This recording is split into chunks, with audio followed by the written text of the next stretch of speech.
Welcome everybody. Welcome. It's not a Friday. Sorry, I was gonna say it's Friday, but it's not. It's Thursday, right? Man, I'm losing track of time. I think it's Thursday. It's New Year's Eve, but I'm just gonna stream anyway. I've got nothing better to do. We can't fire fireworks out here, even though there's still a lot of fireworks outside, but I don't know. I'm just gonna stay inside and produce. I think that would be the best way to spend this evening. So welcome everybody. Welcome. I hope you're doing great. All of the people that are watching that are in the future, Happy New Year to you guys. For me it's about 3 hours before midnight. So we're probably gonna see the New Year's... We're probably gonna go into the New Year during the stream, which is gonna be fun. I don't know how long I'm gonna be streaming. Maybe I'll go have a little drink later in the evening, but we're probably gonna stream for quite a bit. So, welcome. Let's switch. Yeah, float is a regular.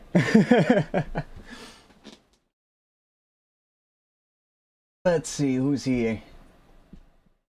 NXZW, hey Artifacts, ZW.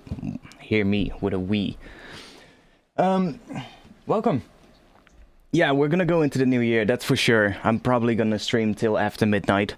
We'll have to see though, like if the fireworks get too crazy and the audio of the stream gets too fucked up, then we might have to stop. You might be able to hear that already. There's supposed to be a fireworks ban out here. Don't think it's working. You were listening to the new Neuropunk podcast by BES. What is that? BES. Do you mean BSE?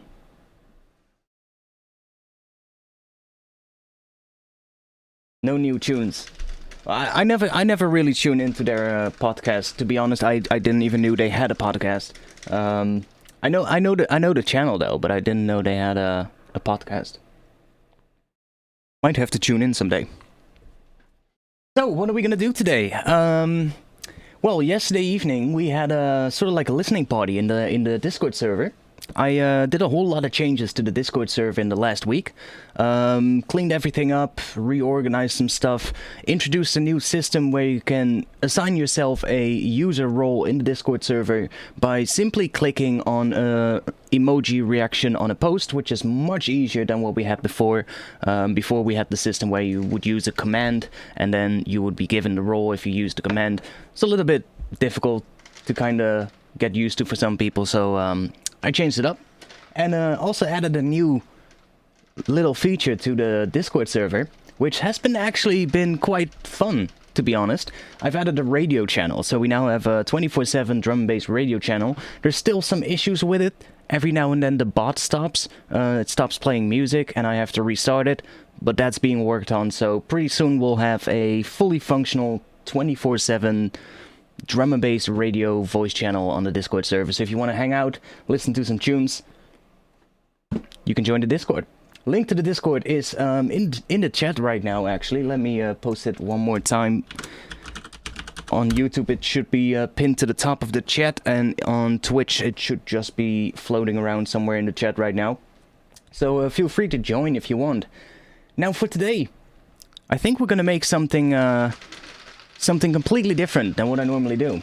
Like, normally I make quite heavier stuff, or at least stuff that is on the heavier side. I think today I just wanna have some fun and just make something more liquid-ish, something like that. So something more deep or melodic, I don't know. We'll see what happens today.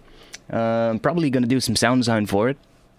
And might take out Vital again, see what we can do with that.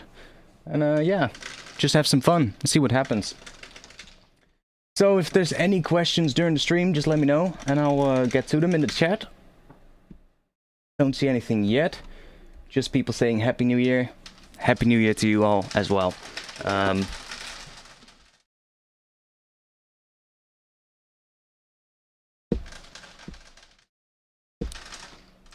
So, what are we gonna do? What are we gonna make? I already picked the key that we're gonna work in, because it's a really easy key to work in. I figured that out before the stream. We're gonna be working in E Phrygian, which is all the white notes on the piano, so that's really easy to work with. And we're just gonna see what we can make with that. I got a little drum break that I found, which I might use today. Just chop it up and see what we can make from that. Have I ever made distorted guitar? Yes, I did. A couple of times actually. I made like some electric guitars with just synthesis someday. Just, you know, something that sounded kind of close to an electric guitar. And I also did a stream once with Shredded in Contact, where we actually made some kind of a little metal kind of thing. It's quite a while ago actually when we did that. But other than that, no, not really. I do listen to quite some rock music, but I don't really make anything like that myself. Do you also work with hardware synths or hardware compressors? I don't have any hardware synths, at least not right now. I do have a hardware compressor, but it's not connected at the moment. I need a different audio interface with more inputs and outputs so I can actually hook everything up. I bought that thing when I had my older audio interface before I got the Focusrite, and I had more in and outputs on that one basically. So I had like a hardware compressor and a hardware limiter and also a hardware exciter in my rack here behind me. It's somewhere there. It's currently used as like a little desk basically. But if I get a new audio interface, I will definitely hook some of that up. But yeah, it's just a cheap compressor. It's an Alesis. I can't speak. What is it? What was it again? Alesis. Damn, Alesis 3630. That's what it is. It's like an old hardware compressor. It's still good though. It had a little issue. They at some point they replaced it with a new version, and the one that I have is the one that has that issue. But that's actually why I got it. It had an issue where if you would drive the compressor quite hard, it would start to distort. And that's why Alesis eventually made a new version of that compressor, and they discontinued the old one. But that distortion is actually quite interesting, so that's why I got that compressor. It's the same compressor that was used to master the Discovery album by Daft Punk. They used it for the exact same reason. They also used it for that distortion, and I think they used it on the master and on some of the drums as well. So yeah, that's why it's here. But it's not connected at the moment, so we can't really use it right now. I might do it though at some point again, just hook everything back up if I get a new audio interface, and then just see if I can hook it up in a way where I can use it as like an insert, and just see, I have a couple of effects in that rack, and I would like to have them all separate, so that I can sort of like, from my DAW, just send, let's say, a drum break into that compressor, and then record the output back into Ableton without it going through the limiter and the exciter. So I would need at least 3 inputs and 3 outputs on my audio interface for that, which the Focusrite 2i4 doesn't have. So yeah, we can't use it like that. But it would be fun. Connecting it again at some point. But like, most of the stuff I do is in the box anyway, so the only reason I don't think I would use it much during like mastering sessions or anything like that. I would probably just use it for like, I don't know, sound design purposes, you know, just when I'm, I don't know, making drum breaks or something, and just running the drum breaks through some heavy compression on the hardware compressor. That would be why I would probably use it, but I don't think using it as like a master compressor would be good. Although on the Daft Punk record they did it, and that record sounds amazing, so it could probably work. I don't know. Yeah, I have a 2i4. The only issue I have with the Focusrite interface is that the driver just doesn't seem to be really stable when I use it for streaming. So when I use the ASIO driver inside Ableton, and I also use Voicemeeter to get the audio into the live stream. And for some reason, the voice meter driver together with the Focusrite driver just doesn't work very stable. So I have to work right now during the stream. I have to work on the what is it, the MME driver, because otherwise it just doesn't work well. It just gets like all kinds of crackling audio, and it's just not nice at all to listen to. That's kind of why I'm thinking of getting another interface, just a different brand. I've been looking at the Moto interfaces for a while, but I'm not sure what I want to get. Oh yeah, the loopback in the 8i6 is nice for that. Oh, the 8i6 has that. Okay. Well, I don't think the 2i4 has it. I don't think it has a loopback function. And if it has, then it doesn't really work well. Yeah, I know. The same thing can be done with the Moto interfaces. The Moto interface can also be linked together. So if you at some point need more in and outputs, you just get this expansion box basically, which is just kind of an audio interface in itself, minus a couple of features. Like it might not have, but they basically have like their regular interfaces, and then they also have boxes which, for instance, don't have any XLR microphone inputs, but only have in and outputs for like extra routing and stuff like that. And you can basically just expand on your audio interface by just linking them together, which is actually sounds really nice. Talk to Venus Theory about his experience with Moto. Okay, I'll do.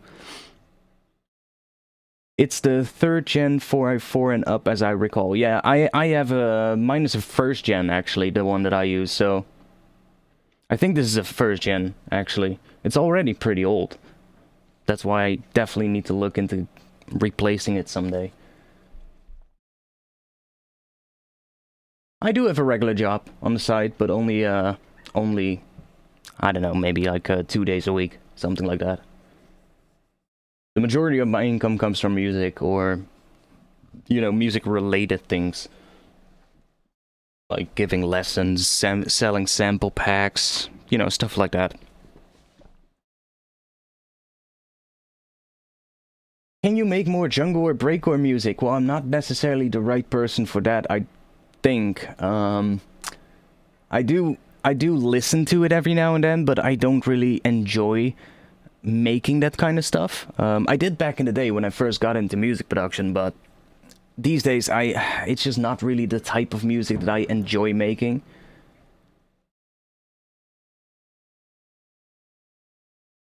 Hey Venus, Mom called. You need to go check on Mom, man.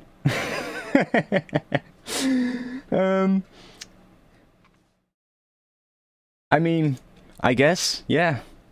We've heard that plenty of times, right?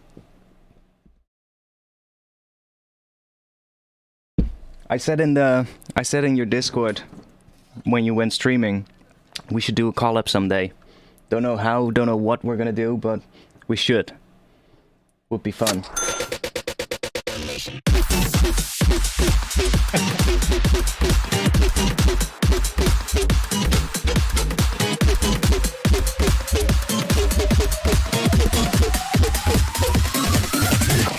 I'm gonna make a new piece of music for that donation, by the way. One that's slightly shorter. Haven't gotten to that yet, though. Thanks for the donation, Elias, for the 5 USD. Thanks a lot. God is good all the time. Jesus is king. Amen.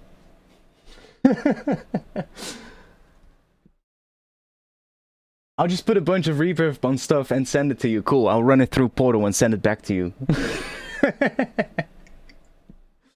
Gonna be the most longest collab process ever. Just resample session on resample session. Anyways. Should I resample this break and see what we can do with it? Just to start it off, see if we can make some drums. I guess I can just chop it up. Or should I compress it first? Let's try adding a compressor to this. See what that sounds like.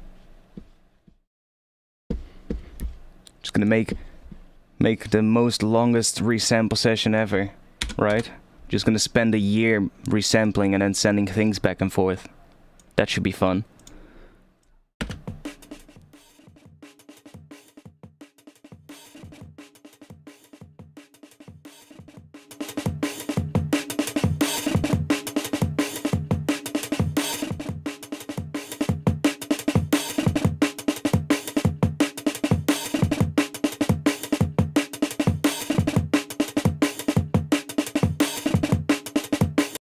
Sure, mate.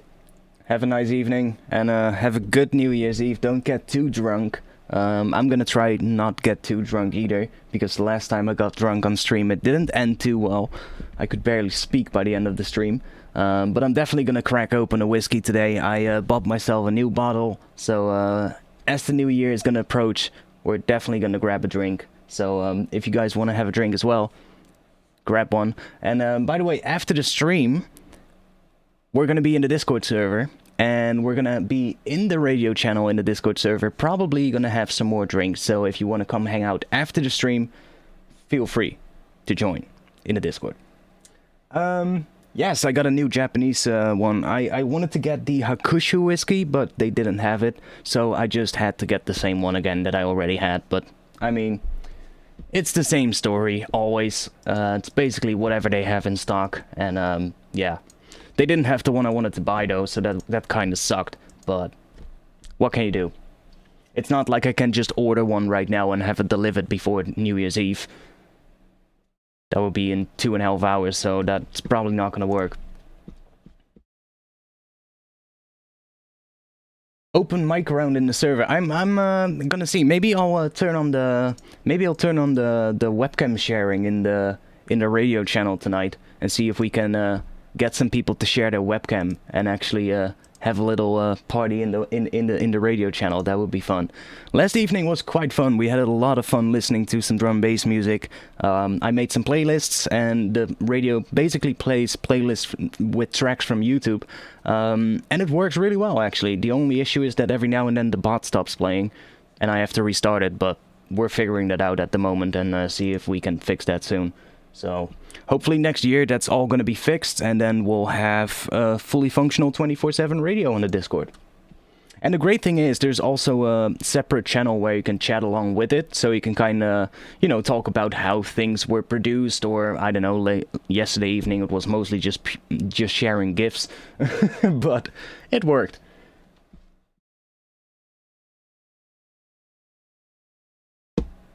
It's basically just another chat. And it's quite fun. Let's freeze this and flatten it, just to have a little bit more of a compressed version of this break, and then I'll chop it up and see what we can make from it. So, has it found all the warp markers? That's the question. I think it did.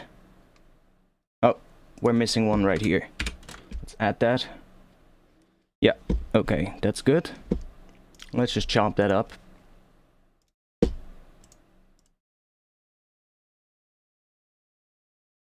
You've sent a meme just for me on Discord.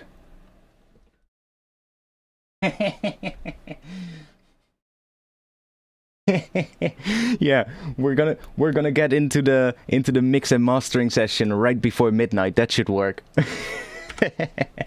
Good one.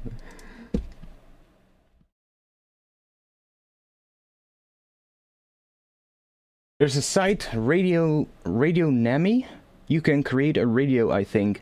I mean, right now we are using Mi6, the well-known Discord bot, and I upgraded to Mi6 Premium now, and I saw that they also had a music plugin for the bot, and it actually works really well. It actually works really well. I just had to make a couple of playlists with tracks that I like, and we now basically have a channel where the bot basically just plays tracks from those playlists, and it's 1,000 tracks total, so it's just gonna keep playing tracks, and I can just add new playlists if I want to, so it kind of works well, at least for now.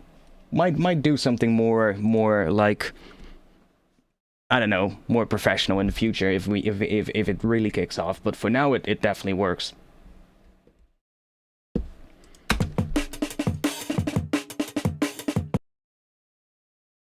Let's get rid of all of these.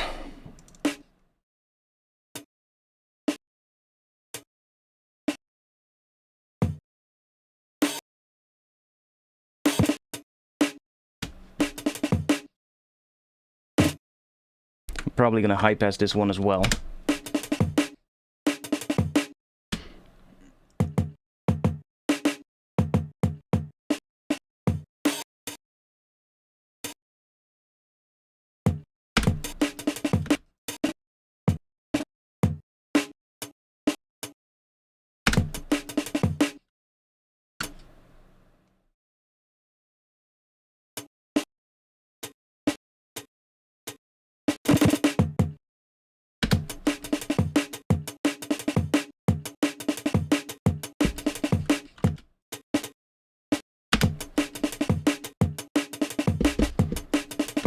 Hey, no, I want a hi-hat. Let's just bypass that a bit.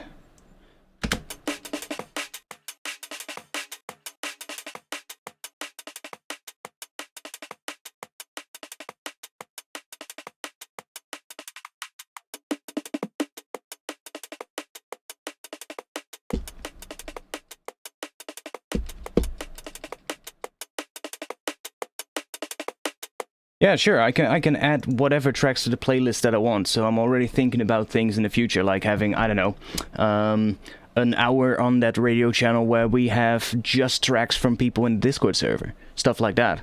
I can even add SoundCloud tracks as well. So if I can, for instance, have people send in tracks in the Discord that are on SoundCloud or on YouTube that they made themselves, and I can just add those all into a playlist, have like a playlist that is about an hour in length, and then just drop that into the radio channel so that every now and then we have like a viewer track hour or something like that. We could do a whole bunch of stuff like that. And I think that would be really fun to do. And I will also add my own tracks eventually. The coming year I'm going to release a lot more music, which those tracks will obviously be on that channel as well. And yeah, we're just thinking about all kinds of stuff we can do in the future. For now we did a couple of smaller changes, just kind of, you know, make the whole server a bit more active again, because in the last year, due to me not really doing that many tutorials, the server kind of got a little bit quiet as well. Even though there's still a good amount of people just, you know, regular people just talking every day, there's a large amount of people that are members of the server but just don't really interact with the server, and we just wanted to improve things and just slowly work our way onto kind of making everything better again. And the first step is now rolled out. So it's now on to the next thing to improve. So we're now thinking with the moderators on what we can do more to the Discord server to kind of improve it and make it a lot more interesting for you guys to be a member of. We're already thinking we have one idea that's going to be really nice to do. I'm making a lot of content right now, so I'm talking presets for Vital, presets for other synths. I have a lot of samples that I made over the years, and we're just thinking of giving some of that away for free for like members that reached a certain level in the Discord server. So if you know what we do in the Discord, we have leveling system. So the more active you are, the higher your level will be in the server, and then we can, for instance, have, I don't know, sample packs or preset packs that become available to members when they reach a certain level, and so forth. So yeah, we're really thinking a lot about what we can do in the future. So that's gonna be fun. Anyways, Jason, cool man, thanks for being here. I'll see you later. I'll see you in the Discord as well. But yeah, I think like a little viewer track hour, that would be definitely nice to do. Just have everybody come into the radio channel and listen to each other's tracks. It's kind of like a live feedback session where you can just, you know, have a bunch of tracks come by that are all from people in the Discord, and then you can just talk about it, basically. Just ask each other questions about, hey, how did you make that? Or maybe you should improve that. It would be like a live feedback session with a whole bunch of people at once, and I think that would be a fun thing to do. Resonate, thanks, happy new year to you as well. I'm not sure where you live, but if you are already in the future, already in the new year, then happy new year. And if not, then happy new year in a couple of hours, I guess. Okay, so let's have a little look at what that snare is peaking at. So that snare hits on a D. I'm gonna write a track in E today, so let's see what happens if we pitch this up a bit. Could pitch it up 2 semitones to make it E.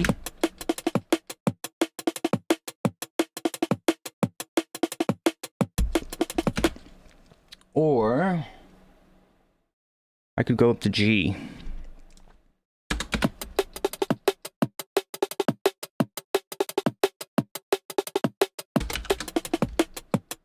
I think I'll just stick with that for now. This is probably only going to be like a higher layer to the percussion anyway. Let's bring a kick drum in. I made a kick drum preset in Vital, and it actually sounds pretty nice. I've been playing around with Vital for making drum sounds lately, and it actually works really well. So I made one, this one, and it's basically just a really simple patch. It's 2 sine waves and a little bit of noise. So let me set up a little kick drum pattern as well. Let's go to the sub-bass range. Hey, what's that click? That click is not supposed to be there. Where's that coming from? Envelope, envelope. Ah, it's this one. That one needs to be on envelope too.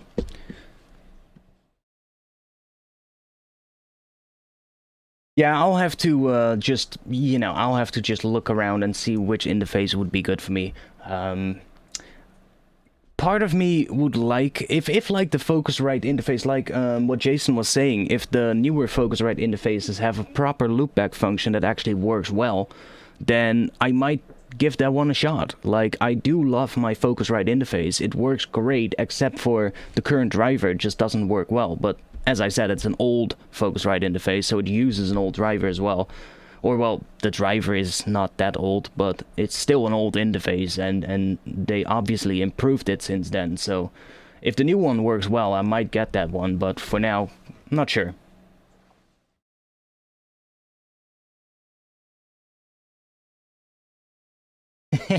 You're in the UK. Well, then you're gonna be. Oh, then you're actually. Then you are in the past, right?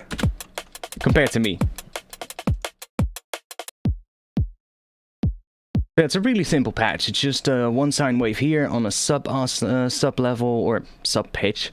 This is the pitch LFO shape here.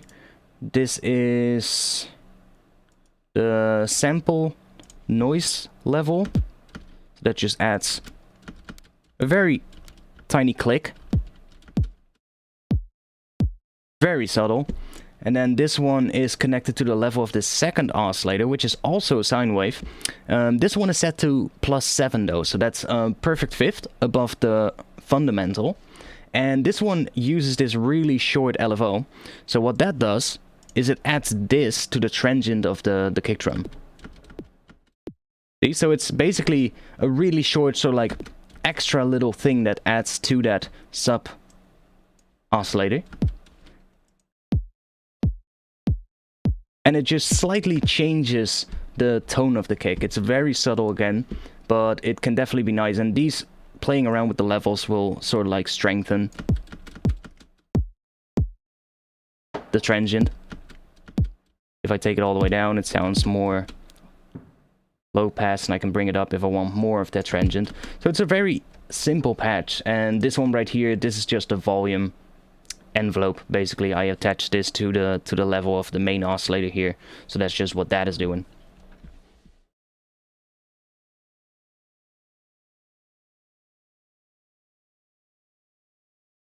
Yeah, the RME ones are nice, but they're really expensive though, so I'm not sure if I want to get that one, unless I win the lottery or something, but I've been looking at them though. I heard a lot of good stories about the RME interfaces, and they work really well, apparently. But I'll probably test a couple of ones out. I'll see if one of my friends maybe has one of the newer Focusrite interfaces, and maybe he can bring it over and see if we can do a little sort of like test for the live stream and see if it works, basically. That's the thing, right? I want to be absolutely certain that it works before I buy it, because if I buy a random interface and then I get to the, you know, I come to the conclusion that it doesn't work the way I want it to work, and it still gives me issues, then I've spent a shitload of money on something that I'll never use again. So I need an interface that actually works well during streaming and allows me to stream on an ASIO driver, so I have low latency and I actually can play things in. That would be great, because right now if I play stuff, we have a latency, and that's because of the driver that I'm using.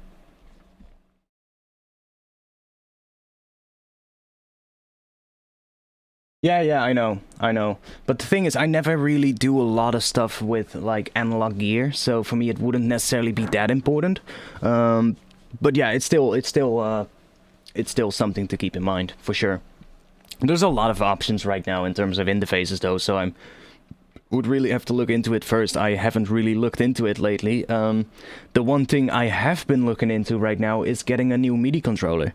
The one I have is fine, but I want something that allows me to control Vital and other MPE synths, especially when the upcoming Ableton update is going to come out with the MPE support.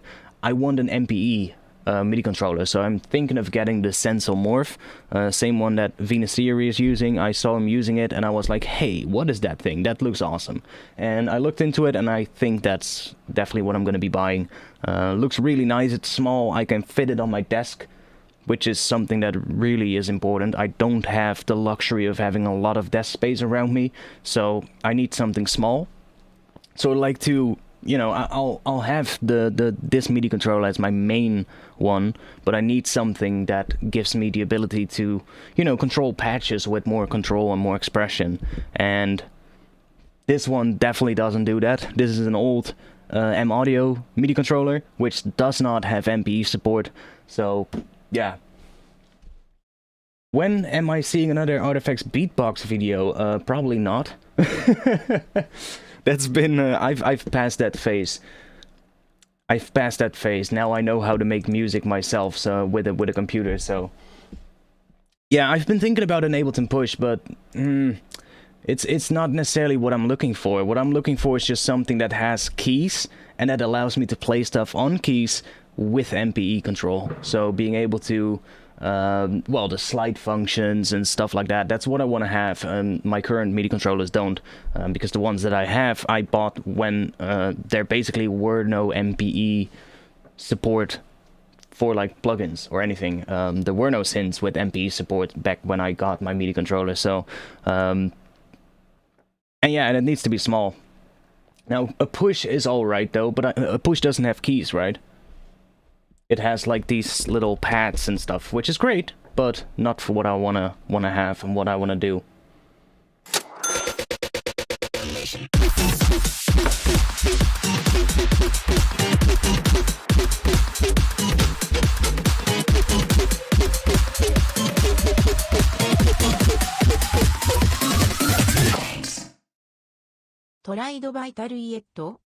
Push 2 is huge as well, okay. Well, that's a reason why I would not want to get it. I need something with a really limited space, preferably something without a cable as well. So the Sensor Morph looks absolutely phenomenal for that. It's Bluetooth, it's small, it's this one thing that allows me to slap on a couple of different overlays, and depending on what I slap onto it, I can use it for different purposes. I can even use it as a controller for my video editing. That's amazing, I love it, and it's small, so it should fit on my desk easily, and I can just chuck it on the side when I don't need it. And that's definitely something that is important when you have a limited amount of desk space. Yeah, Machine I've also thought about, but to be honest, I think the two. By the way, one question: do the Native Instruments controllers, like the big ones, the Native Instruments MIDI controllers with the, like, I don't know, like the 61 keys, do those have MPE support? Because if they do, I'm definitely looking forward to getting one of those. What were they called? The Native Instruments something with a K, I think. The main reason why I want to have those, I use a lot of Contact. And the one thing that I hate about using Contact is that when I use, for instance, orchestral libraries or something like that, or any library that has key switches, I will have to look by basically just pressing keys on my MIDI controller and see where that key range is. And the Native Instruments ones have these little lights above the keys, and because it's made by Native Instruments, it works basically flawlessly with Contact. So as soon as you open up Contact, and the key switches have like a particular color inside of Contact, the lights on the keyboard actually light up, so you can immediately see where those key switches are. And that is super helpful when you're like playing live stuff with your MIDI controller, because then you can live switch between the key switches, and you don't have to like worry like, oh, where is the range for the key switches, which is what that is an issue I have all the time. They don't have MPE. Okay, so I would need a separate controller for MPE control. But I'm still looking for upgrading to one of those MIDI controllers for instead of the M Audio one, just for that main reason of having those indicators of where the key ranges are and the key switches are, because it's so much better. That's the one issue I always have when I use Contact. It's just a pain. You just first have to figure out where are the right keys, and then still when you're playing, I might be playing a little bit, and then at one point in what I'm playing, I might want to switch to a different key switch. But because I've been playing, I haven't had my eye on that range where the key switches are, and I might press a wrong switch, and it switches to a different thing that I don't want. So yeah, having those little indicators above the keys would be really handy. But yeah, the main thing I want to get is like an MPE controller, one that allows me to use that, especially when the new Ableton is gonna come out. I'm gonna do videos on the new Ableton as well as soon as it's out. I applied for the beta, but I haven't been accepted yet for some reason. They probably get a lot of requests right now. I probably should have applied earlier, but as soon as it comes out, I should have it, and I'll definitely get into that. So that I want. Yeah, the Seaboard also does, but I think that one is a little bigger.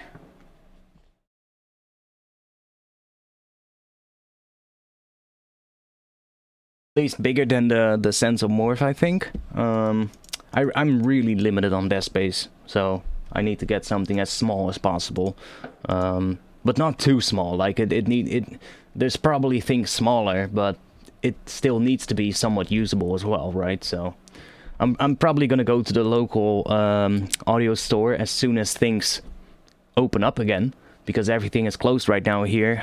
We are still in the midst of a lockdown until like somewhere mid-January. So yeah, I'll have to go to the store first, and so I can see them in person and actually feel them first. That would be better. I don't like just ordering something without first sort of like having a touch, right? Yeah, I despise Apple products, so forget an iPad. I have a history with Apple, and that kind of put me off from Apple products for the rest of my life, I think. I had an iPod once, and it was an iPod Classic, and it broke, and it was still under warranty, so I basically sent it in for repairs. And then it took like months before I even heard something back. And every time I asked them, they were like, "Oh, you're gonna hear something soon." And I'm like, "Yeah, but my warranty period is almost over. So please, could you look at it and at least let me know that I'm gonna get this fixed under the warranty?" "Oh yeah, we'll fix that." And then at some point, I finally get a message, "Yo, we can fix it for you, but you have to pay because your warranty period is over." I'm like, "Mother, you get me." They basically had my product for like half a year, and during that half a year, my warranty period ran out, and they refused to fix it under the warranty. So I was just like, okay, well, that's no more Apple for me then. So, yeah. The sensor works nicely. Yeah, from what I've seen, it looks like it works really well, and it's just, I think it's a perfect match. But like I said, I have to see it first. I've never had one in my hands. I've only watched videos, and I've only, you know, read like articles about the features and stuff like that. So I really would have to first see it and kind of feel it as well. But from what I heard, I saw Venus Theory's video on it. Looks pretty decent. But yeah, man, Apple is a pain, man.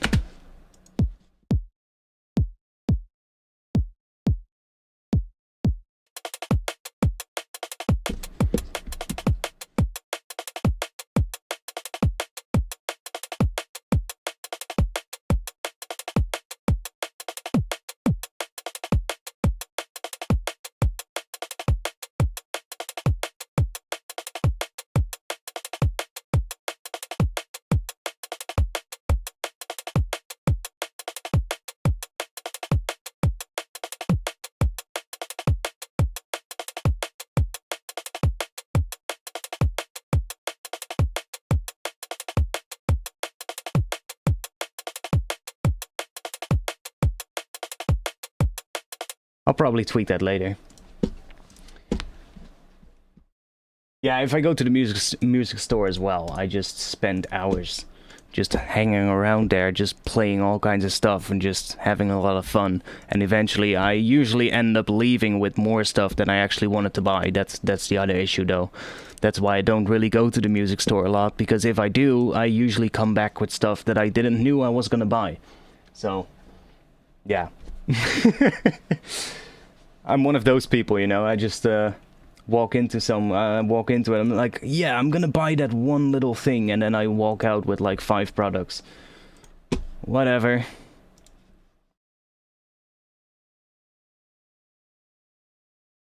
Add some hats as well. These might all change later, but I'm just gonna add some stuff for now so we have some kind of a groove going.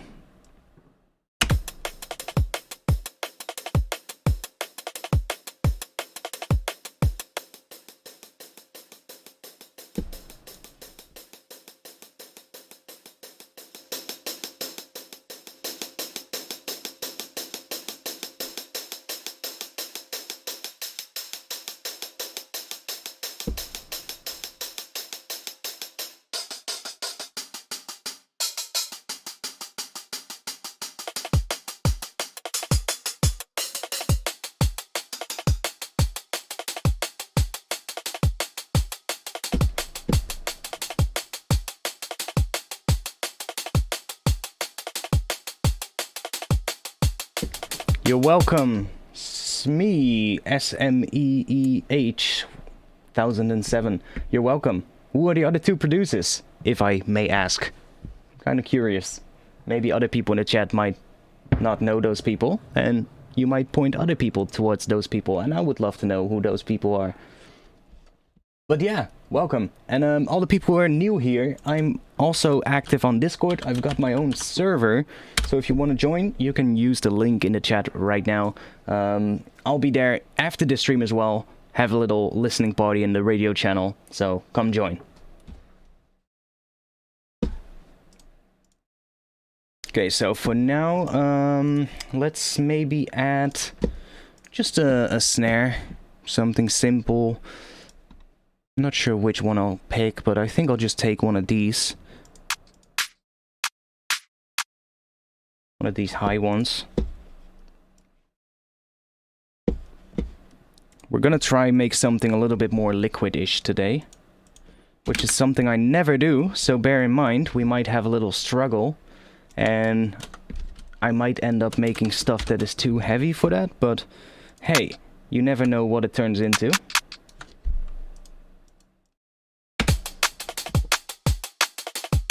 Ah, my boy Stranger. Yeah, Stranger and me have been talking as well. We've been talking about maybe doing a collab at some point. Either in terms of like videos or in terms of music. Not sure yet, but we've been talking. Stranger is a great guy. He's been making some really good videos lately. He's absolutely been on a roll lately as well. And that has kind of been pushing me as well to do more videos next year.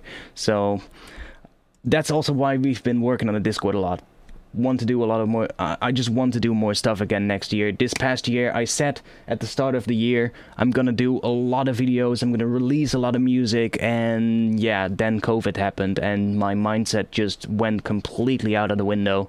Kind of been struggling for the past year as well with my own mental health, if you get what I mean, because I basically have been stuck inside for a year, so, and that's gonna change upcoming year.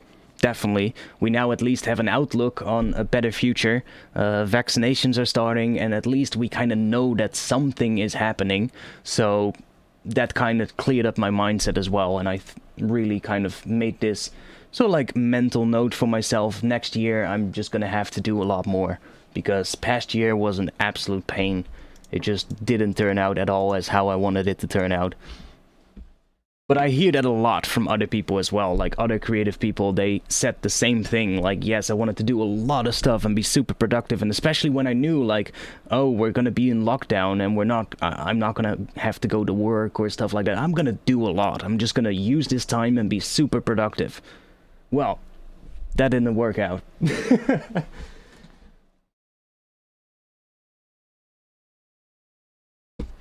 So yeah, we're gonna work on changing that.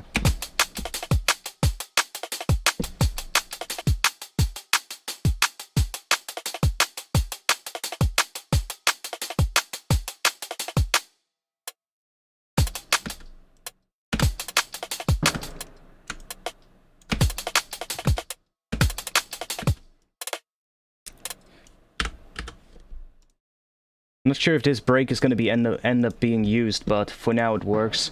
Let's add another... No, didn't want to do that. Let's add another layer with some... Damn!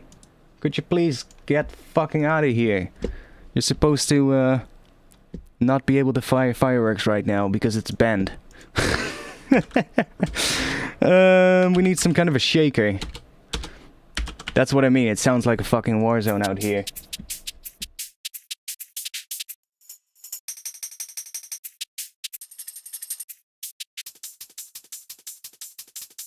Maybe that one.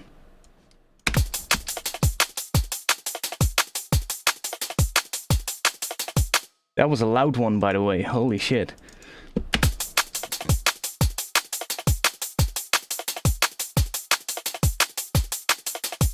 Should have sampled that one.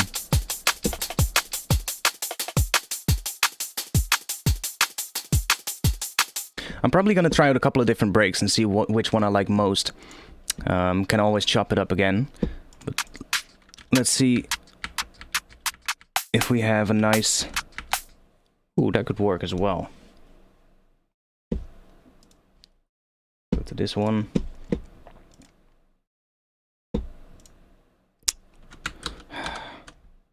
Just drag it in here, that's better.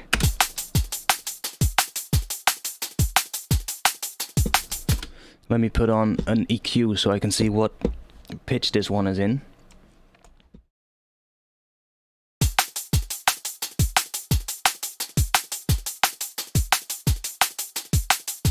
That hits on a G. That's a minor third above E. So that could work.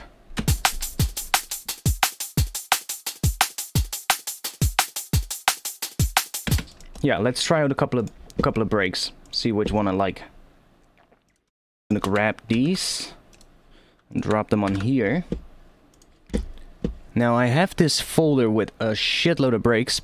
Basically just all the sample pack breaks that I have in my own folders, and just added those all into one gigantic collection in the Ableton browser, which is really helpful because that way I can just, you know, drag ones in and work with it. So definitely advise you to do that as well. Just if you have a lot of sample packs or just downloaded samples or samples you've gathered along the years, take some time, like one afternoon, and just go through them. And if you use Ableton, you've got these collections in your browser. You can't see them right now because my webcam is on top of it, but you've got those collections on the top of your browser. What I've done is I basically just made a couple of collections, and one is called drum loops, and in that is basically all the drum loops from my sample packs that I own. So if I then ever need a break or some kind of percussion loop or anything like that, I only have to go to that collection and they're all in one spot. So I don't have to go through like folders and folders of breaks to find a good one. I can just scroll through one gigantic list and just find which one works. And that has definitely sped up my workflow a lot. I never did this in the past, but since I've started doing that, it's really been speeding up my workflow in terms of making drums.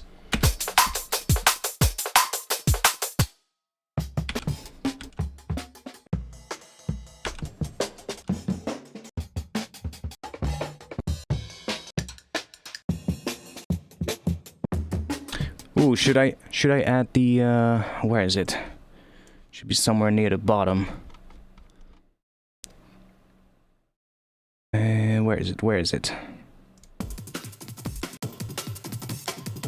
Not that one.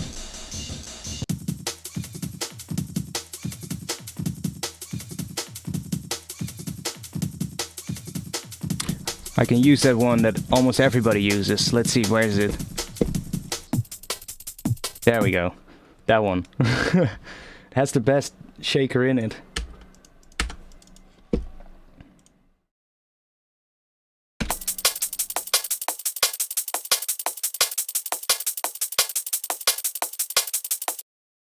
Okay, let's also set up a sidechain real quick.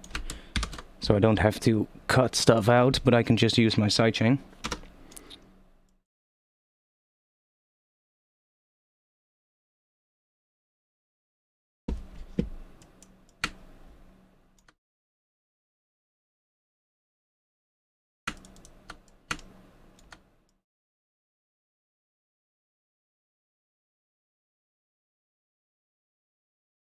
Let's put a compressor on that track.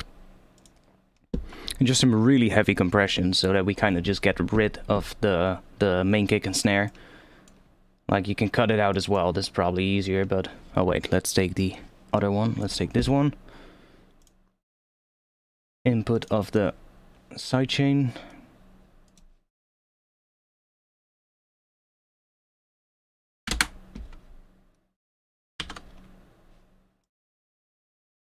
Now we get this. It just takes out the main kick and snare.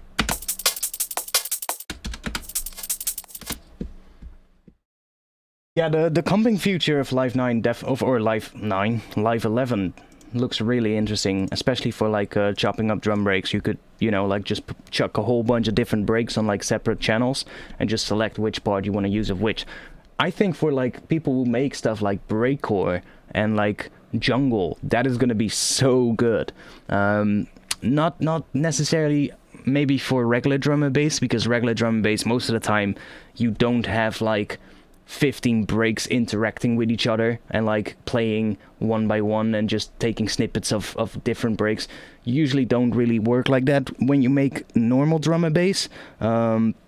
Most of the time it's more like picking bits and pieces from breaks and then those are layered into like a new break. But in like stuff like jungle or breakcore, which is really heavy on like chopping breaks, that feature is going to be absolutely amazing. But still, for drum and bass, it could also really be nice for like coming up with original sounding breaks that are just different, you know? Because most of the people would layer stuff and just form a new break out of different layers, but who says you cannot, you know, go crazy on like break chopping in a regular drum and bass track? So I could definitely see people using that feature a lot. Yeah. Beat MO, no problem. Thanks for being here. If you have time later tonight, join the Discord and we'll be there as well after the stream, so come hang out if you want.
Okay, we have some drums. I think it would be good to add some bass. We're just gonna start with some really basic stuff. Kind of figure out what the bass line is going to do. And then I think, because I made Liquid in the past, and the thing I always did is I always started with the synths and like the chord progression and sort of like get that out of the way. And then I would get to making the bass line and I would be like, what interesting bass line can I make up with these chords that is not just the root note of the chord, basically. And I would always get stuck. So for today, I think it would be nice to try out is adding some bass first, figuring out some bass notes that sort of like sound as a good groove, and then think about which chords can go with those bass notes. So kind of work the other way around. Maybe that works better. I don't know. Maybe we'll end up eventually changing the bass again as soon as we've got some chords or something, but we'll see.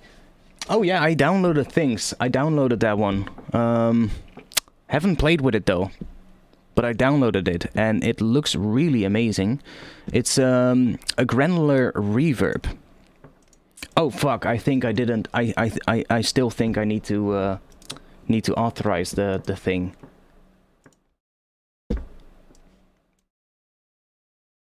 Oh no! Oh yeah, I still have to. I'm not gonna do that now. So I'm not gonna use this today because it's gonna cut out. It's gonna cut out the audio every now and then, but it sounds amazing. It's sort of like a granular reverb, which, well, I've been really into granular stuff lately, especially with Portal. But this thing, yeah, I've quickly just played a little on it, and to be honest, it sounds pretty nice. Not sure what it sounds like on this, but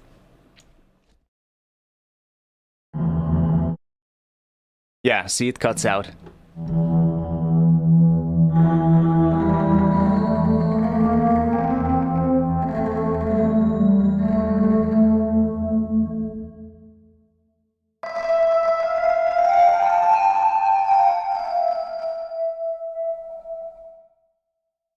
So it's like a granular reverb, and you can switch from the grains. Oh yeah, and you can pitch them as well. So let's say you want to have some shimmery kind of granular stuff. See?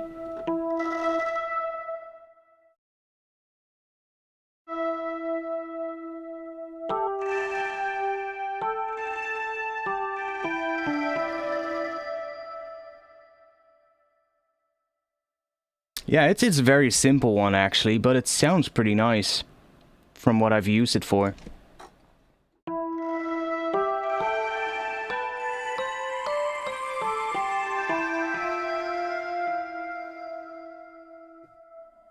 But yeah, like I said, I still need to are there presets for this? No, there's not. I thought maybe we could go through some presets, but there's none. I'll have to actually authorize that one and start using it more, because it definitely sounds interesting. I've also picked up another reverb thanks to Cameron Venus Theory. This one is free as well. It's available on GitHub. It's currently only available for Windows, so if you're a Mac user, sorry. Maybe it'll come available in the future for Mac as well. It's called Cloudseed. This one, holy shit, it sounds amazing. I had never heard of this until Cameron pointed it out. And ever since he did, I was like, okay, this is interesting. So what this is it's just a really spacious sounding reverb, if you get what I mean. Let's open up a regular piano so we might be able to hear it better, what this one does. And honestly, I love the sound of this one.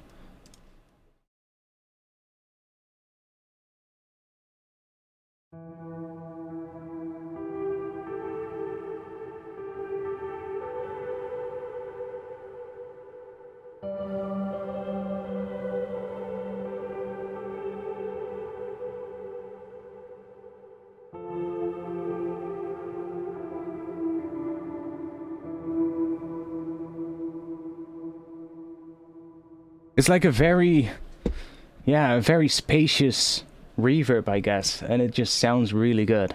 So I'm definitely going to be having quite a bit of use out of this one. Haven't played a lot with this one either, so not entirely sure what this all does. So high cut. Let's bring that all the way up.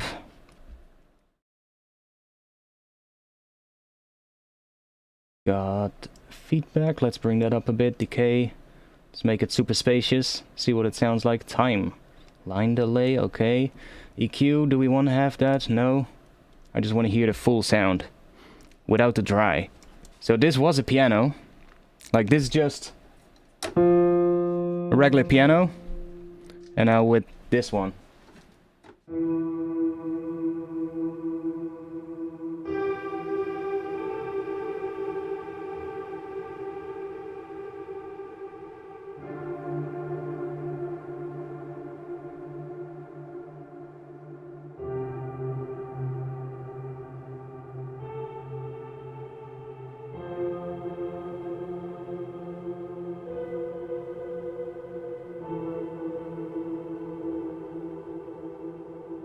I don't know, it just makes everything into a good pad. So definitely a good one to pick up as well. So if you use Windows, look it up. It's on GitHub.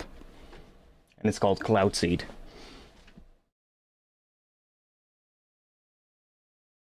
Is this better than Shimmer? I would almost say yes. I've been loving the sound of it, so... Shimmer's... I'm not sure if Cloudseed has the option to pitch the reverb, though.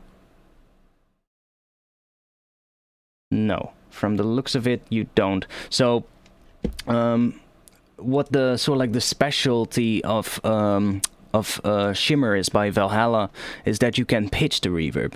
So that's a feature that you don't get with that Cloudseed plugin, and that's, in my opinion, the main selling point from the Valhalla Shimmer plugin. It's the pitched mode. So when you have yeah, we don't have a piano anymore, but you can basically take the reverb and pitch it. So you've got this shift here, and if you bring it up to like 12, it's obviously it's a 12 semitone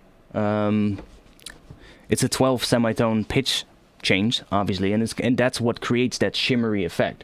So I wouldn't say it's like better, it's just different. It does something else. They're both reverbs, but they don't do the same thing. Add pitch bends to the bassline. Yeah, I'm not sure what kind of a bassline I want to do. We're gonna find that out now. I guess we can start with some saw waves and just low pass those.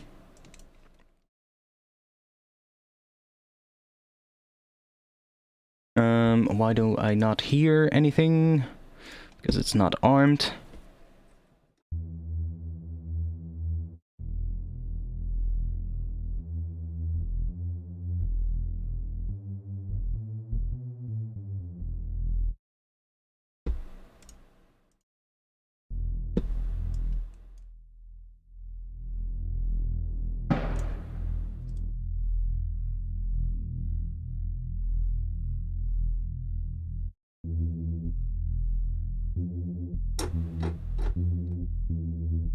Yeah, that's better.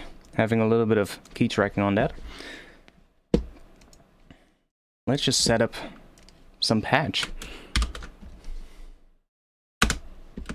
So I hear a lot of liquid tracks starting the bass line on the root. That's one thing I hear a lot.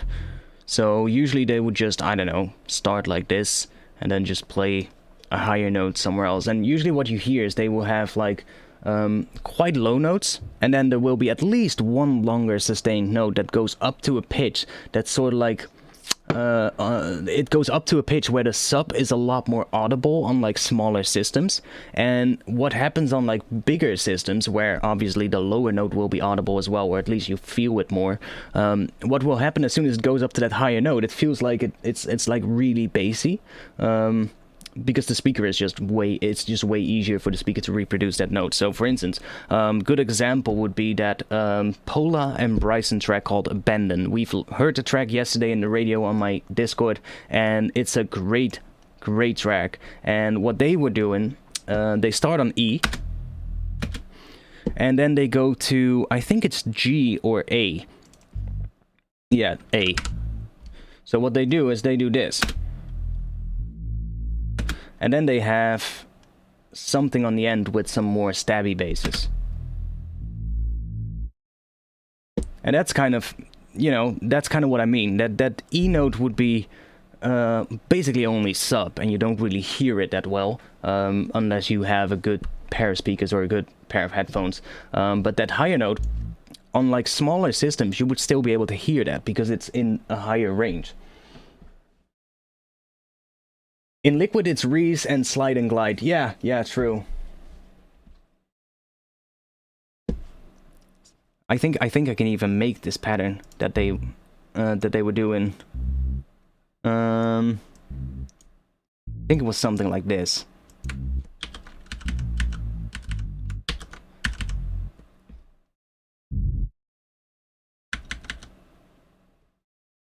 I think they were doing something like this. Wait, did I screw this up? Yeah.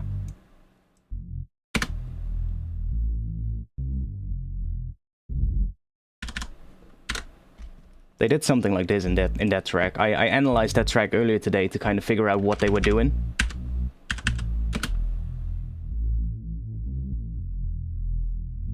That's the bass line that they were playing in that track.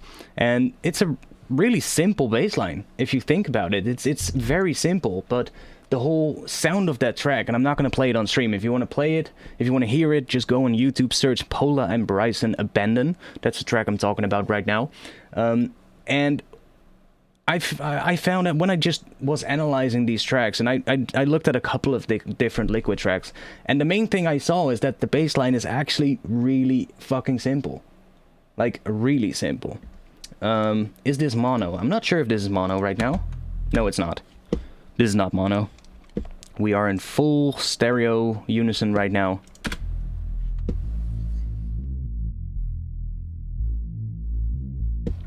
This would be mono. Yeah, I would probably add a separate sublayer to it that is actually mono. Oh, let's turn on high-res wavetable. I'm not sure if that's gonna do much of a difference, but...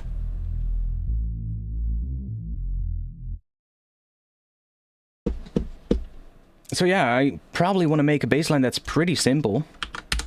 But what I think I want to do... What if I start the bassline an octave above the sub? And then drop down on the snare. And let's add some glide as well, indeed. That might be good to do. Legato, let's switch to one voice. And let's add a little bit of glide. Probably not that much though. Just a little bit.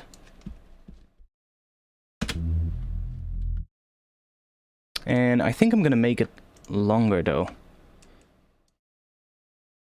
Make it this long.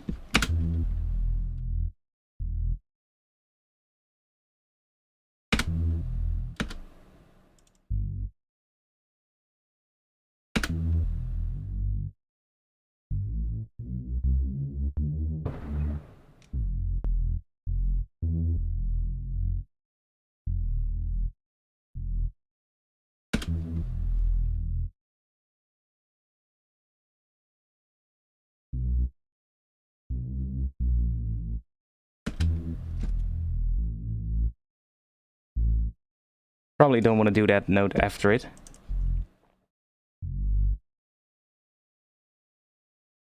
Could also go down and end on the root. That might also be fun.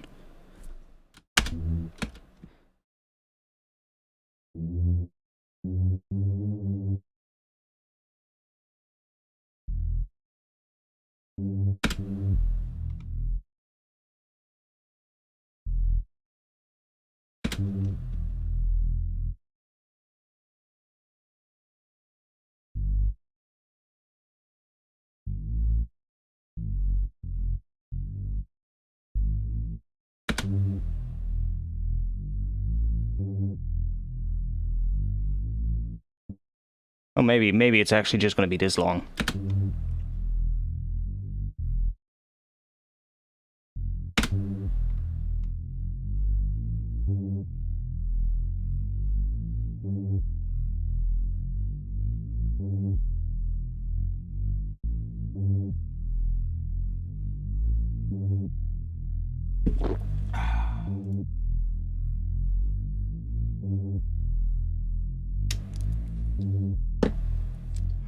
It's still Thursday for me right now.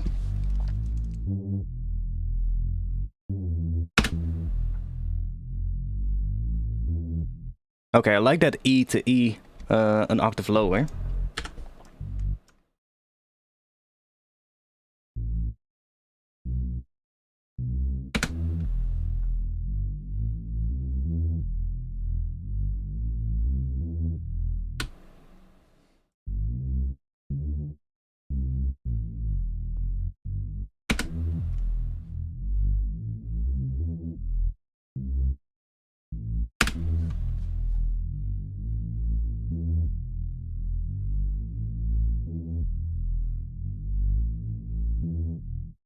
Okay, what if we repeat that 4 times, and then the last one we're gonna do a change.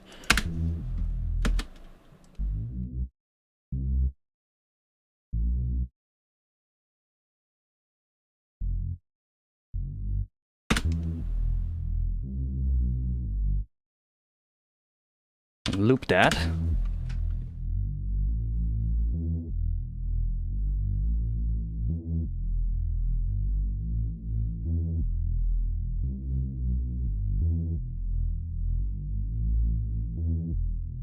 That could be our bass line, at least for now.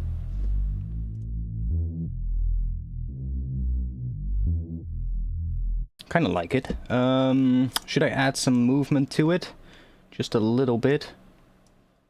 For now, maybe just a bit on the filter cutoff, just so we have a little bit of movement.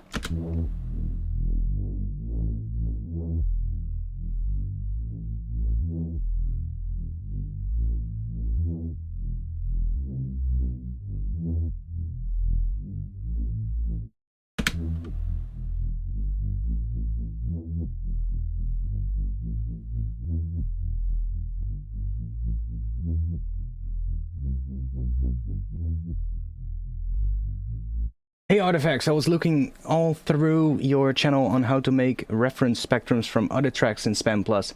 Any chance you could share that again? Sure. It's actually quite simple.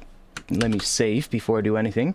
Let's create an audio track, and I'm gonna mute this track so that we don't hear it, because I don't want to get any issues. Let's just drag in a reference track, drum and bass. Yeah, fuck it. We'll just grab one of these tracks. Doesn't matter. We'll just grab the track that I was actually talking about just now. So, if you have a track, a reference track, just put that on an audio track. And then what you want to do is you want to open up Span Plus on that track. So, where is it? Right here. So you want to open that up. And then you want to basically play whatever part of the track you want to capture the frequency curve from. So let's say the drop, you want to know what the frequency curve is during the drop. You loop a section of the drop that you want to capture it from.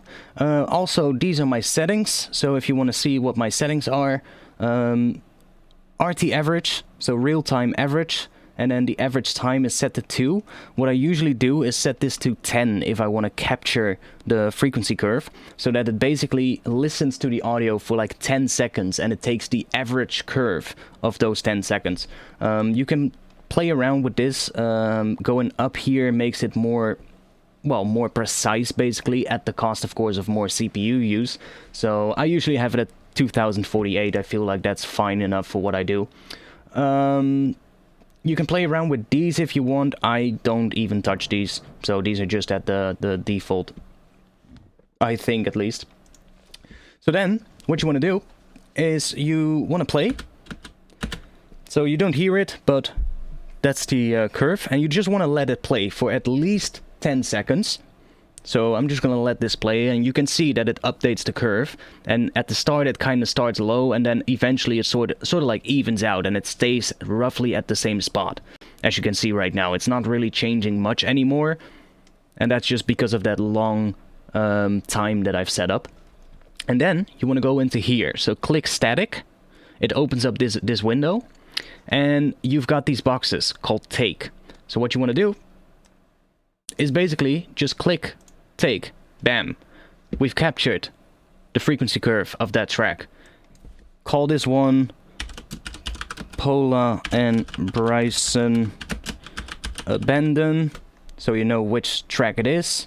Give it whatever color you want, and you can save this one as a preset. So you can just save this. I think it saves it as a PNG image or something like that, and then you can load it up every time you need it. And I think it even saves them as well. So if you just have this one set up, it'll save this one, and every time you open up Span, it will basically have this one loaded up already, and that way you can just easily see it. Now what I usually do though,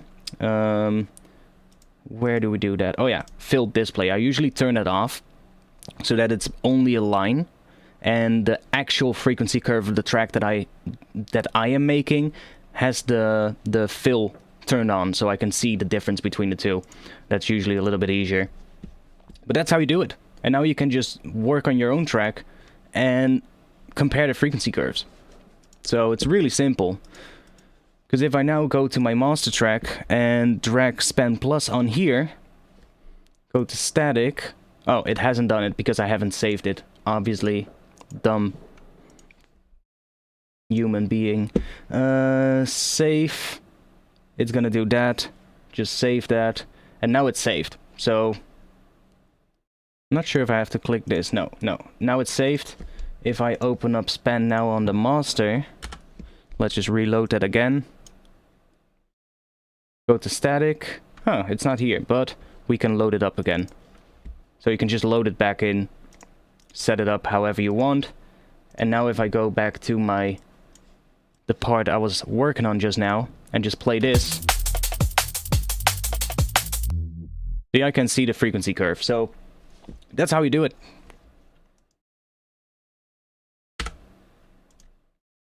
It's a feature that is often overlooked, but it's super helpful. If you want to get into like if you're gonna get into like the mixing process, stuff like that, and you want to compare like what the difference in terms of the frequency range is between one track and the other, it's such a helpful tool. Yeah, it's I'm not sure if it's in the free version of Span. No, it's not in the free version of Span, so you do need the Span Plus version, but it's not that expensive, and it's one of the best frequency analyzers in my opinion, especially the Plus version, because it has those little those options of being able to capture the frequency curve and stuff like that, and I absolutely love that. I use it a lot. So hope that helps.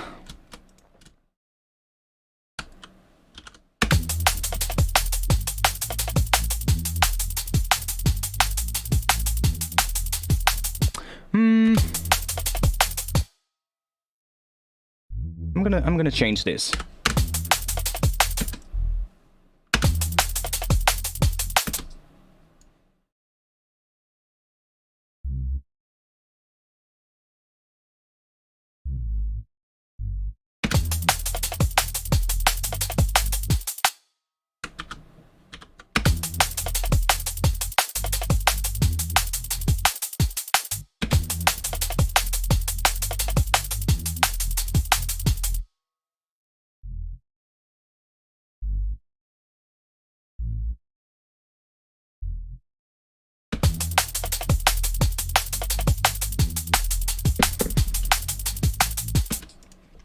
Let's increase this a bit in the level, because we're quite quiet here. Let's go to the effects tab and just add a little bit of that distortion. Makes it a little bit louder, a little bit easier to hear.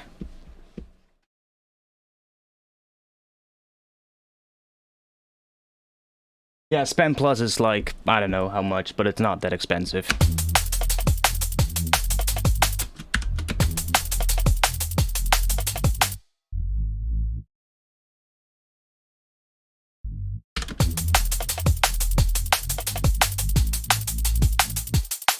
Okay, so which notes are we going to use? I feel like it should go up somewhere here.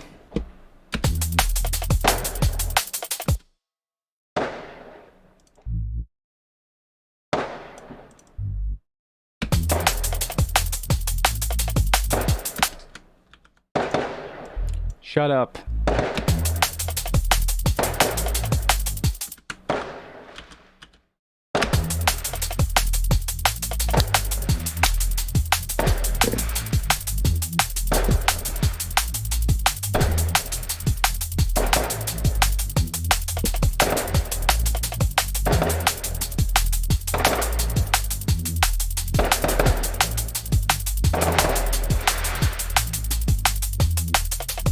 Are you done?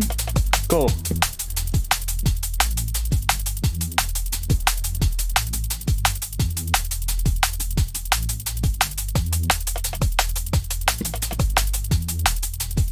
Oh, hey. Ah.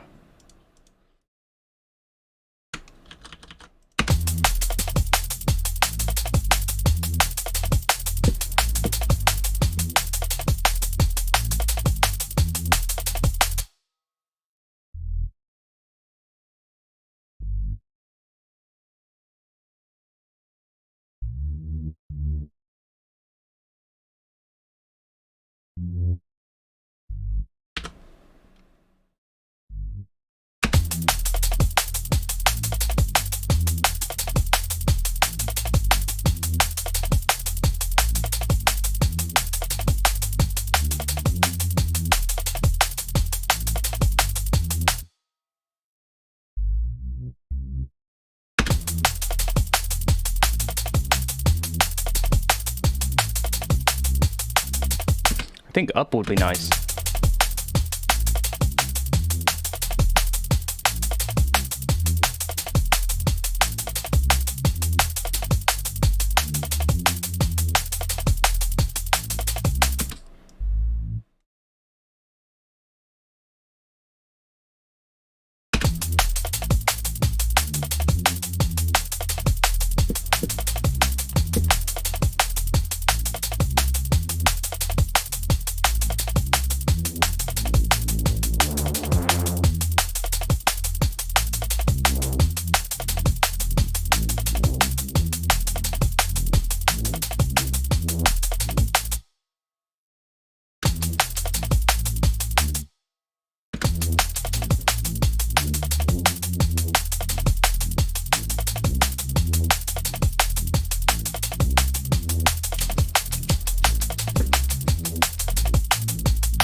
Got a hair in my mouth. Ah!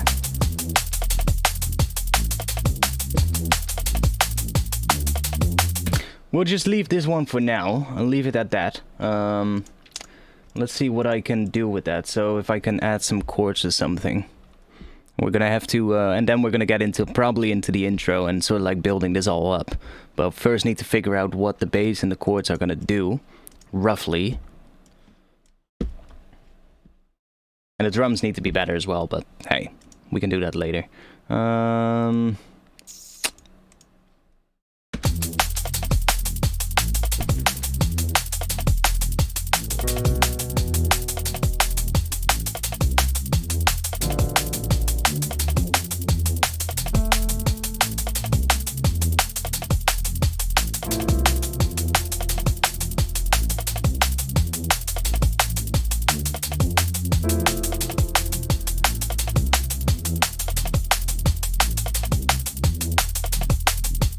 I do think I want to start with that chord, to be honest.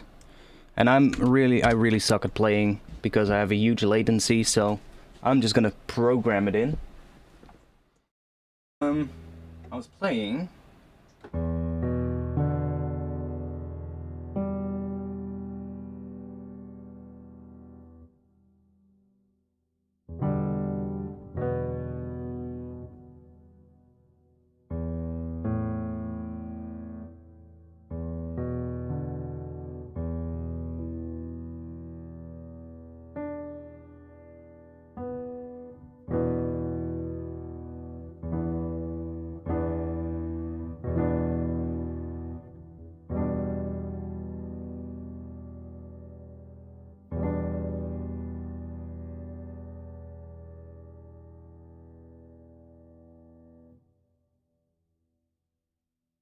Yeah, Keyscape is amazing.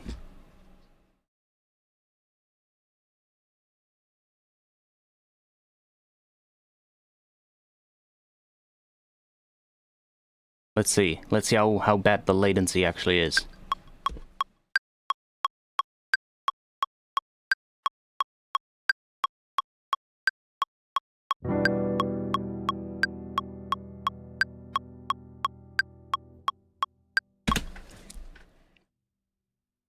Okay, so I hit right on this beat. You can see, that's quite a long latency. What is that? This is my latency that I'm dealing with. Can't see how long that is. It's about, let's say about 90 milliseconds. There's a shimmer option on Keyscape too. Oh, really? Didn't know that.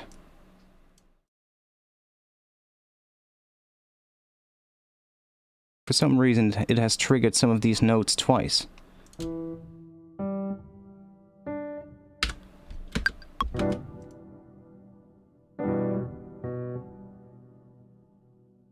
there's another note. Oh.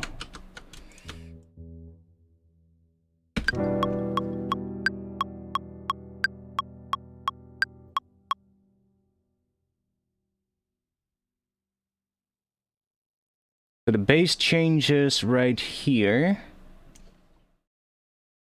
No. The bass changes right here, so probably that's where we're gonna have a chord change.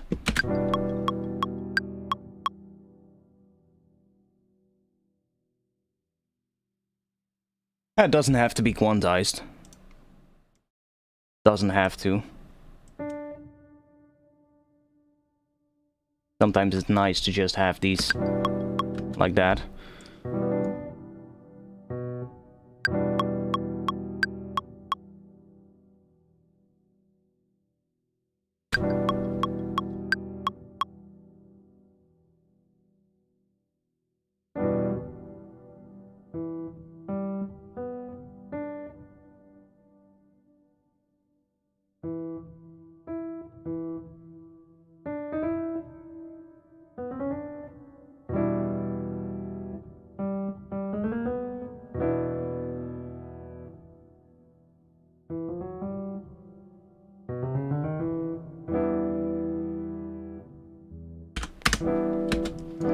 Let's just start with that. You can always add more bass notes later. So that is a minor 7 chord.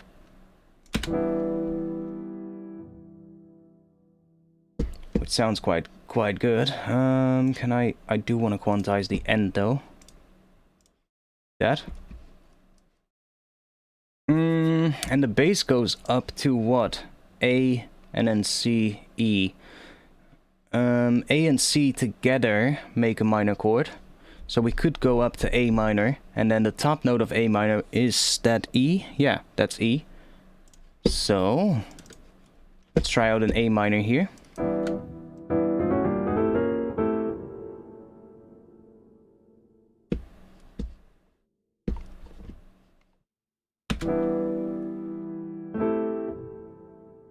A minor, yeah, that's A minor.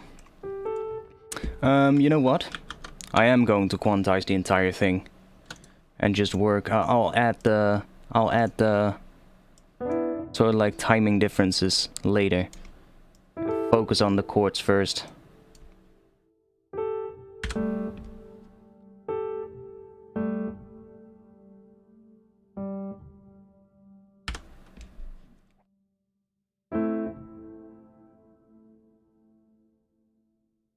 Why is this?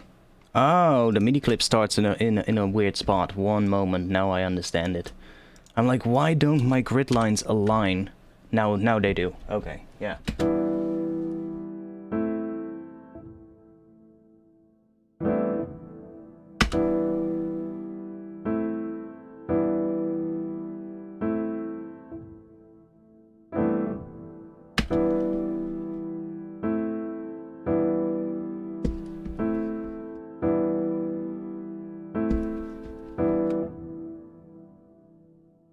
Here we go to A again.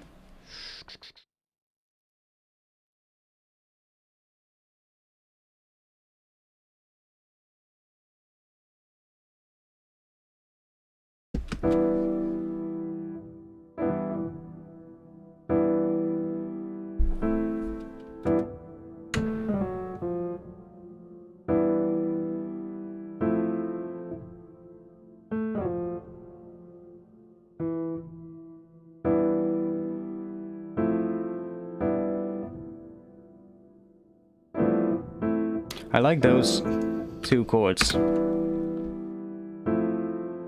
So that's A minor 7th to F major 7th, I think.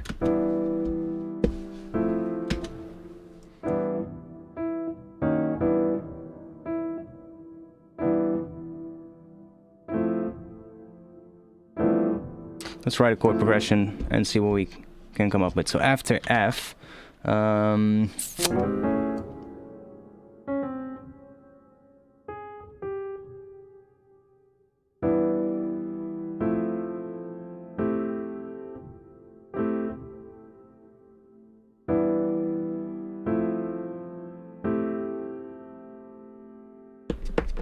We could do that, and repeat that as a chord progression. Can also go to maybe to G. Then we get a G major. Ooh, then we get a weird one. Because we're in Phrygian.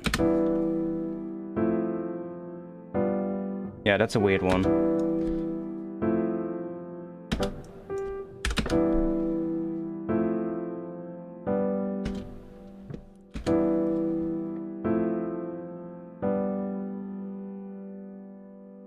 Ooh, that could work.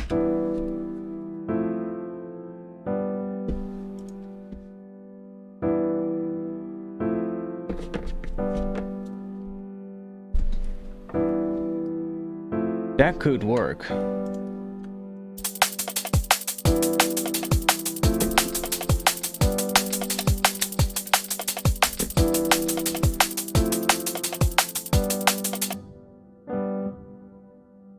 Yeah, that could work. Other thing I'm thinking about is taking maybe this chord and adding another.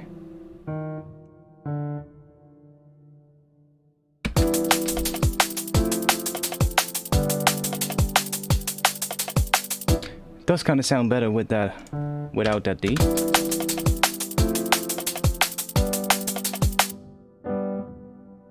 Let's see. If I take this one and then we're gonna go to D minor.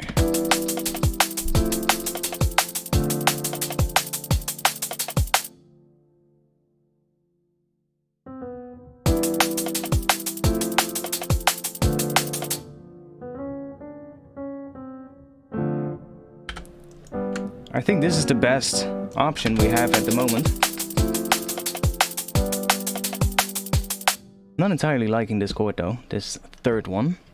The second one sounds nice after the first one.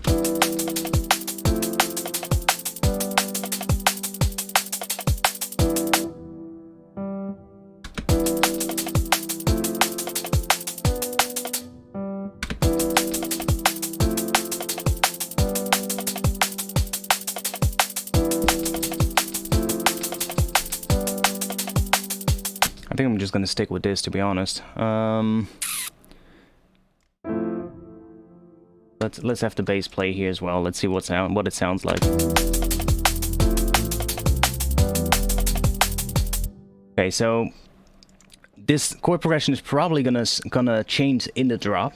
And in the drop, I'm probably gonna repeat these two chords, and then in the intro and in the breakdown and all of that, I'll have, and maybe in the B section of the drop, I'll have the entire chord progression play. So let's see what we can do with only those couple of notes.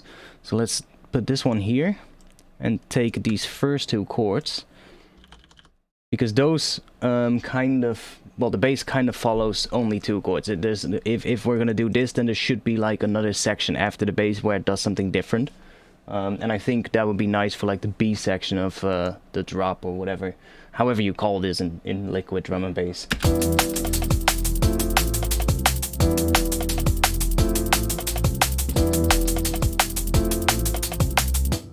And the chords are obviously going to be way less dense and stuff. Right now it's just, you know, it's just the chords itself. So then here,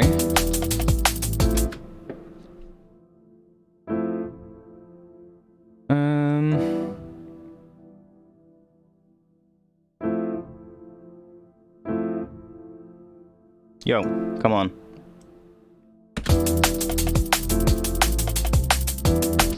That's nice.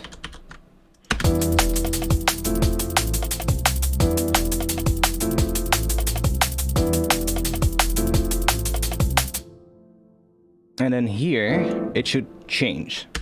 So maybe if I take that other chord, drop that one here, to kind of end it off.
And then something on the end here, so that it doesn't... Because right now it just feels like there should be another chord coming. And I don't think I want to do that. I think I want to have a 3-chord chord progression, so that we have 2 quicker chords at the start and then 1 longer one at the end. Which kind of spans the same length as what the other 2 chords are also. You know, like these 2 chords would span 2 bars, and then that last chord will also span 2 bars. So we kind of have a 4-bar section with 3 chords. I think that would be good to do. I hear that in a lot of liquid drum and bass, so I think this one would work. We just need something at the end there. But I think we found a chord progression, right?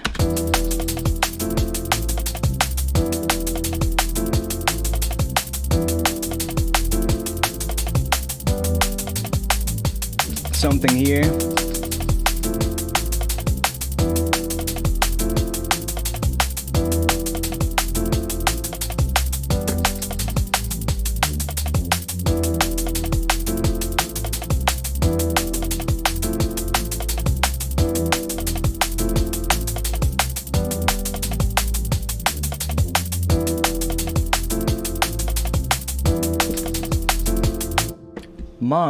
Mods of my Discord, I'm streaming. I'm getting mentions on my Discord like crazy. Yes, I'll get back to it after the stream, but I'm streaming now, so can't really answer your questions at the moment.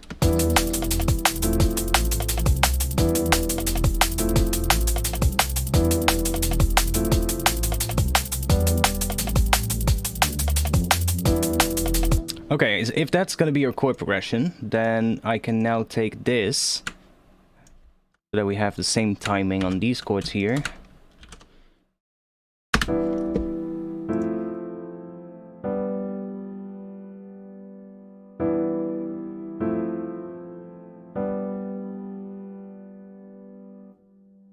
Yeah, I like that. At least for now.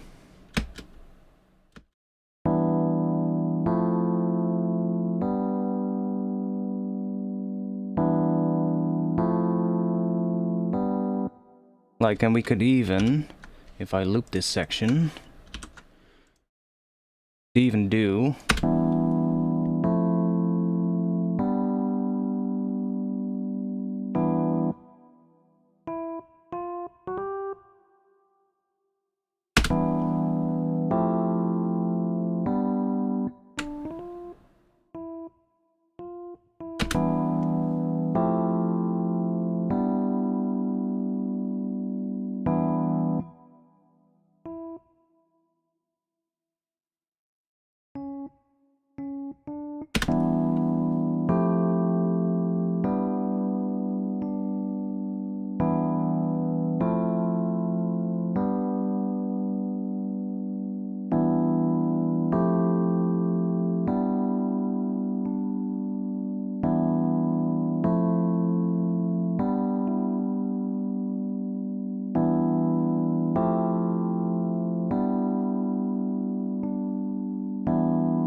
Yeah, I think this will work.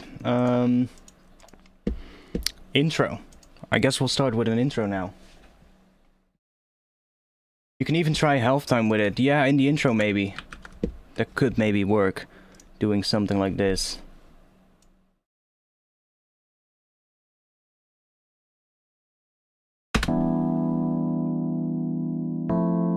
Oh yes. I like that.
Okay, I like that.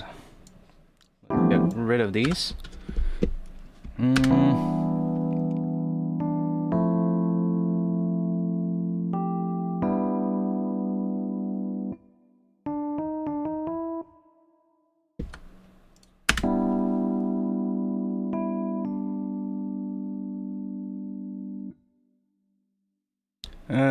I feel like we need another chord after it, going to a different chord. Dun dun dun dun. Something with that B.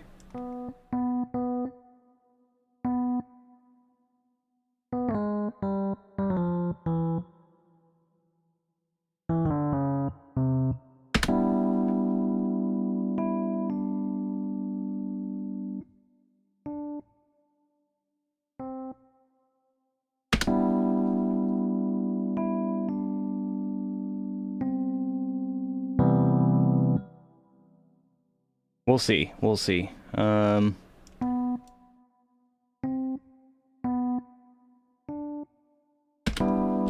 Let's also turn the metronome on so I can hear what the...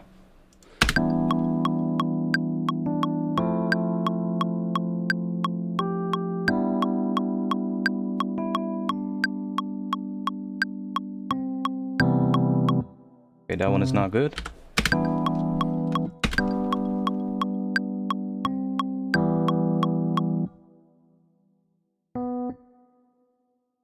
So maybe just a regular minor instead of the -7 there. And then go back to this one.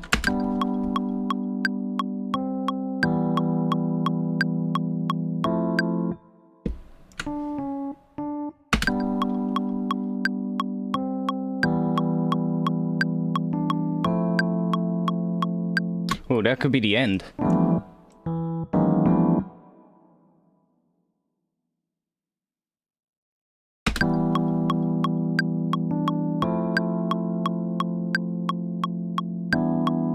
Oh, no, maybe not.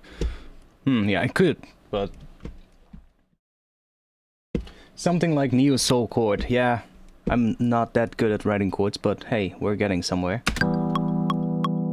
The one thing that's easy though is I'm using the E Phrygian, so all the white notes.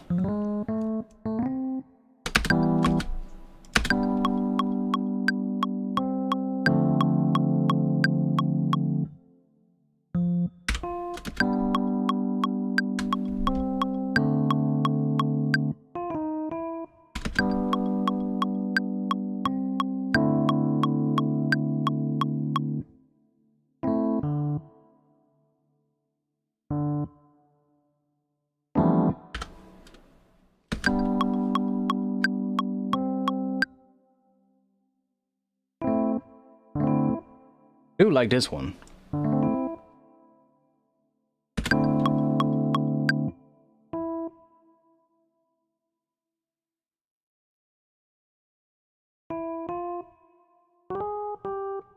I feel like it needs to go to that G on the end, because that will resolve nicely into that E.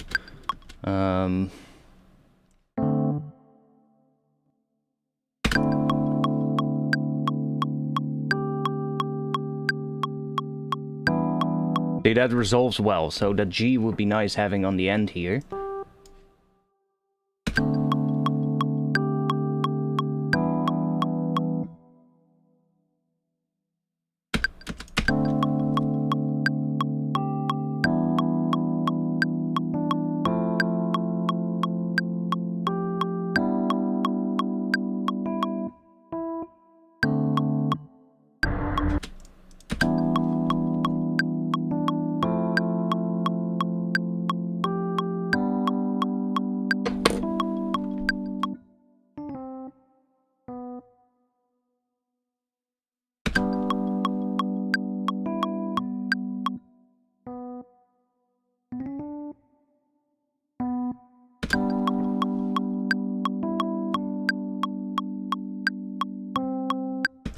Yeah, I'll figure this one out later.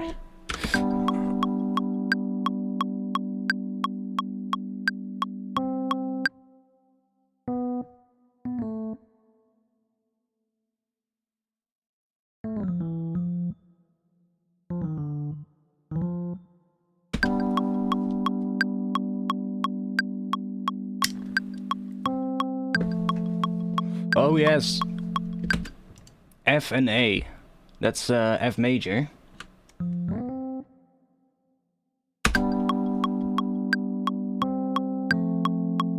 Oh yes.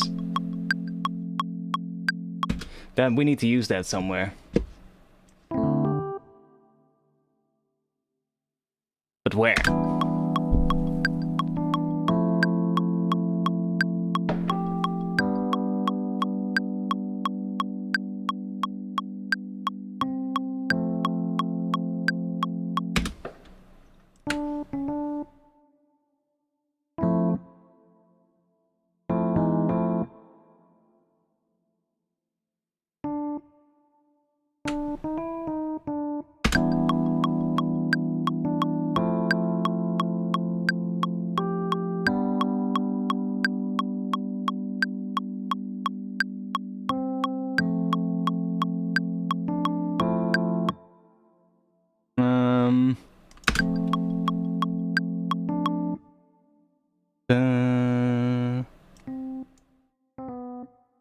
Okay, there we need to go down.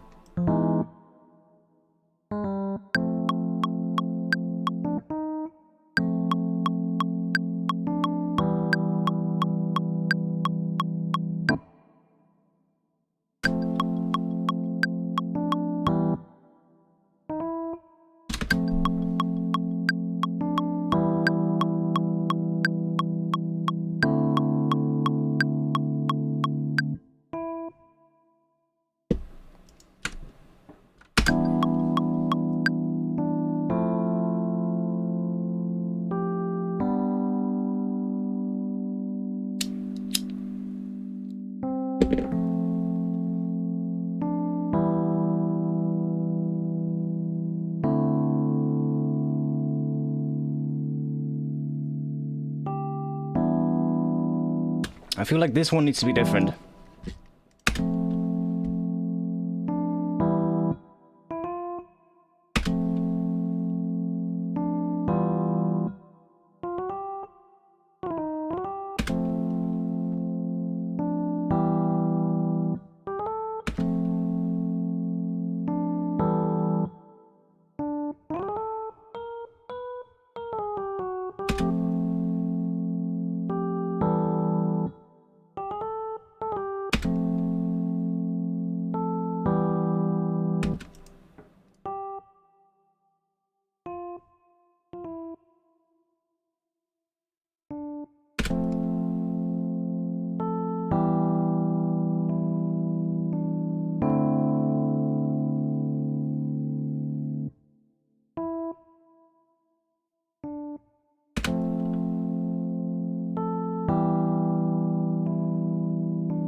Oh yeah, that's handy too, indeed. Taking like, just playing stuff and then later chopping the MIDI up.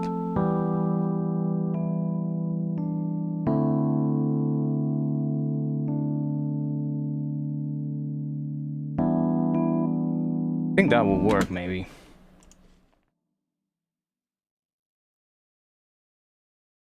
Does that sound like with some drums?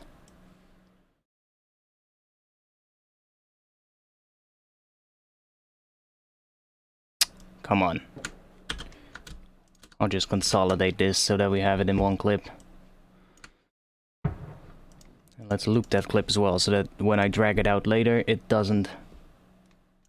It actually loops. That would be nice. Damn, I hear some really loud, like really big ass fireworks outside. Like these really low... Boom.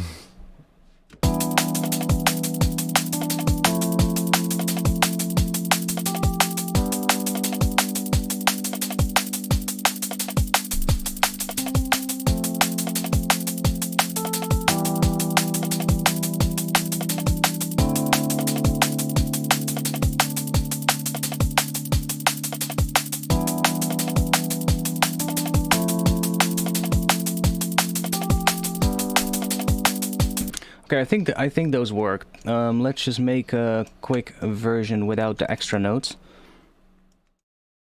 Because these might still change.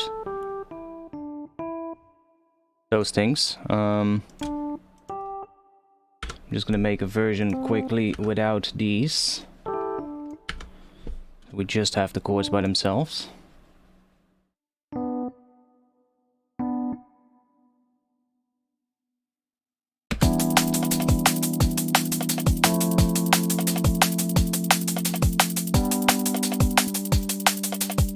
Huh. One note there stopped playing.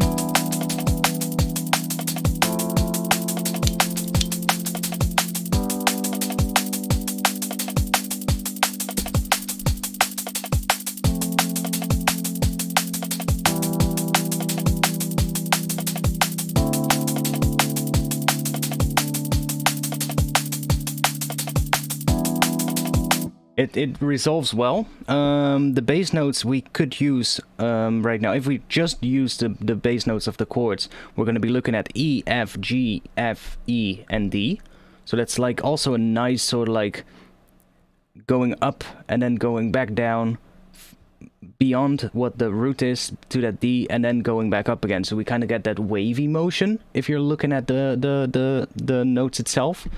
Which is nice, and that D note is not too low for a sub bass, so I think we've got a chord progression that can work. So now if I take these and just drop it here, let's just get rid of these. Can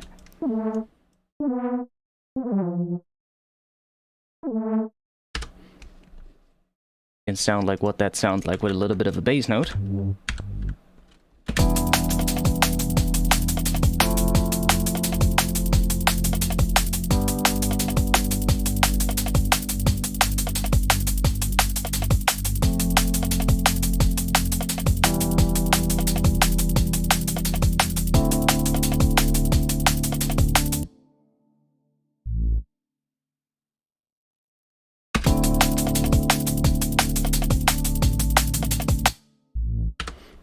Okay, I'm not sure. I think I want to have a higher part somewhere, but we'll see.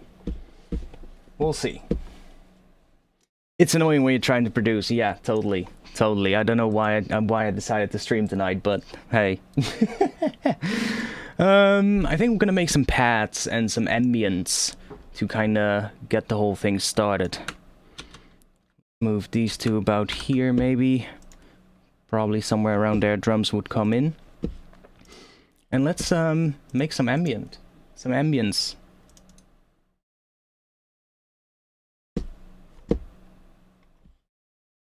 Just take these chords.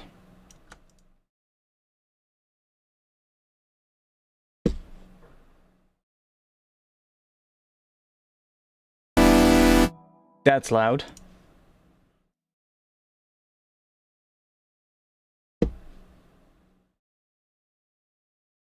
Back that one down a little bit.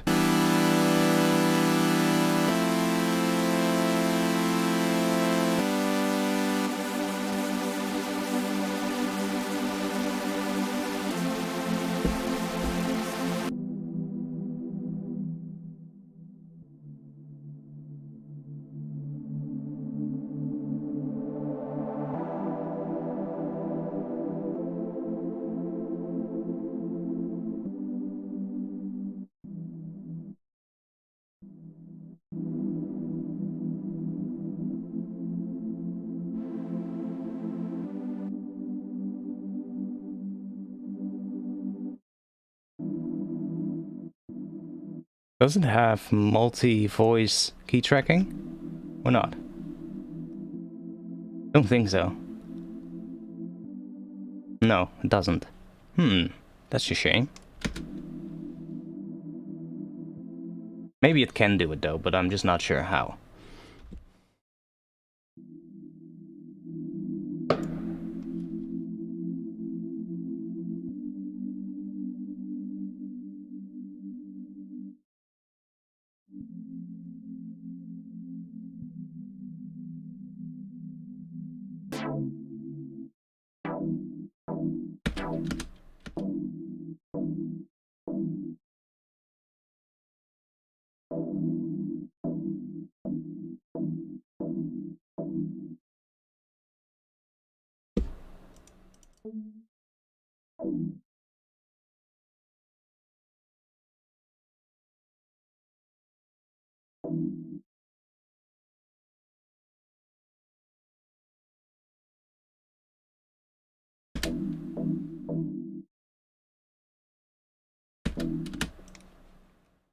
Yeah, we need pads.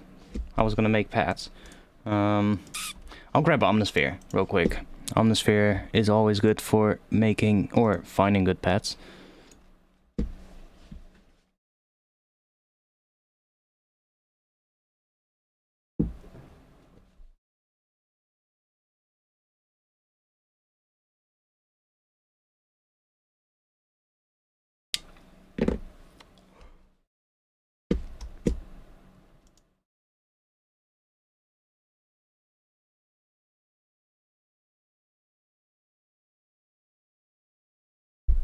We want something...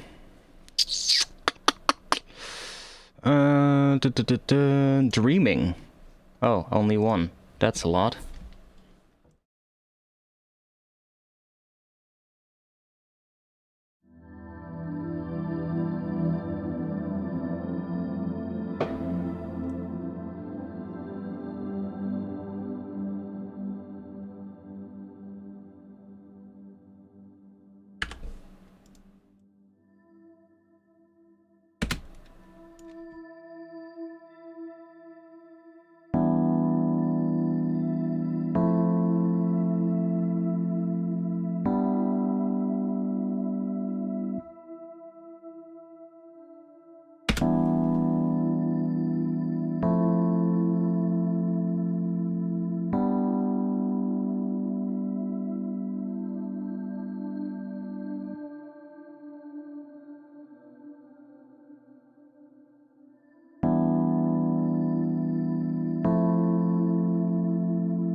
To be honest, for now I think these first chords would just be good enough.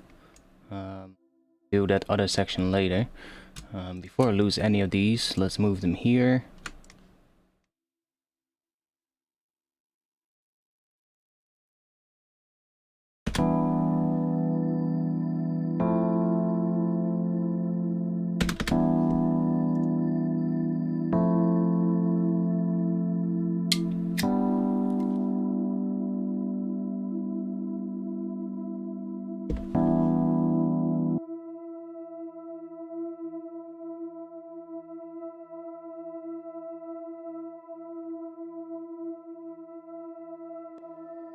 Yeah, that's a nice layer for like the intro.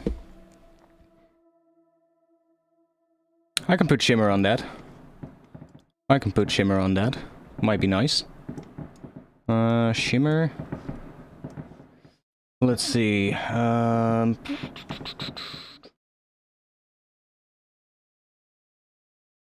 Well, maybe just this is actually good. Is the mix down a bit?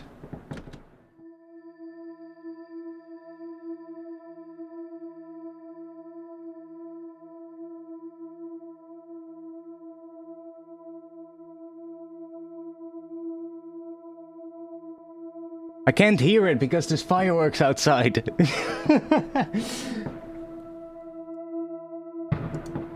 Can you stop, please? I'm gonna close my window in a bit because otherwise this is gonna get too crazy.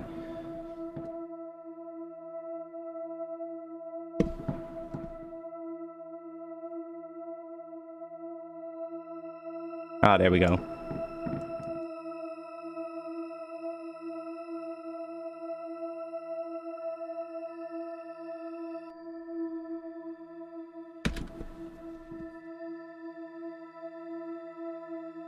I can hear it just fine. On a pad as well.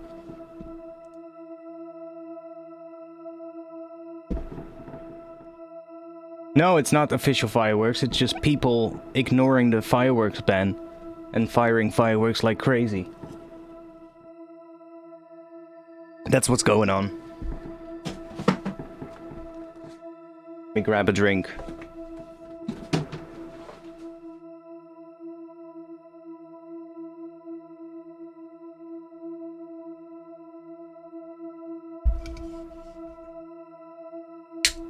Yeah, but I can't hear properly what I'm doing. That's annoying. Why do people decide to fire fireworks on New Year's Eve? It's like, why would you do that, man? Okay, so I think I want to have, let's start the track off with some kind of a subby impact thing. I like to do that, big fan of that, so let's find one. So, sub, I'm just gonna search for that in my folder of cinematic sounds. Impact, subsonic impacts. Okay, that's way too big, we need something small.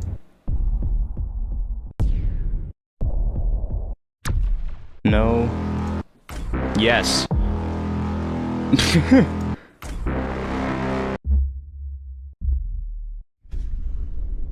These are two. That one could work. What else do we have? Submerged liquids. No, that's not what I want. Let's go to a different folder. It's sub booms. Yes, that sounds like something we could use.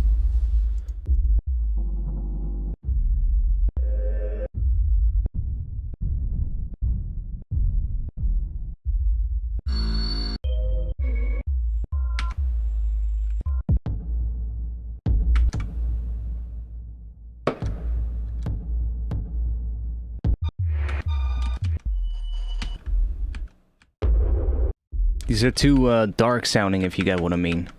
I think I have some other ones as well that are less like that.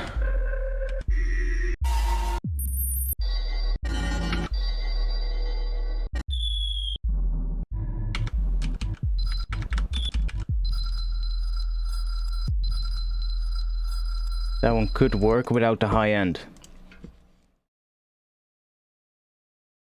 Drag this one in here. And let's just add an EQ.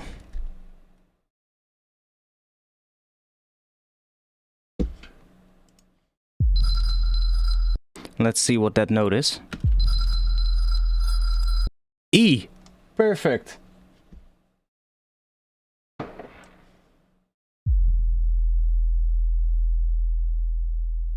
Goes along quite long, but let's just give it a bit of a fade.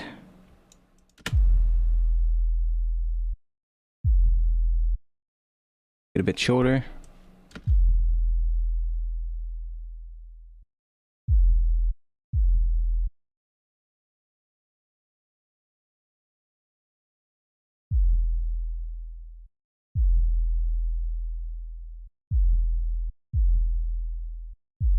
I don't like that sort of like wobble in the end. If it was E, how you change it? No, it is E. But if it wasn't E, I would just pitch it. You know, just if this would be F, for instance, I would just bring it down one semitone. Just transpose the whole thing, basically. That's good. Now, you shouldn't normally do this, but I'm just gonna try it out anyways. Put a reverb on the sub.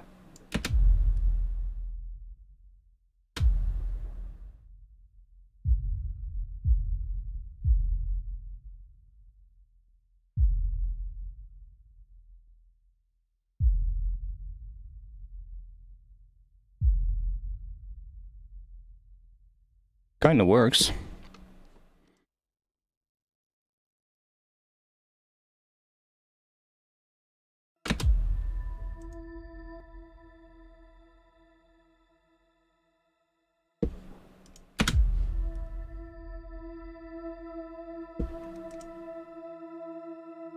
No, didn't want to do that. Didn't want to move the entire group.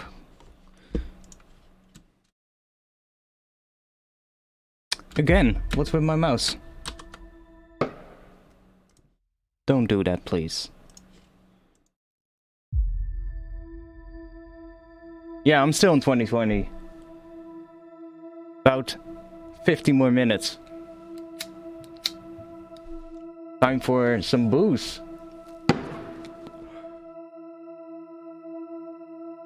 Okay, this is good. And then I think the chords will come in here.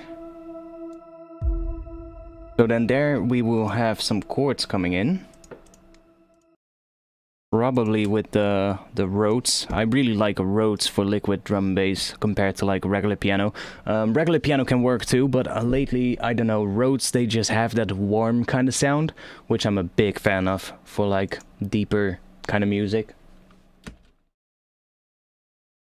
So this one, I guess we're just gonna extend that.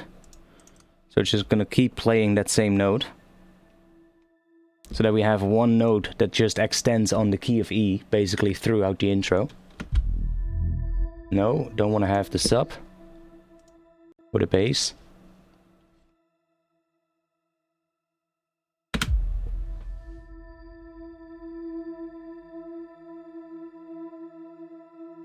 We're gonna have some more atmosphere coming in here, like gradually.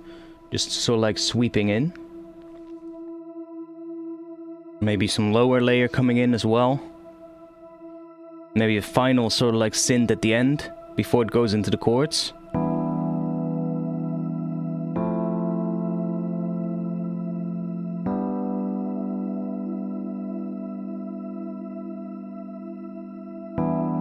And those chords are going to be probably a little bit lower.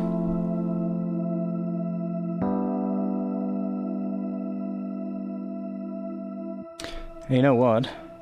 This one, it's getting quite big eventually because of the reverb, I think.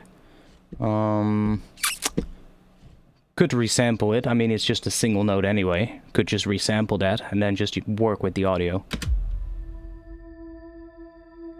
Oh yeah, I think a vocal layer would also be nice. I do have Heaviosity's Vocalize, which has some vocal sort of like pads and like those kind of things, which probably would be really nice for this kind of stuff.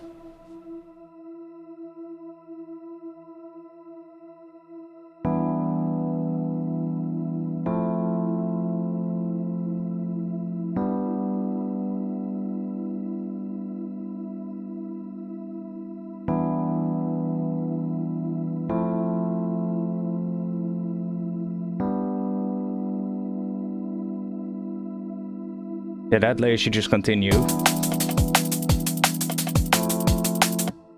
into that next section, most likely. So I'm just gonna make a MIDI clip that is this long, so it's the entire length of the intro. Don't even know if the intro is gonna be this long, but this is like the max for like the intro, I think. It's 64 bars, if I'm correct. Yeah, 64 bars, that's probably good for like an intro, maybe shorter, but probably not going to be that much longer. And let's just freeze this one. And I'll just work with the audio. Yeah, we're going to filter the drums as well in the intro. Like, the drums need to be biggest when the drop hits, and in the intro it's just going to be some more lighter drums. Might find a different break, might filter this one. Not sure. We're just going to build this up as we go.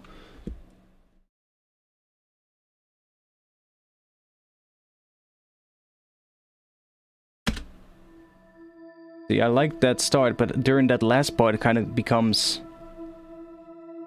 You basically have that reverb the entire time.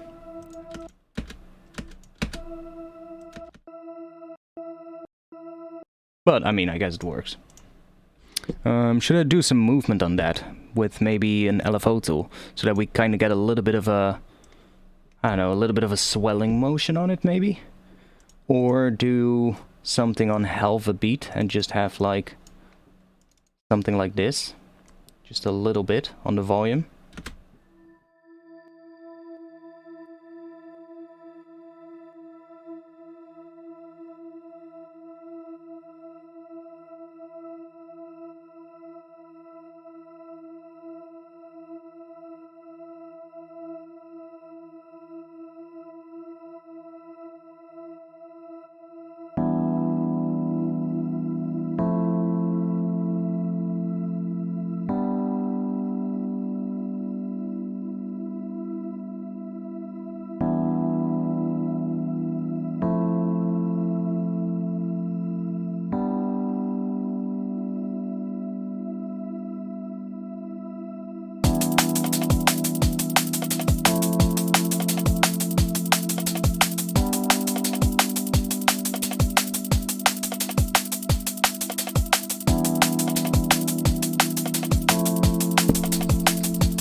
Time for some booze.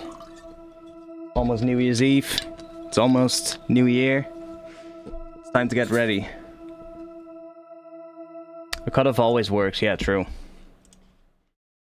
Yeah, let's bring up that vocalize thing. I think that would be great in the intro. Save. Let's bring up contact. I think that would definitely also set the sort of like the mood for the intro right away. Because it has a really beautiful sound. Where is it? Heaviosity, vocalize. There's vocalize 1 and 2. I'm not sure which one. But I think... Was it this one? I think it was this one. Or not? Pads. Ah, here. Sustained vowels. That's kind of cool. Was it vocalized 2? I think it was 2.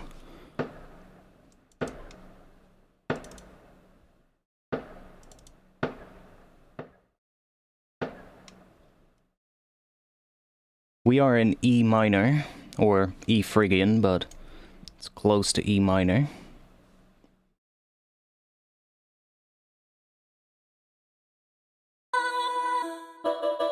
No, that's not what I want. I want more sustained things.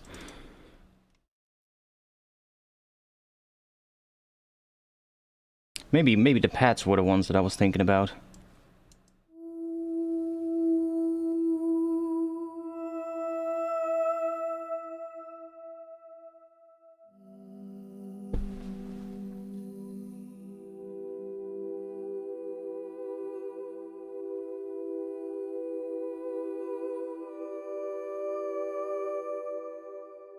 Let's see which ones it are. There are some really nice patches in this one.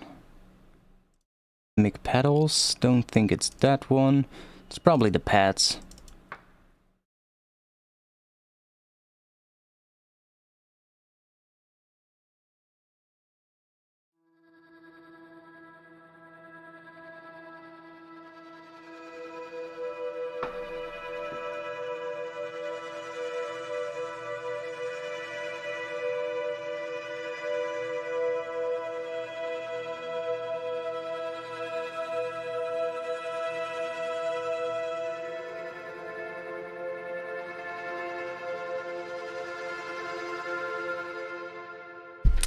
It's not the ones that I had earlier. I was using some in a previous thing that I was working on.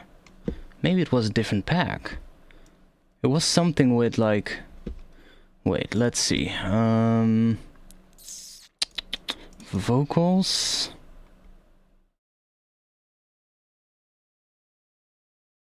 No.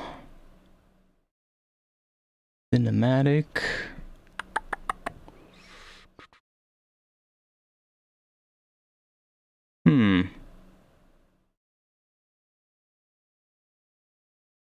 Which was it again?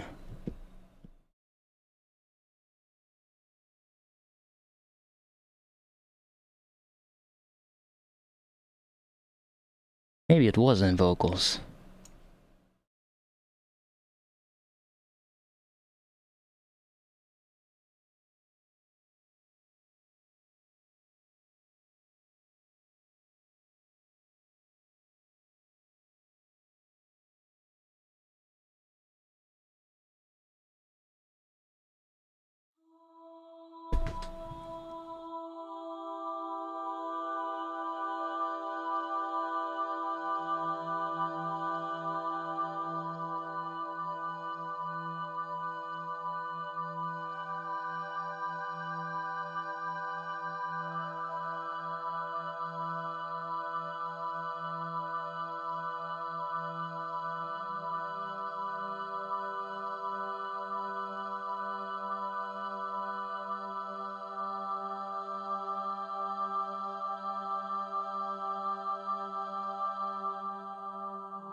Need a reverb on this for sure. this would be a good moment to try out that reverb cloud seed, I think. Might sound really nice on this.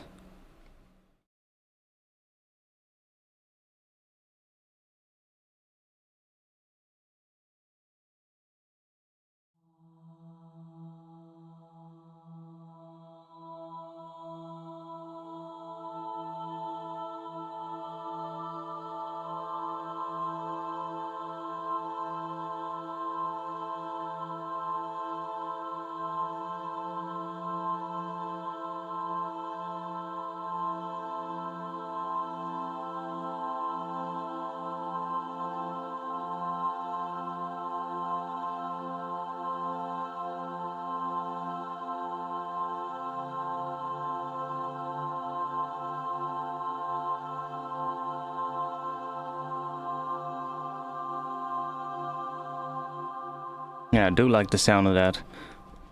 Which are we gonna use? But I'm not sure. I think it was a different library. I had one library which sounded really nice. It's one of these. It's either Ethera. I think it's this one.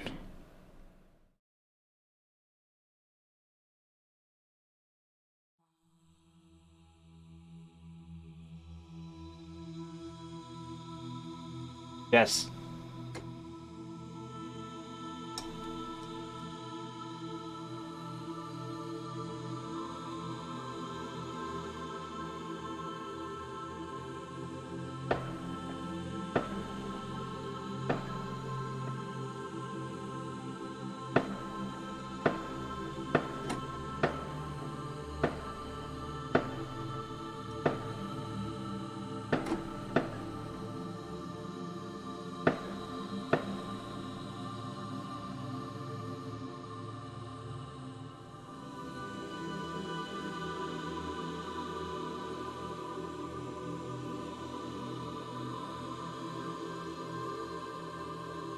Yeah, this one sounds beautiful.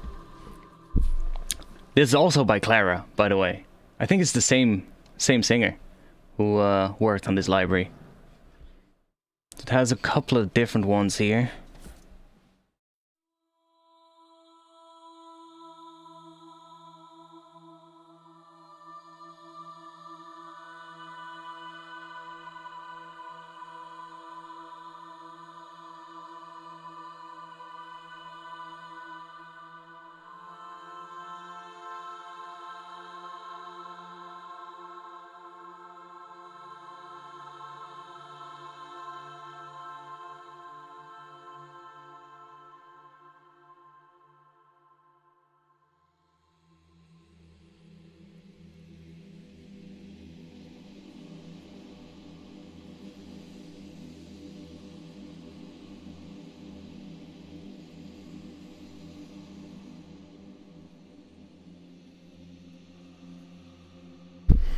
I think that ethereal one is quite nice. Transcendental.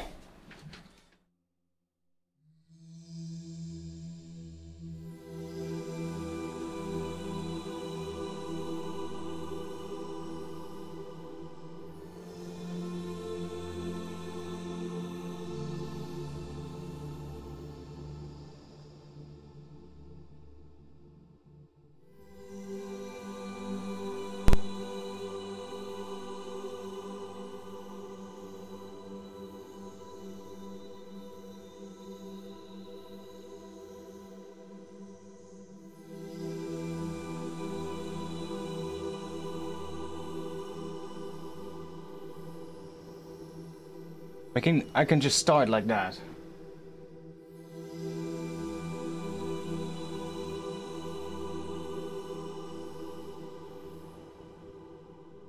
Has it actually saved that? Probably not. Oh, it did. Nice.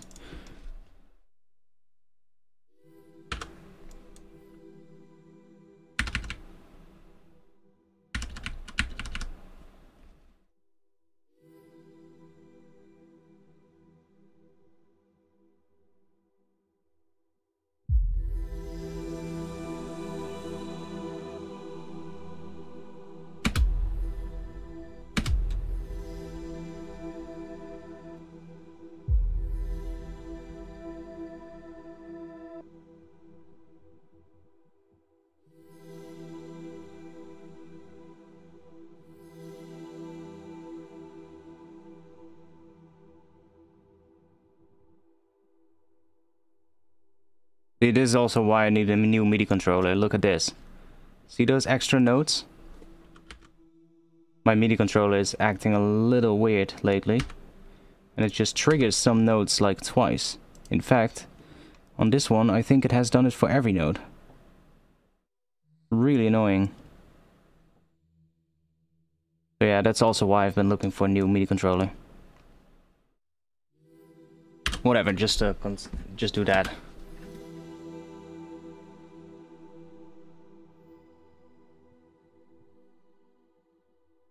Then these. Not sure if we need that low note.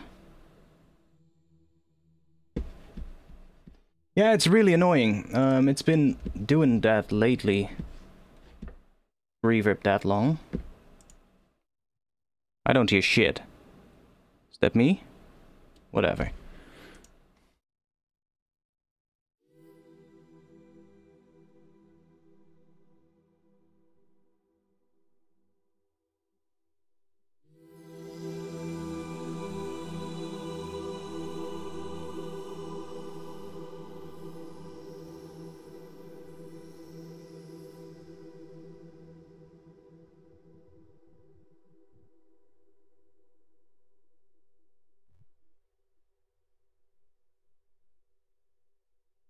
Oh, it doesn't play. Oh, now it does.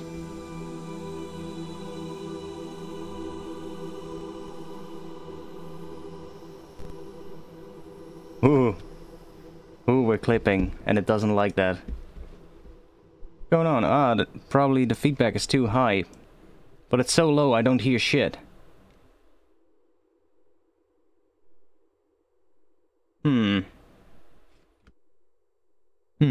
Not sure. Looks like we're having some issues with this one.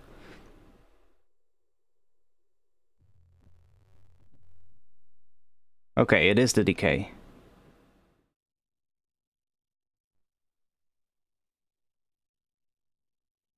Yeah, now that my spacebar doesn't work if this plugin is active.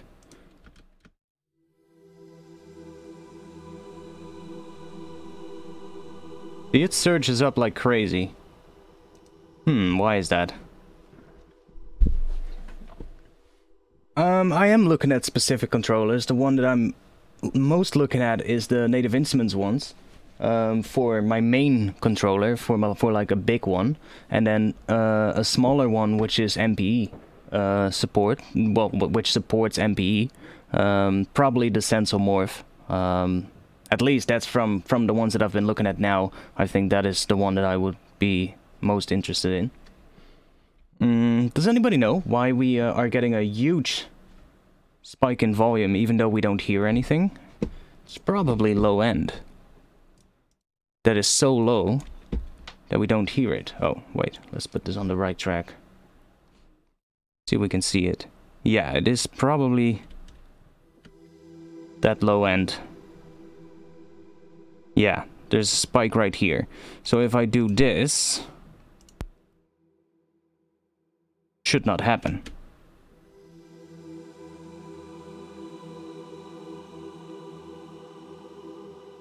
Yes.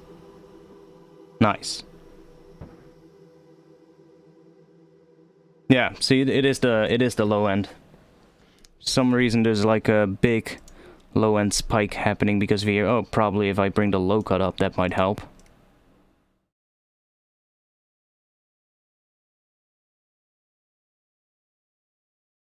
It's a free plugin, by the way. It's currently, I think it's being developed right now, but it's quite nice. Oh, now we don't have anything. What? High pass enabled. Low cut. High cut? Okay. Why am I not hearing anything then?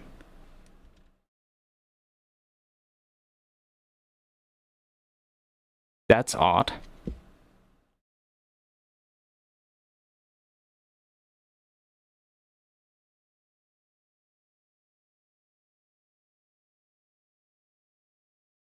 I think I broke it. What? Yep. I broke it completely? Nice. Nice. What? Your input mix is all the way down. Is that it? No, I think that's... Why is it all the way down? Is that it, though? No. Strange. Strange.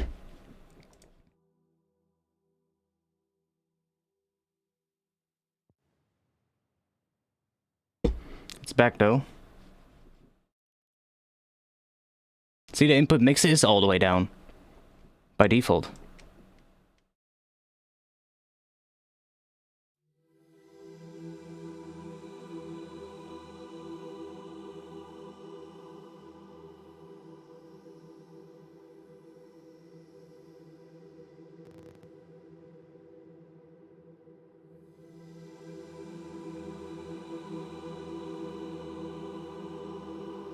I'm just gonna resample that, so that we don't have to worry about it. But I also want to make sure that I have some with the other chords then. So, we have... I'm just gonna make a couple of these. Just take this one. Drop it right here, somewhere.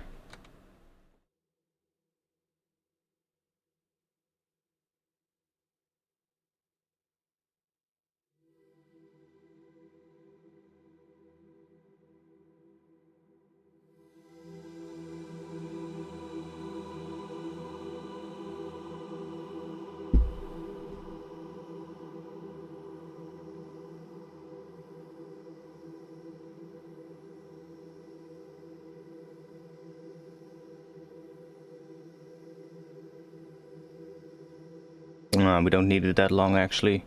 There's not really much else happening there. So we can just do this. Control A. Let's consolidate this. So we are an octave higher.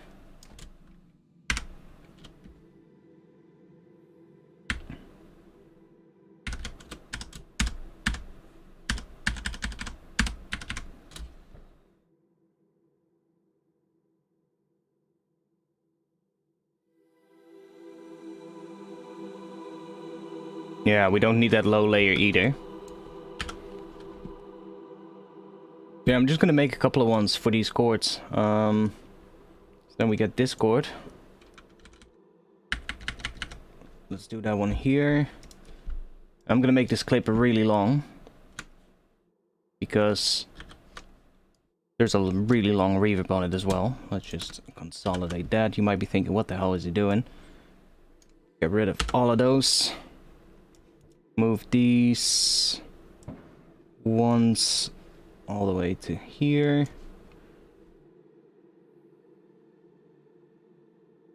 Like that.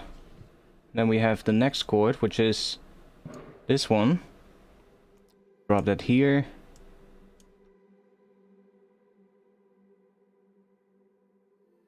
Got this chord.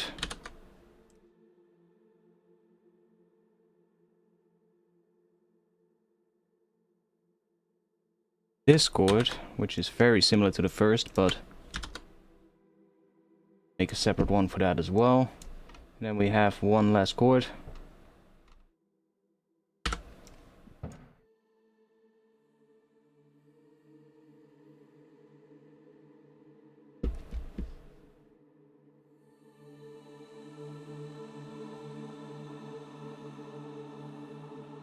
Might be nice with that change to D. Now, the question is the reverb done playing when it hits the second chord? Let's see. Probably not, because this reverb is really long.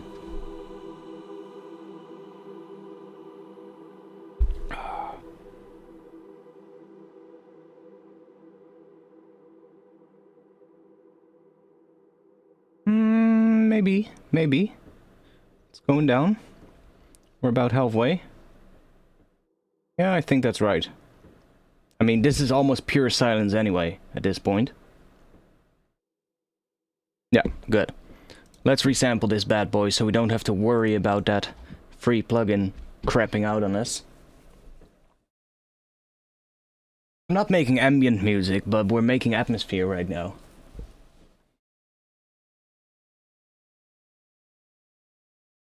Yeah, it's so quiet. Doesn't matter.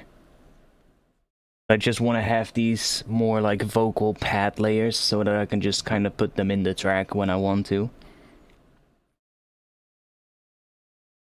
Making some sounds that we can use.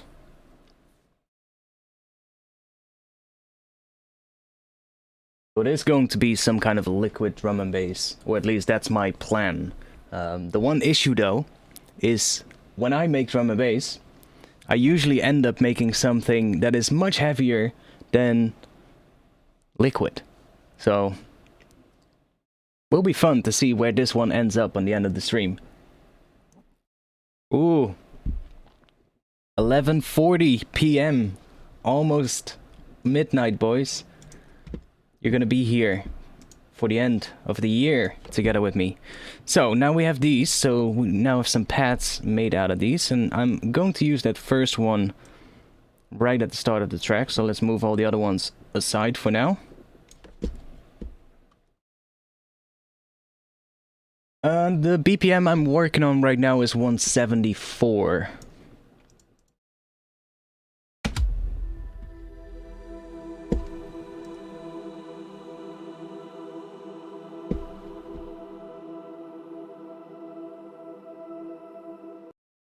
Okay, I'm just gonna put this on a new track. And I'm gonna call this resampled voice pad. I'm just gonna have those for later. And let's compress this quite a bit.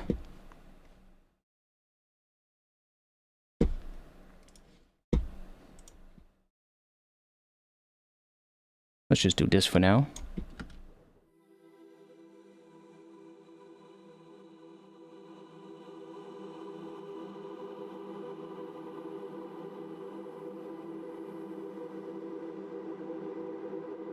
Now we can hear that long reverb tail.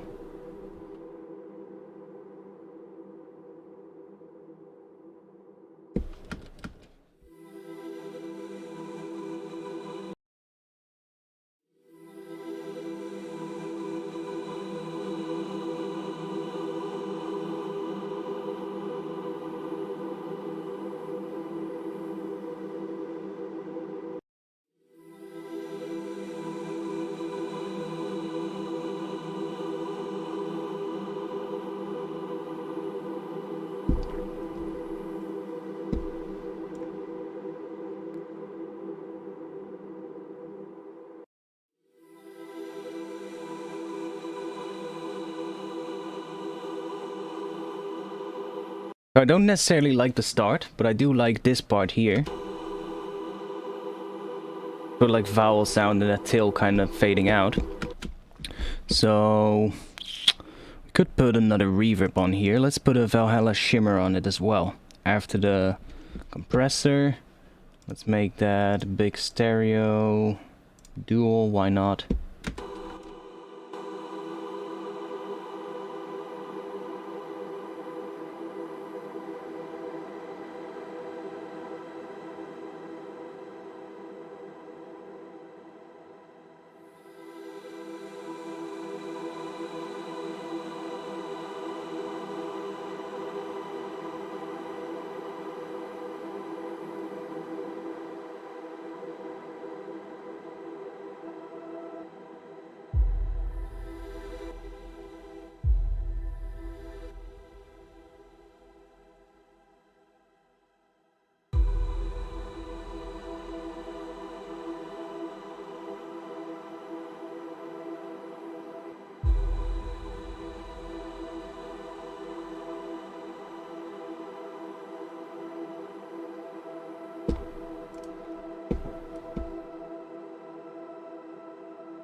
Yo. Oh. I'm like, why doesn't it respond? That's why.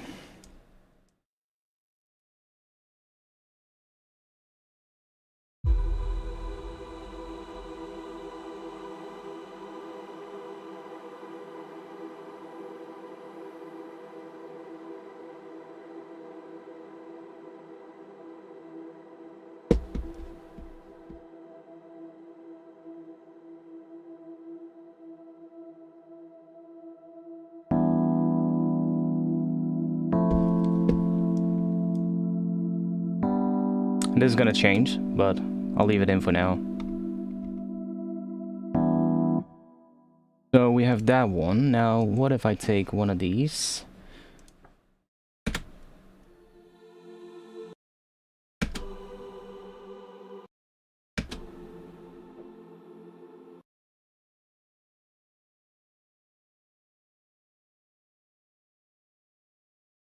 Not sure if this one is the right one, but let's try something out with this.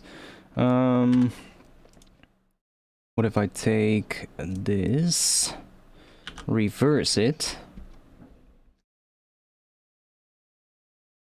This takes a little bit of time because it's a long file. And let's create another track here. Or you know what? I'm just gonna duplicate this track. Group these. Instead of having these effects on here, I'm just gonna put them on the group. And then get rid of these. And sort of like use this as a second sort of like layer. See what happens if we have a reversed kind of vocal coming in here.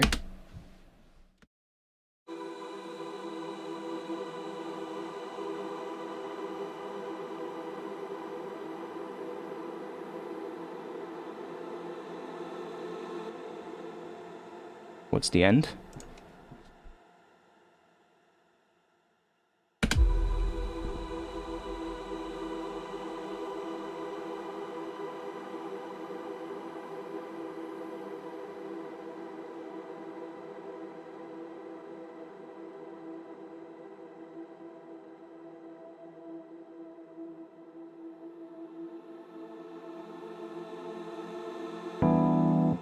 Oh, that actually worked though, but not in that spot.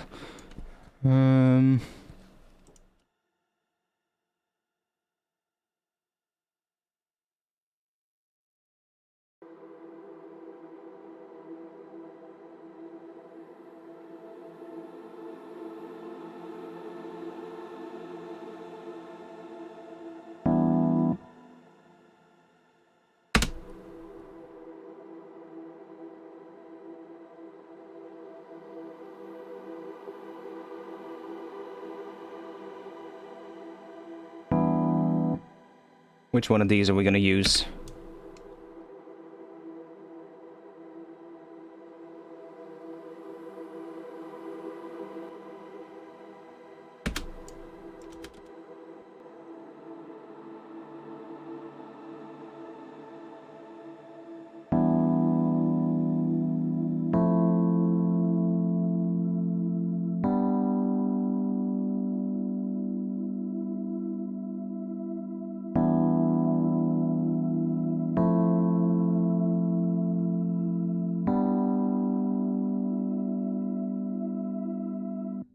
Okay, so I probably want to introduce the chords as well.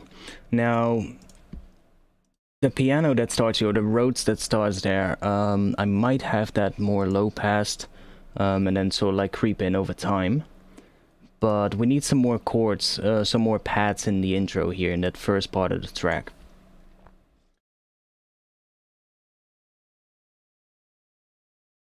You made like a Reese fall down effect? I don't know the name. What do you mean? You're talking to me or you're talking to somebody else? You're talking to Float. What are you talking about, by the way? That thing still exists? What?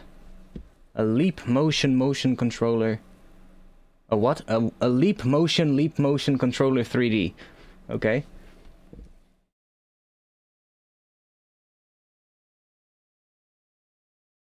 I mean, a Reese fall down effect. If you're talking to me, What I did here, that's just a glide. This. That's just a glide. A regular old glide with a monophonic patch with legato turn on. See?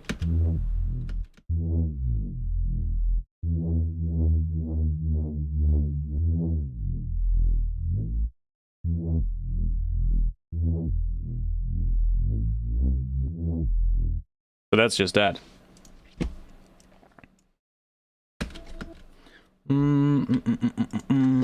Have fun struggling with artifacts.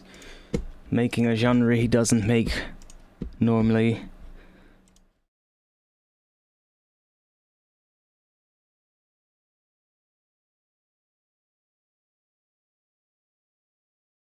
Oh, I have a vital here. Well, doesn't matter. Let's take this one. Check more chat, please. What? I already said I'm streaming, boys. I cannot fucking read the Discord if I'm streaming. Give me a break. I'll get back to it after the stream.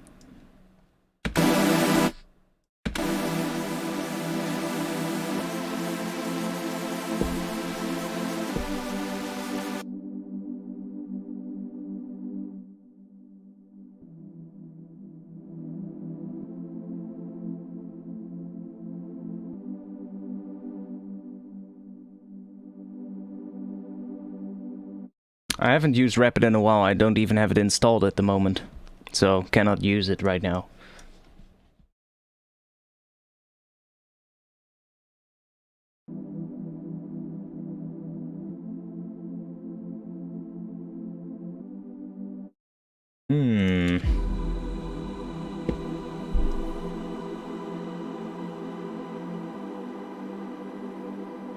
I think I'm just gonna take Omnisphere for pads instead of making one from scratch.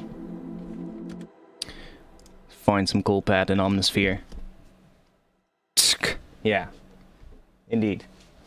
I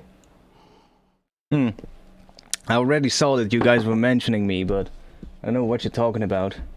You're talking about ideas for the server, right?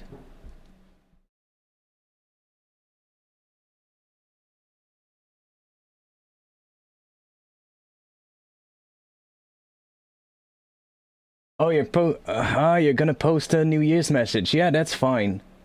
Write something good. Doesn't really matter too much. Just wish people Happy New Year. That's fine. Thanks. Thanks. I hadn't seen it. Thanks. That's fine. I mean, they'll understand.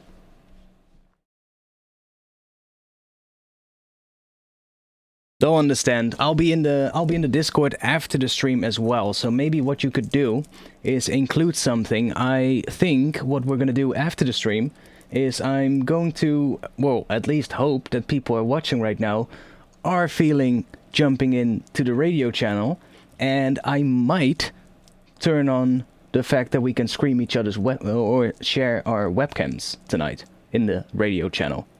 See how that works and if it handles it well with a lot of people. And have a little party after the stream. A little New Year's party. What about that? I'm up for it. To have another good party like yesterday. Have a nice drink and just hang out and have a chat. So if you want to include that in the message for the people who are already in the Discord, let them know, like, hey, after Art's done streaming, we're gonna jump into the radio channel and listen to some drum and bass. Maybe you could include something like that. But other than that, I'm fine with you just posting something like that. Don't worry. It's not the end of the world if something is not exactly how I want it.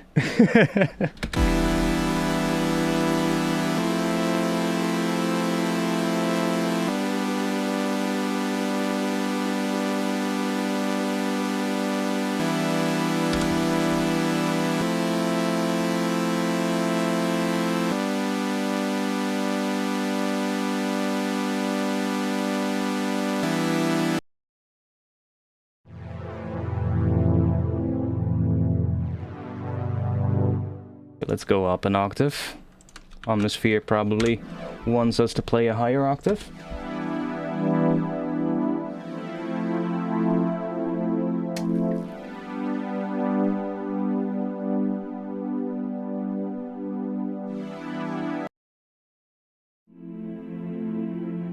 Oh yeah.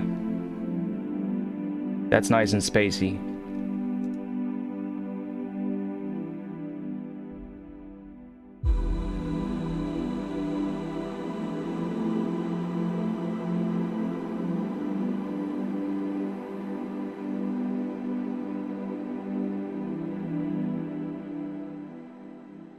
So where's the other chord progression that I had? It's this one, right? Yeah. Should be that one. Yeah. What if I take this? Bring you up again.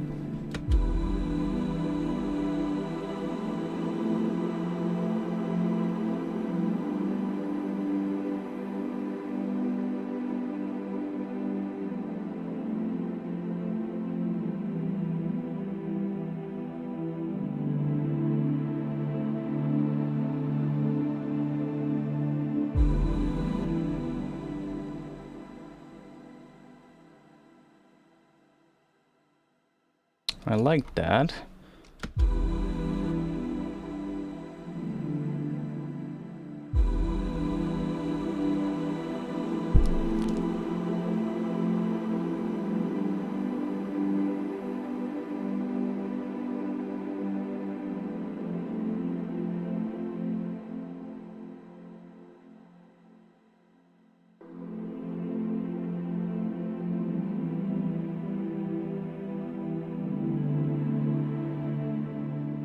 Just have this extend.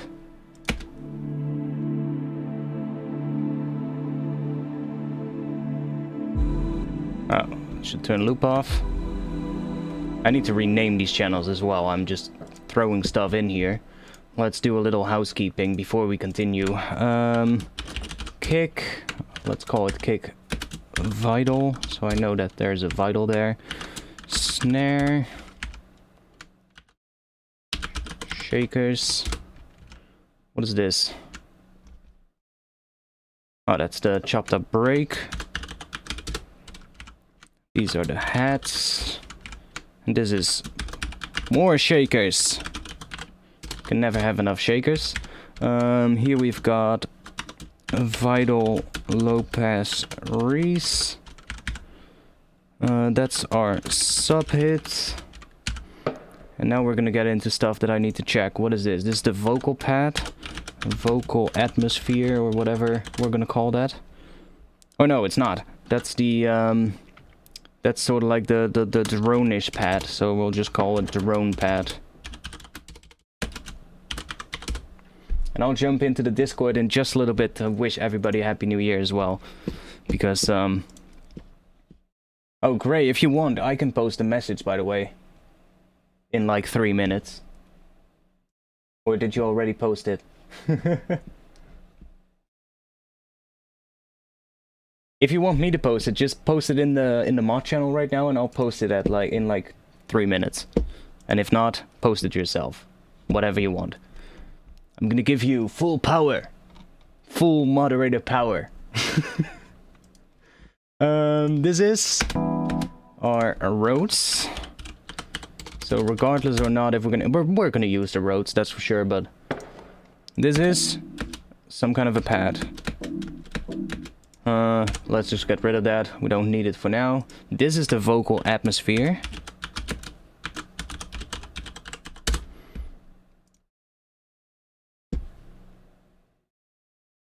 And then this is our Omnisphere pad. So I'm just gonna call this pad. Yo! Oh, fuck. I did something that I didn't want to do. Let's undo that. Undo it another time. I removed Omnisphere. There we go. This is pad Omni.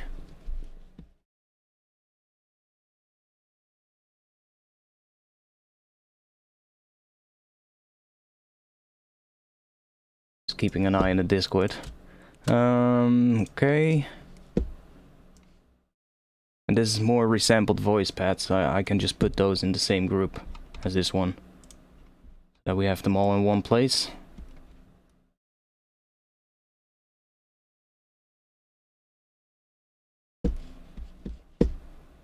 Okay.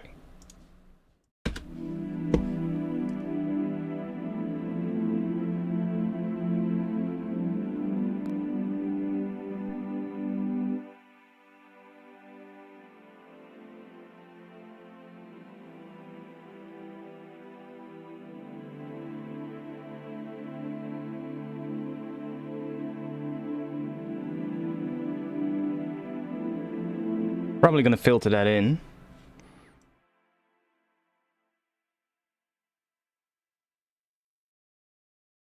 People are already counting down. Oh yes, Happy New Year everybody. It's gonna go full mayhem now. Let me switch. Happy New Year, I'm gonna have a drink.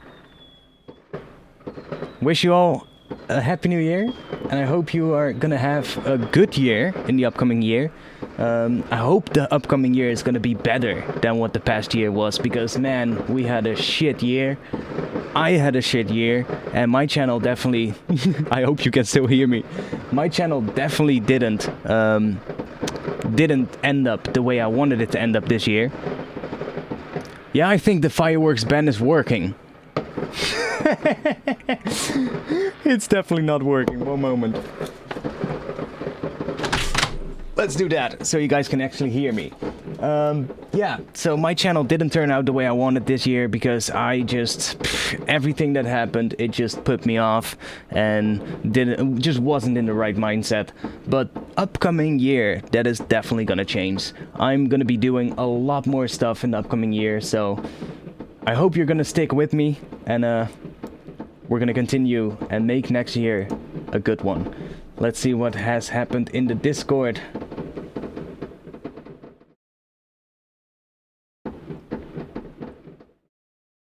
I don't think Gray was actually still listening when I said include a message that we're gonna jump into the radio, but doesn't matter, Gray. I told you, I give you full moderator power.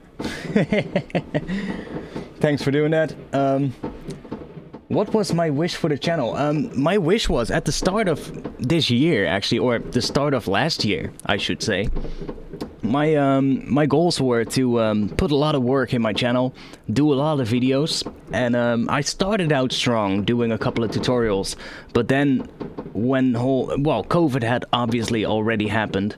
It had already started, but it didn't arrive yet in the Netherlands, and they were saying here like, oh, it's not gonna be a big deal, it's not gonna come to here, it's only gonna stay in like Asia.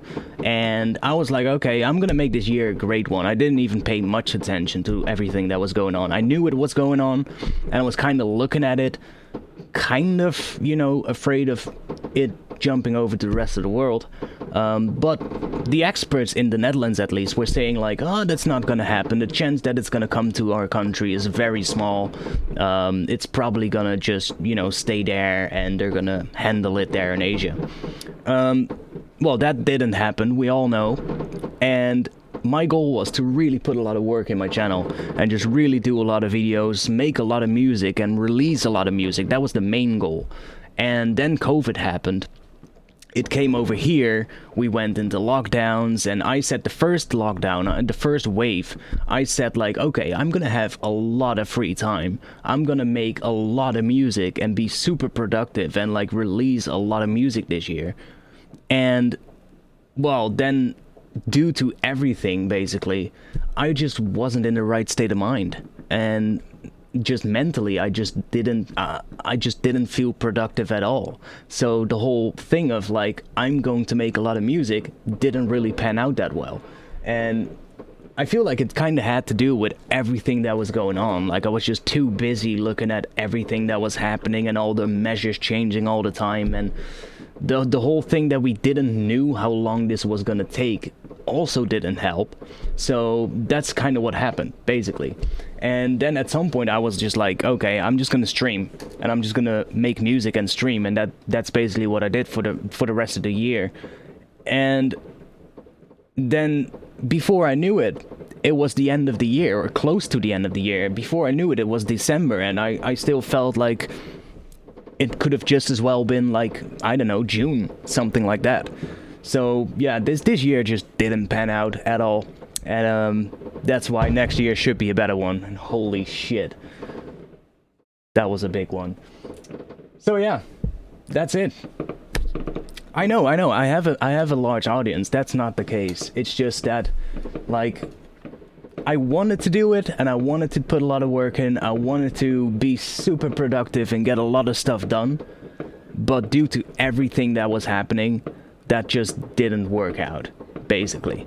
And that's, yeah, I don't know. It just sucks. But what can you do? I mean, as a creative person, your mental state and your mental mindset and like everything that's happening around you can be really important to how productive you are and how creative you are and how much inspiration you're able to actually utilize. Like, that was also the main point. Like, I sometimes would be inspired, and then I would jump into Ableton, and it just, nothing I did sounded nice, or nothing I did sounded like how I wanted it to sound. It just didn't work out. And I think that mostly was to do with the whole fact, you know, that everything was such a mess this past year, basically. And I've talked to a lot of other creative people, you know, people that are doing similar things to what I do, and I heard the same thing from a lot of people, that they had plans to do a lot of stuff this year because they knew, like, oh, we're gonna be home for a while, okay, let's just better put that time to good use. And I heard so many people say the same thing, like, I wanted it, but because of everything happening around me, it just didn't happen. I don't know. It's a tough one. Mental health is a really tough issue sometimes, and really little things can have a huge effect on how creative you are and how you sort of like put your creativity to use. So yeah, it's I'm glad that this one is over, though. I'm glad this year is over and we can just start fresh. Now vaccinations are gonna start. We know that at least something is happening and there is an outlook on a better future. And that will definitely have a huge influence on, like, the mental state of people. You know, it's just that simple. Like, if you don't know how long a situation is gonna last, and that situation is not nice, and you don't know how long that is gonna last, that is gonna have an effect on you. Maybe not on everybody, you know, maybe some people, you know, will have to deal with it more than others, but me, it definitely affected me in the past year. And now you kind of know, like, okay, it is gonna change. I don't know how long it's still gonna take, you know, by the time everybody's vaccinated and we can get back to normal. It's probably by the end of next year, or this year, fuck. But at least we know something, you know, and that matters a lot. That really matters a lot. Now I can just kind of push it aside and think, like, okay, however long it's gonna take still, it is going to change, and I'm just gonna focus on my own stuff now and do stuff, you know, and make stuff and actually get to work. But yeah, Happy New Year, everybody, and I hope all of you are gonna have a better year next year as well, because, I mean, maybe you had a good year, maybe you had a great year, but still, I think the year could have been way better if it wasn't for everything that happened, right? So, I just hope all of you are gonna have a good year. I'm gonna grab a drink downstairs real quick, so I'll put on some music real quick for you guys to listen to, and I'll take a piss while I'm at it, and then we're gonna continue working on this. Let's see, do I have some music for you guys? It's gonna be heavier than Liquid, that's for sure. Oh, I think I bounced a couple of new versions of tracks that I was working on. We've got... Which one? Which one should I pick? I guess this one.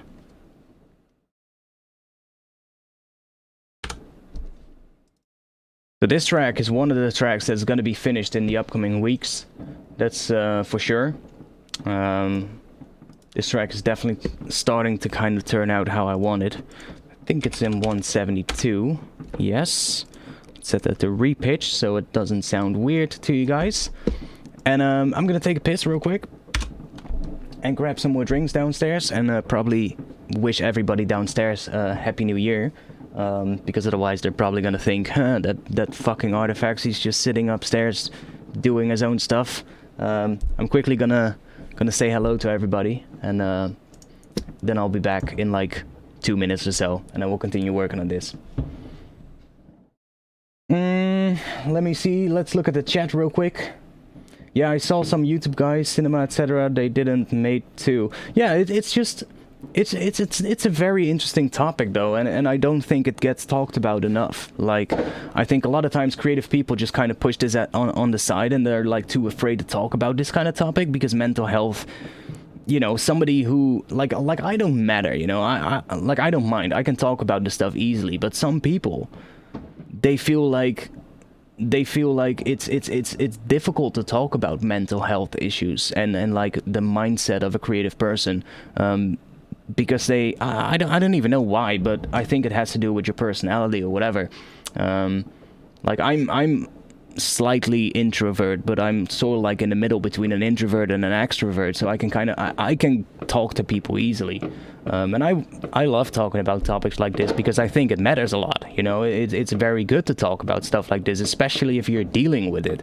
Talking to other people about your mental state and your mental health and how you feel creatively can really benefit. You know, if you have something that is you know, bothering you and it's keeping you from being creative, then being able to talk about it can really help. Now, with everything going on in the past year though, I mean, I'm not sure how much it would have helped. It might have helped a little to kind of talk about it, but the issue is still there, right? And it's not an issue you can fix yourself. So that was just the main reason why I think a lot of creative people had this issue this past year, and not just creative people. You know, if you're stuck at home and you're just lost your job, that's gonna do the same thing. You know, you're also gonna feel fucked. And talking about something like that can really help, even if it's just for, you know, for a little bit and just making you feel slightly better. The only issue this year though was that the whole thing that caused all of that was not something that you did yourself.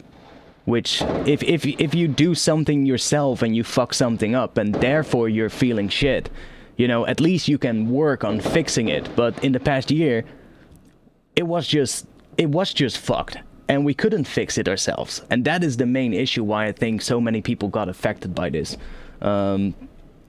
But yeah, being able to talk about it really helps though. Like, yeah, true, creative people can go bust. The 27 Club isn't there for no reason. Yeah, true. Like, there is one thing though with like creative, like, especially like back in the day. I think now, like the more we advance into the future, the more and more it gets sort of like normal to talk about stuff like this. But back in the day, it was seen like you wouldn't just talk about that, you know, you just wouldn't. And I feel like a lot of those artists probably would have been helped a lot by just having somebody to talk about this kind of stuff. Luckily though, while we go on, as we advance, it kind of gets more and more known that this stuff is important to talk about, and that it helps to talk about this kind of stuff. So yeah, I think that's good though. But yeah, you're totally right. Like, I'm not sure if any one of those artists is, you know, that died at the age of 27 was because of that reason, but still, like, it probably did have a lot to do with it. Maybe they were in depression. Well, that's the thing. Like, if you, like, I wouldn't say I'm in a depression though. I just feel uninspired and I just don't feel productive, but that's not a depression. I wouldn't, you know, belittle anybody who's actually in a real depression. You know, I'm feeling fine. It's just that music-wise and creative-wise, I just didn't feel like doing anything. I mean, I did plenty of stuff in the past year. I made a lot of starts to tracks, and I made a lot of tracks that are close to finish now. So I definitely did do a lot. But the things that I said I was going to do and that I really wanted to focus on just didn't work and just didn't happen. And those tracks all came together over like the past year, and I had weeks where I just didn't make any tracks because it just didn't work. And yeah, it's interesting though. We're about to open therapy generation. Yeah, I mean, people are just more generally open to talk about this stuff now than, let's say, 10, 20 years ago. So, I mean, if I talk to my parents, for instance, they grew up in an age where you just didn't talk about that stuff at all. Like, they wouldn't even talk about it with their parents. Like, look how times have changed. I can talk about this kind of stuff with my parents easily, and they will just understand. They will be open to listen. whereas they came from a family where that was not the norm. So even in like a couple of, like, let's say 2 decades, a lot has changed. So it can only get better in the future, but at least, yeah, I'm gonna plus one that crack. Let's have a positive 2021. Let's forget all the fucking negative shit that we've been through in the past year and just make this upcoming year a better one. Not just for me, but for all of you as well. Like, think about what do you want to achieve in the coming year, and let's just all collectively work towards those goals. I mean, I know I'm going to, so I hope you guys are going to have something as well to look forward to and to kind of work on, because the past year is one to just forget as quick as possible, at least for me. One thing I learned though in the past year, I have to say, is that sometimes taking some time off and taking some time for myself is really good, and I should do that more often. I missed a couple of streams in the past year, especially towards the end of the year. I had a couple of weeks where I just either was sick, or I one moment I just had these the stomach pains, and I don't know, and just a couple of weeks where I took a break, and it actually felt pretty good though, like taking a break every now and then. So that's something I learned, and that I can take away from the past year. It's just that sometimes you just gotta take some time for yourself, you know? And I know a lot of you don't mind, like if I just don't feel like streaming for a week and I let you guys know, a lot of you are fully understanding. But for somebody like me, not streaming for a week always felt like, oh boy, I'm letting everybody down, you know, because people are looking forward to the stream. They know that I'm streaming every week. They know that Friday, for instance, is live stream day. And if I then, for instance, at Friday afternoon just put out a message, hey, I'm not streaming, it feels like I'm letting somebody down. But now I realize that a lot of you don't actually mind and fully understand. And yeah, that's definitely something I took away from last year. That sometimes taking some time off and just doing something else than just working on what you do every week is just good. And it also freshens you up a bit, you know, makes it all a bit better. And usually you come back stronger though, and that's something, yeah, it's what I learned for sure. If there's one thing to take away from the past year, then that's it. Anyways, let me just quickly jump into the Discord and say Happy New Year all. Sorry. Sorry, I'm streaming right now. I guess they know, but I'll be here later. Okay, I'm gonna take a short piss, and then I'll be back, and we'll continue working on this for a little bit more.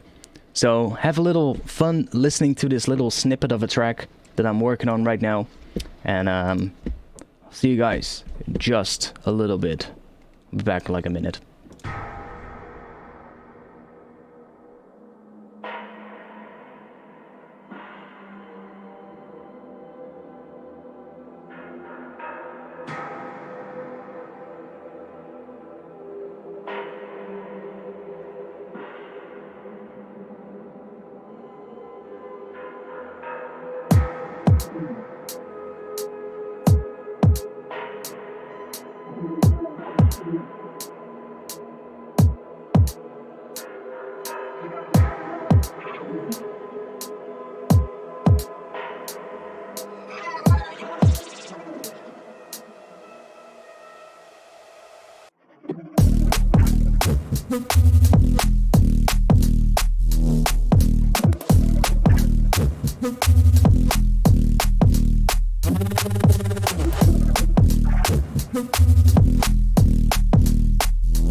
Got champagne.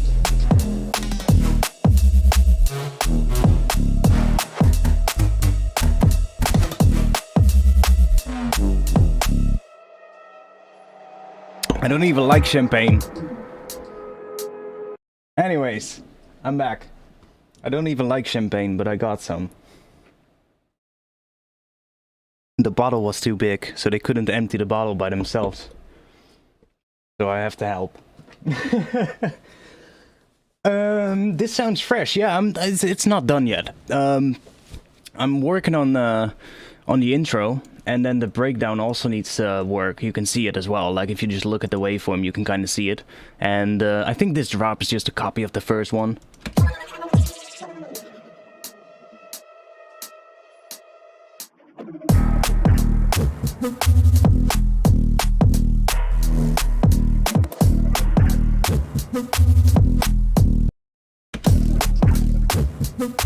Yeah, it's just a copy.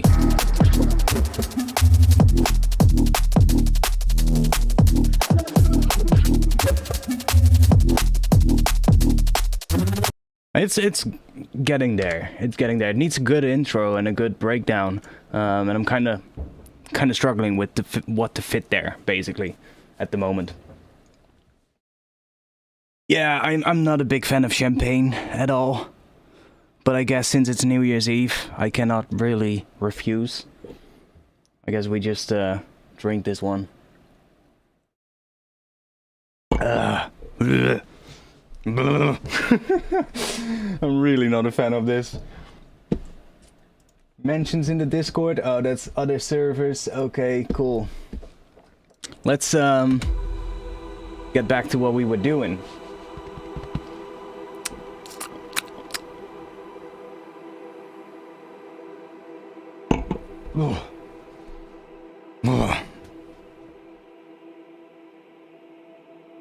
Need some of that other shit to go to wash it down.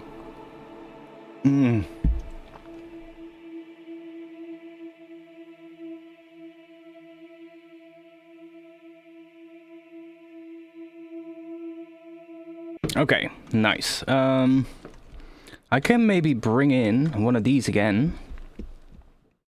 But then a different one. Maybe this one? See, that sounds beautiful.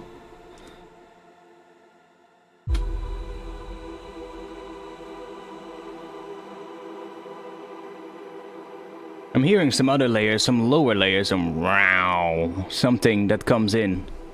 With a good amount of reverb on it as well. To give it some grit maybe in this intro. Nothing too big though.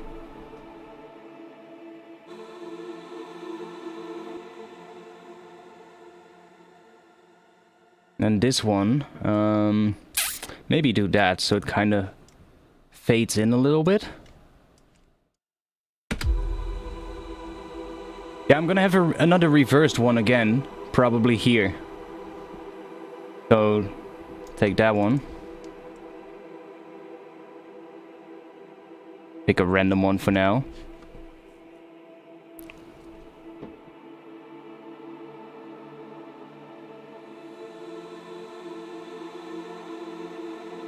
Maybe this one could even come in somewhere around here.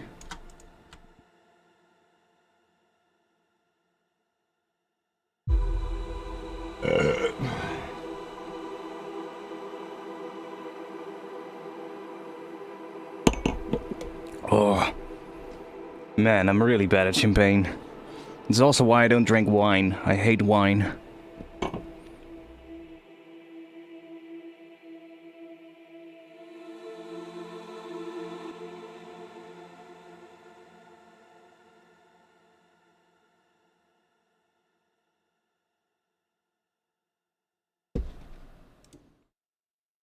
I'm gonna split them up.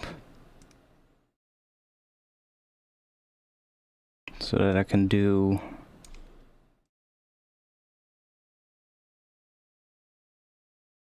that, so it starts like a little before.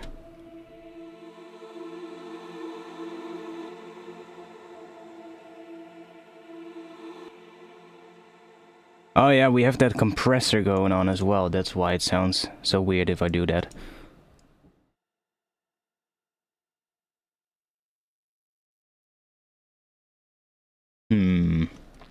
Where's that compressor? It's at the start of the chain. Cut it away. Drop that on the single track. Drop it here as well. And on this one. So I still have the resampled one here. So that's the that contains all of the resampled notes that I had. So I don't lose those. So what I can do is I can freeze these and flatten them. At least these two. Freeze and flatten. So they have the compression, so like baked into the sample now. That might be nice to do. Oh, I don't have a fade on that one. Well, it doesn't matter. Flatten. See, so now I can actually see when it comes up. And I can just say, okay, I want this to come up maybe right before that beat hits. And because the compressor is now sort of like baked in the audio file, this fade is not going to affect how the compressor reacts to it, which was happening before. So now it should sound cleaner in terms of the transition.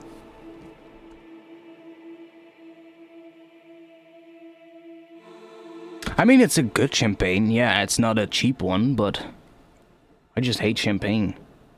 I just hate champagne and wine and all of that. Never a big fan of that kind of stuff. But I mean, it's New Year's Eve. So we gotta drink champagne, right?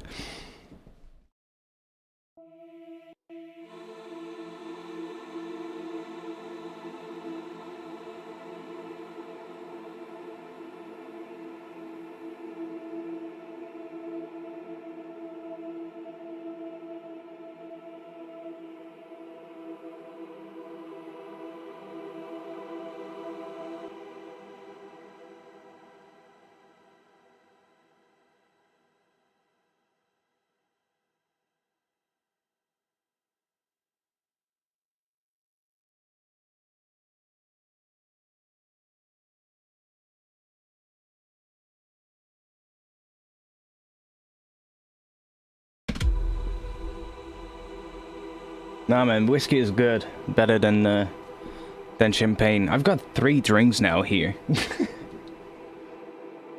2 of which are alcohol. Nice.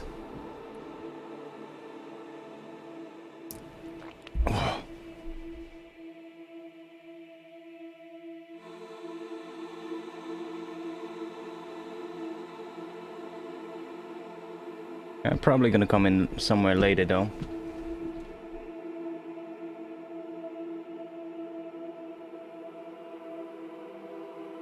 Okay, no, I'm not liking that one.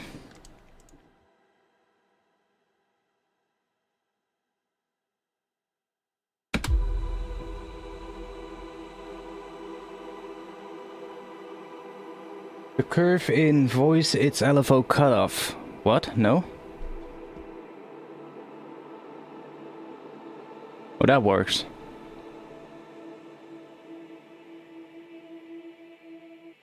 Just don't like how it stops there, or at least how we sort of like lose some of the sound. So what I can do is reverse this one again.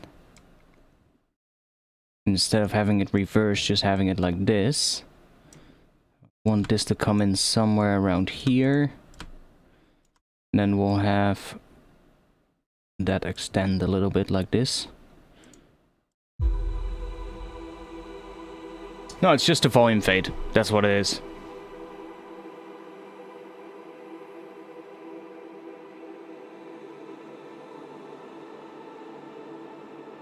Yeah, that works.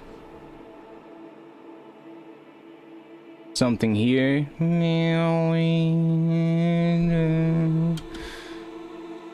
Not sure about that second one.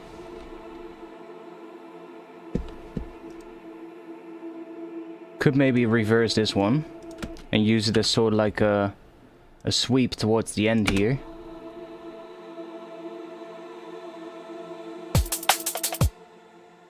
Because that kind of works.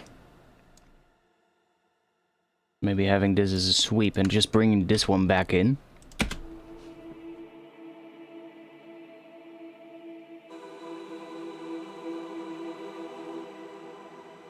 Okay. Let's put some EQ on this bad boy. Let's see, if I take this one and just let me automate this down so that this second one sounds more low passed. Let's see how that sounds. So just start like this, maybe go down somewhere from about here and then somewhere around this. So we're gonna have more like...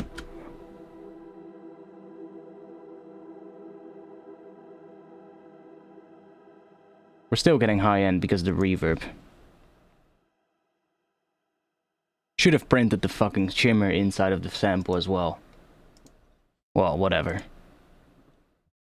I can do this on the group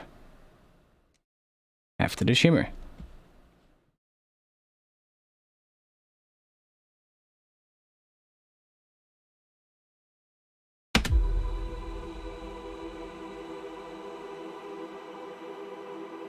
Yeah, I'll probably end up resampling these in the end, and then we can use those for like reverses as well. I love that, you know, just using sounds out of your track for like reverses and stuff like that.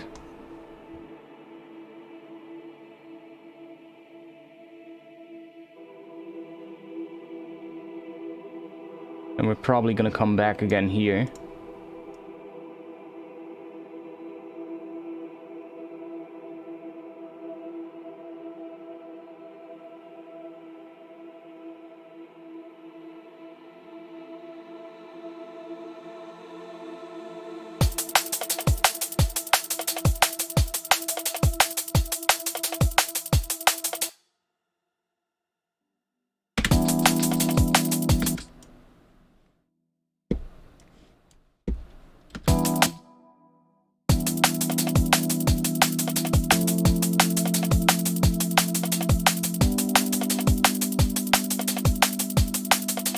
I'm not sure about that chord though, this one. Might change that one.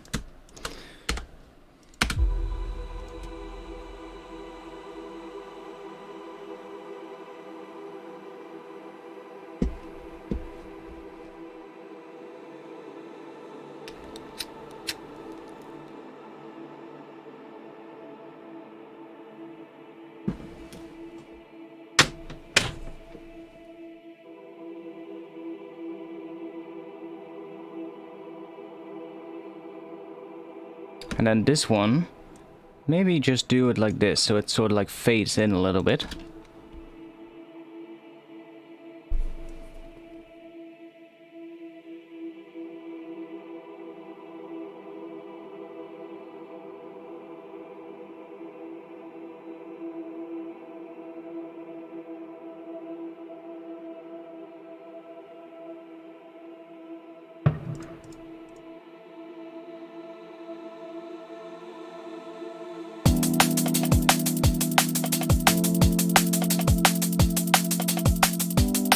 That intro is probably going to be improved later. I just want to kind of build this whole thing out and see what we're going to do in terms of all the rest of the stuff. Let's get to it.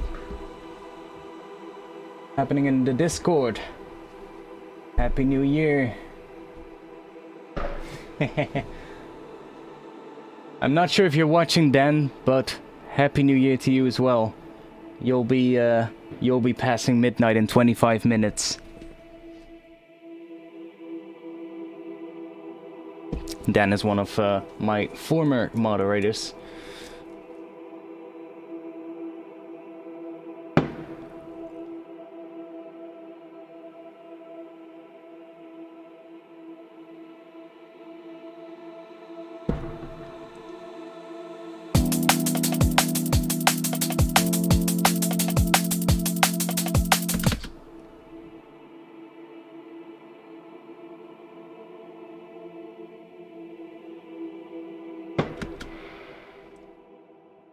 I feel like we're just gonna have like a sort of like a washed out vocal pad here.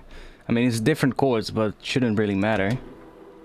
Sort of like becomes a pad anyway.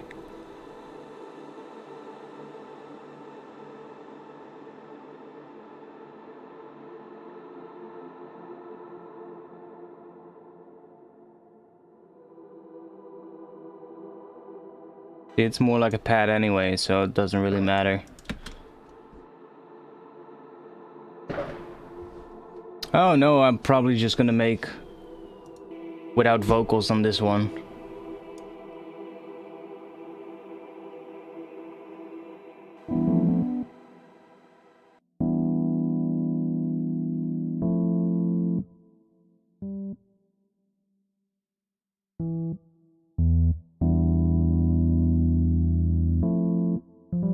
Yes.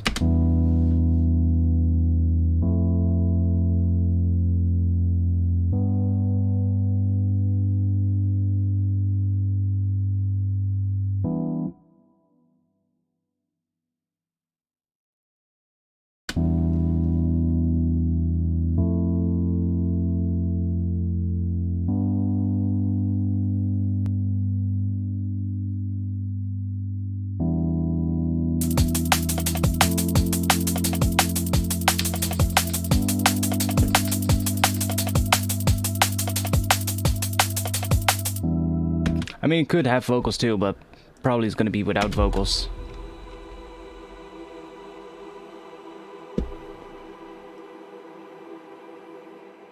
How long are intros in Liquid? I have no clue.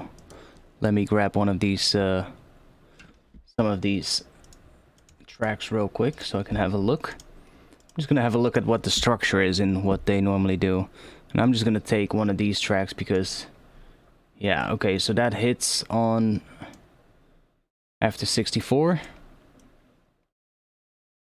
So that's 64 of intro. They actually start with drums though. Could try that out. Start off with drums and then have the chords coming without drums. Oh yeah, that's a good one. Let's have a little look at some of these other ones. Okay, that's right. Gonna drag a couple of different ones in. This one is nice too. I like this one too. This one drops after 32, so that's a short intro. Okay.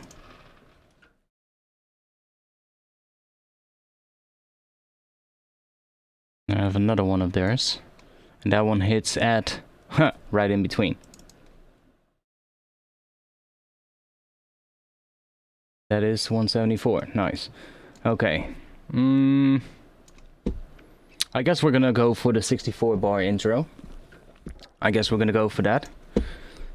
Kind of feel like we need that. We need sort of like a section with intro, little breakdown section where the chords are introduced, and then we're gonna go into the drop. So yeah, 64, then the drop is gonna be right here. Not even sure if they call it a drop in Liquid, but I am going to, because I don't know what else they call it. Yeah, see, so here in this one they start with just mostly pads and like atmospheric stuff. Probably some piano from the looks of it. And then they go into a drop. Same thing here, they kind of start with some piano. And then they have some drums coming in, cut the drums out again, and then go into the drop. And then the first one, which is the one that I actually really like of them, if there's one track from I guess it's two guys. I don't know. I've only found out recently about these guys. But if there's one track I like, it's the one called Abandon. And that one hits at bar 64 and starts with drums from the looks of it. So might do that. let's group these and turn the group off so I don't hear them at all.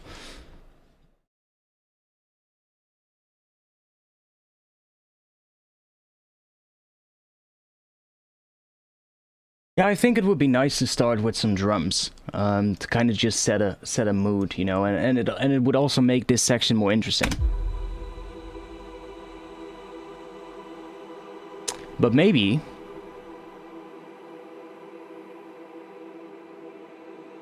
have the drums coming in here and only play for this length, and then here cut out.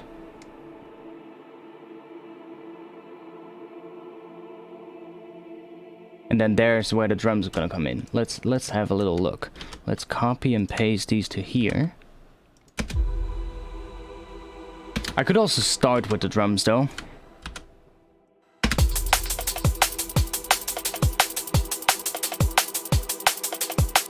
They need to be more high pass though. Holy shit, there's like actual fucking bombs going off here.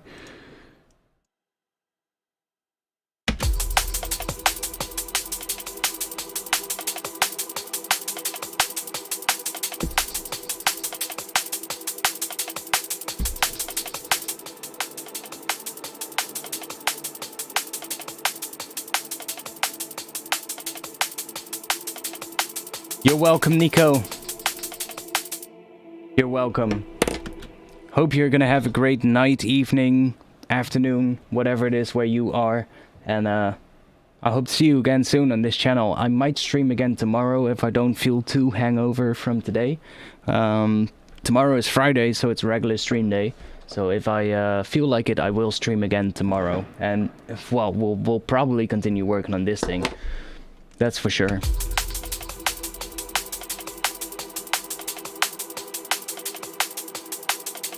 I think starting with drums would actually be nice. I just don't like how that snares so in your face. So let's find something else for that.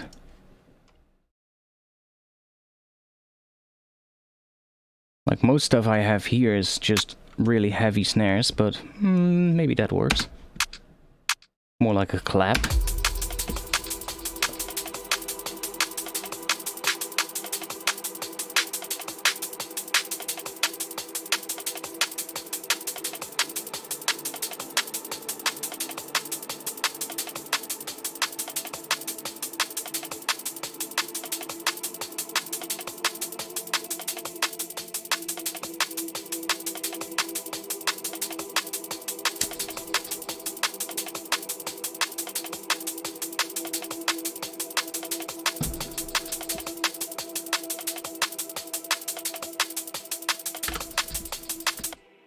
So I'm just gonna get rid of these. I'm gonna drop these in. Oh, they're still there. Okay, good.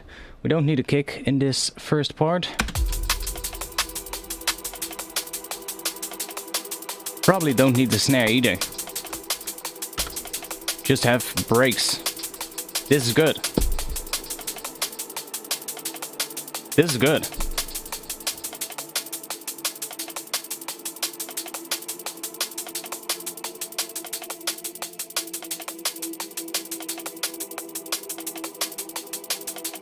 Probably these three.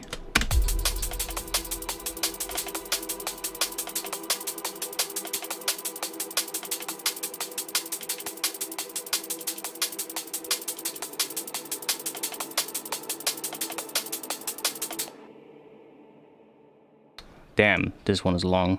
Why did I do this? I can just use this one section.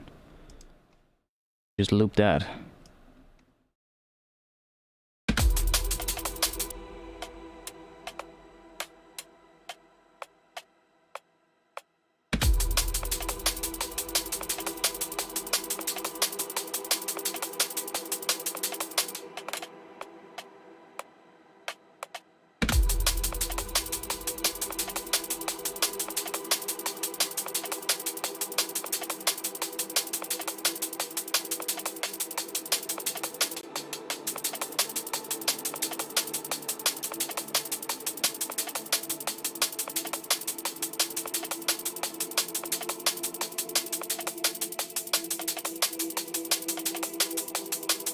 Yeah, that one just comes in later in the drop.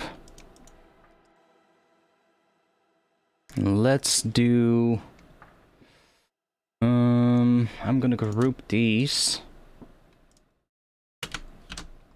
so I can affect them together. Maybe put a low pass on it.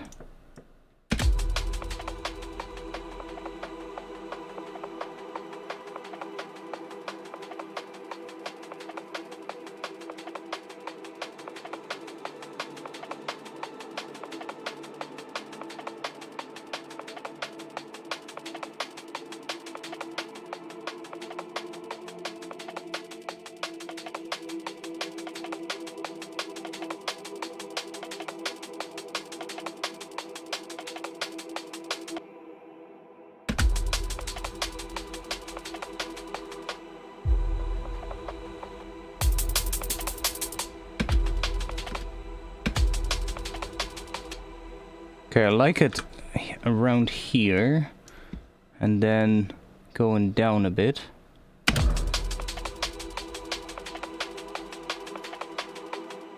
Make this a little bit bigger so we can actually see what we're doing.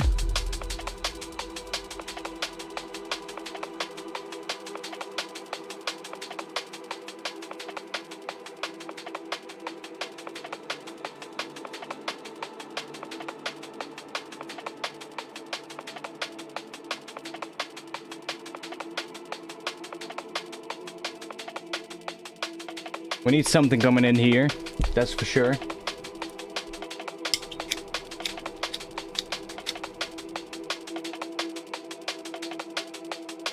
But I'll worry about that later.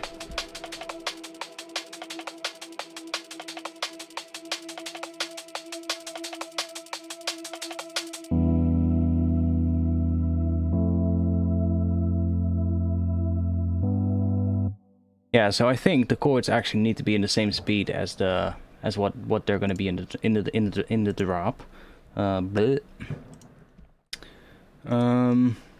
Oh, they are. Are they?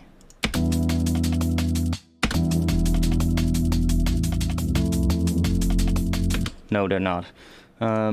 Let's see. If I take these chords and do that.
No.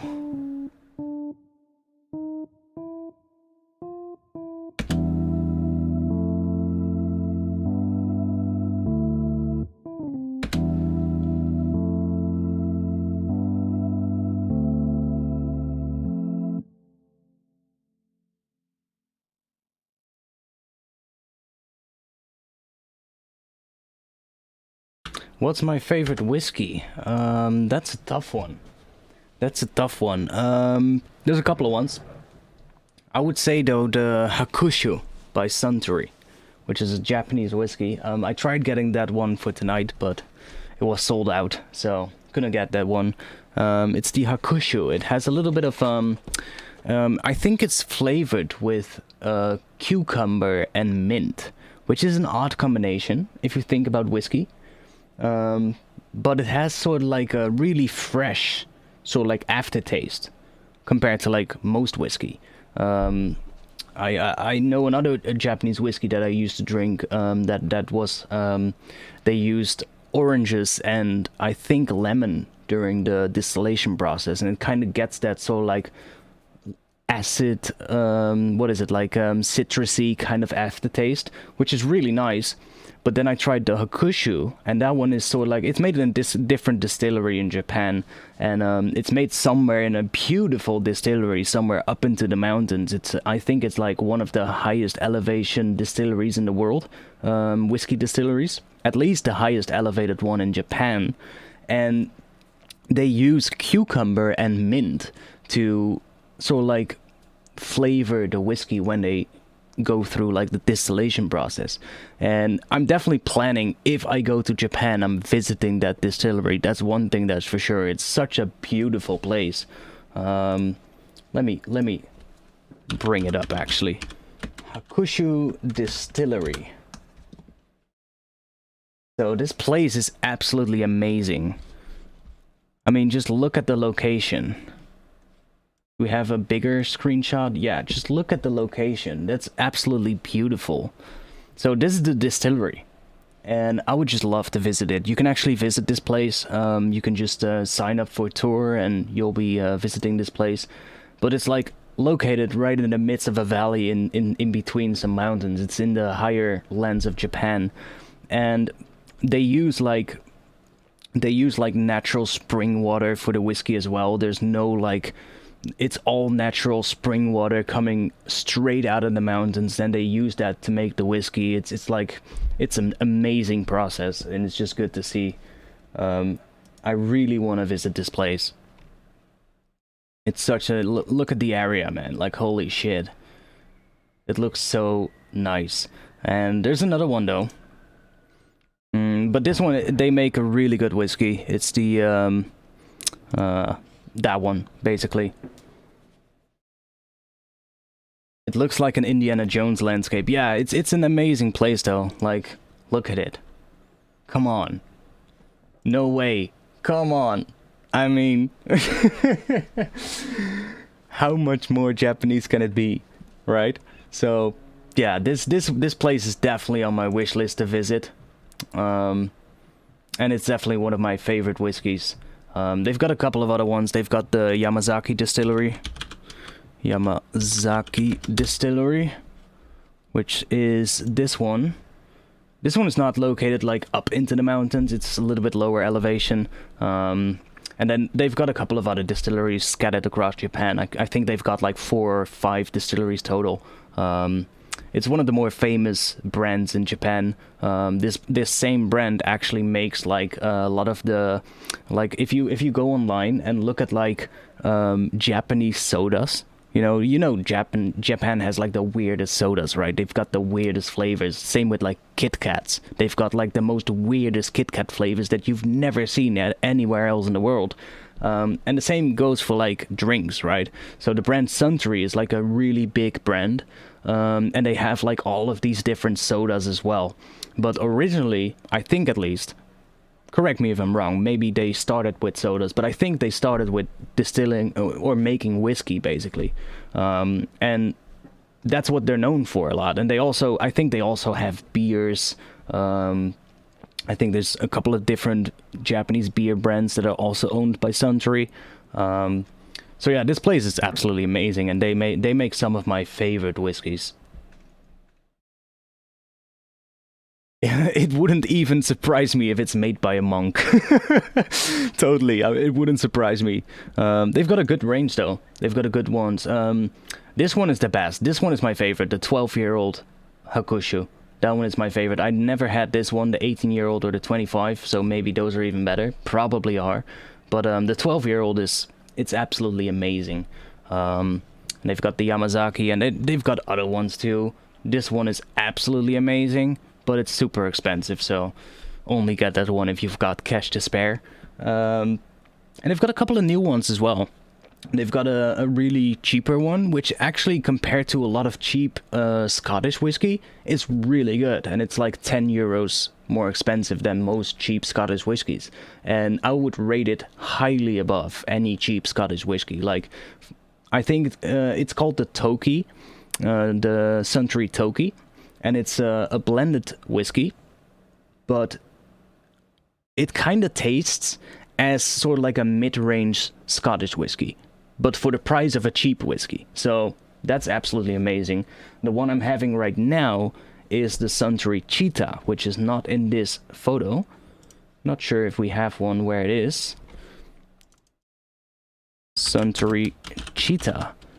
Where is that one made? Now I wonder. The distillery. Oh yeah, that one is made. It doesn't look as it doesn't look as nice. This one is more like an industrial site, but it's because it's a whiskey made out of grain. So it's made out of what is it? Yeah, well, grain basically. So they've got like these grain silos there.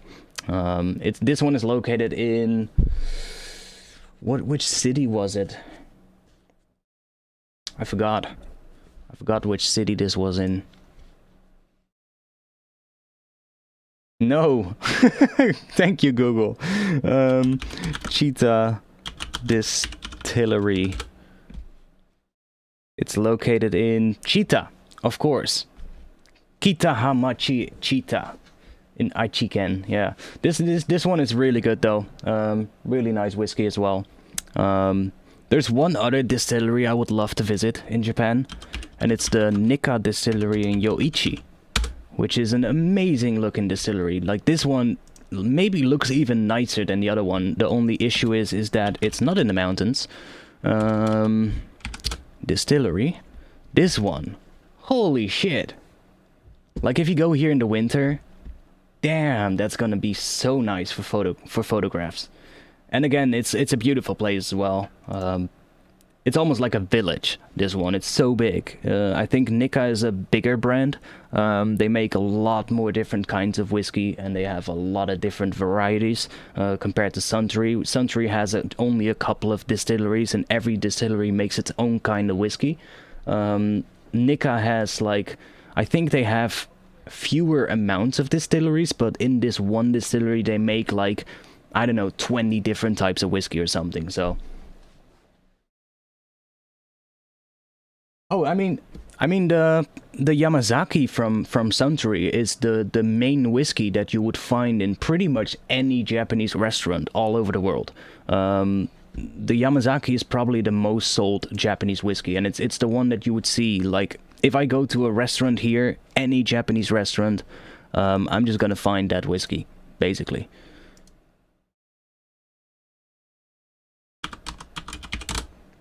And you'll usually get the 12-year-old.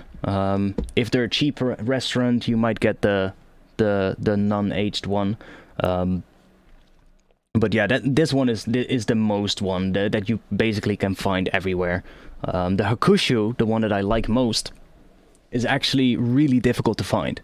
It's actually currently it's actually available again, but for a long time it wasn't even available anywhere outside of Japan.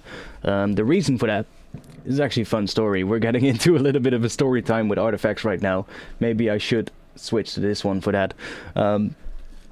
Actually a fun story.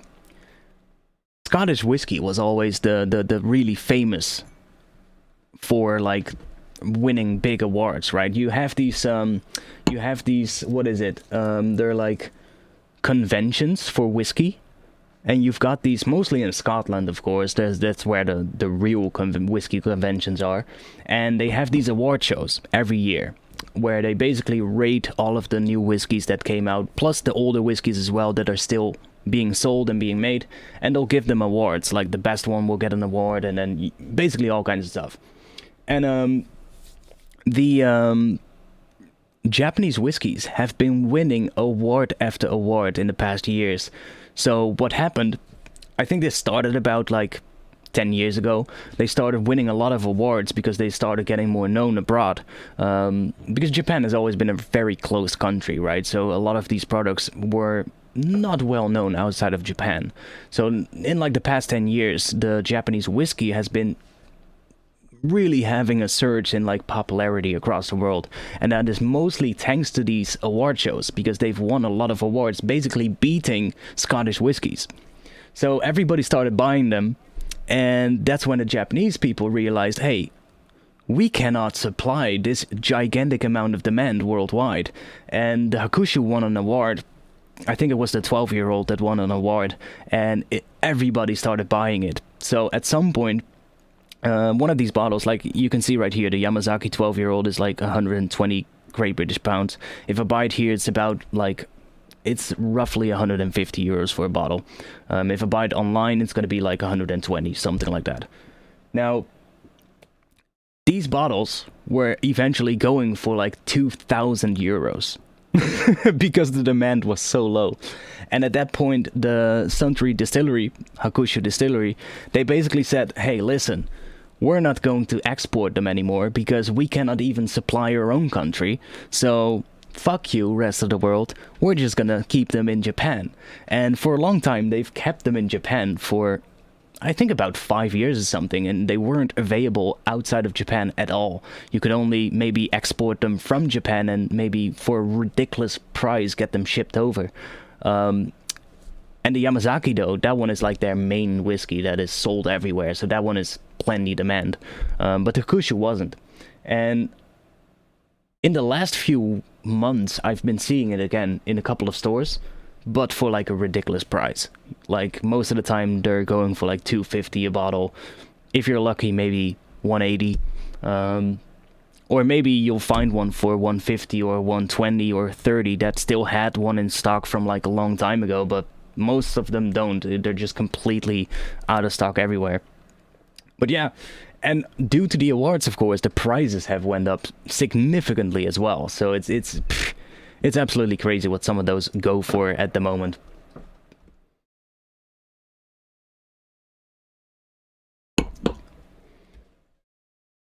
Yeah, but they won a lot of awards. I didn't even knew they won one in 2020 as well. But I think they had one in like 2018.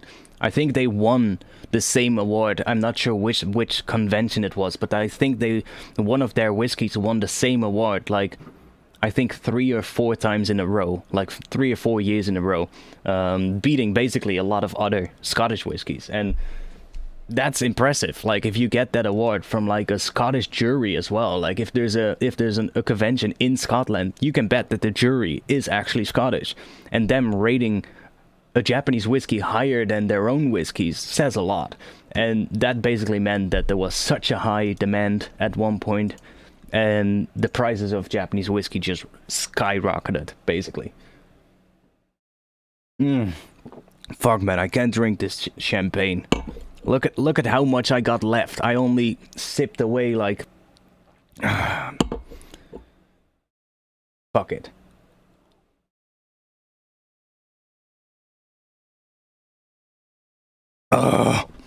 Okay, that's gone.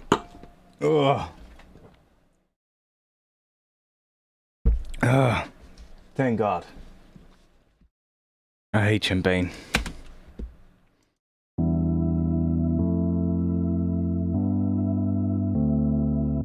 Okay, so the last chord, I feel like it needs to do something different. Dun, dun.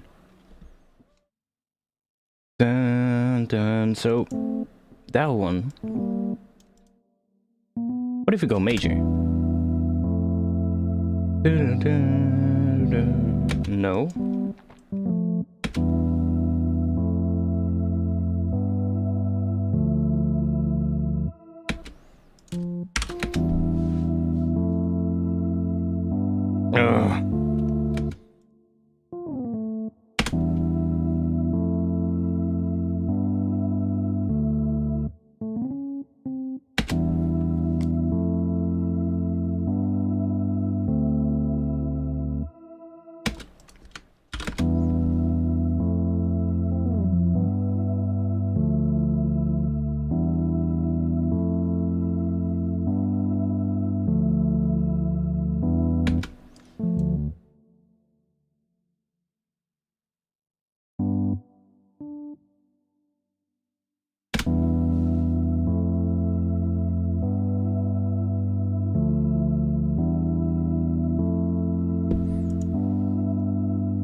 Should I do that?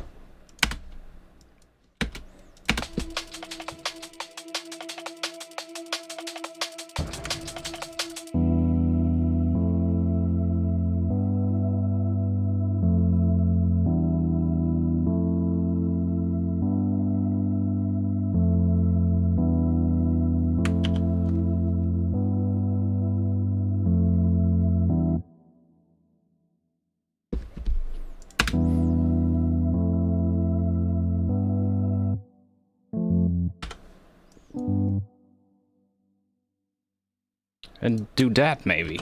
So we have...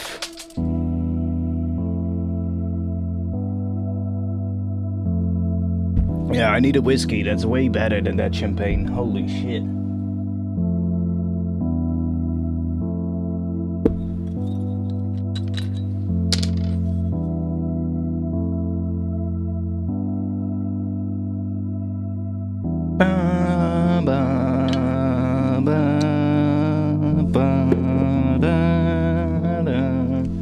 It's a Rhodes.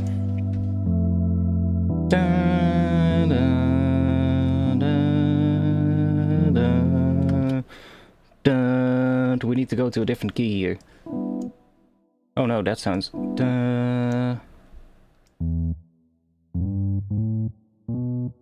Ooh, maybe to B. Then we're gonna get... What is that? BDE. What is that for chord? When in doubt, skillsandchords.com. And we'll figure it out what it is. Chord tools. Chord search. No? Chord finder. I think. What did we have? BDE. BDE. And we are in what? We are in Phrygian. Where are you? Phrygian. There. Can we specify a key? A root key? No? Whatever. So I'm playing BDE. I think we had select chords. No? Maybe I am on the wrong one. There's another one. Chord identifier. Identify chords using the notes. I guess. B. D. And E. There was one where you could also fill in the root note, but... Okay, it's an E7 suspended. Interesting. An E7... Damn! An E7 suspended. Okay. BDE. It's nice though. I like the sound of it.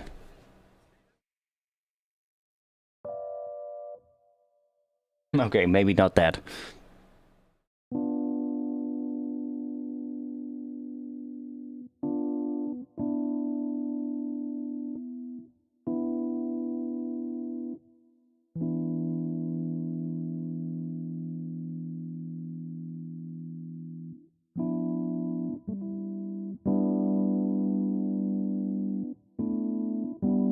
Like if I add that G, it's probably gonna be a regular.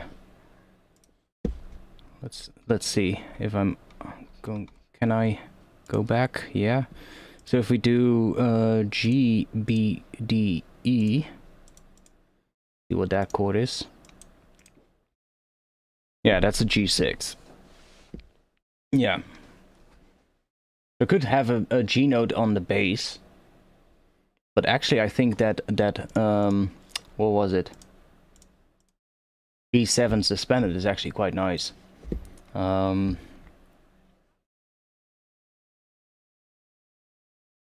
I can have that B as a bass note.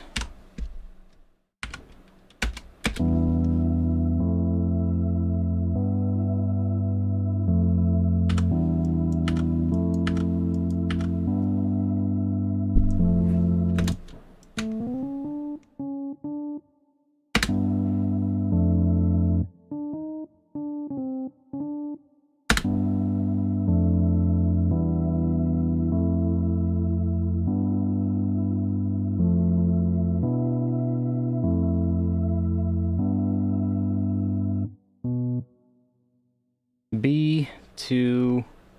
Let's try A. So we're gonna get B, A, G, then basically going down.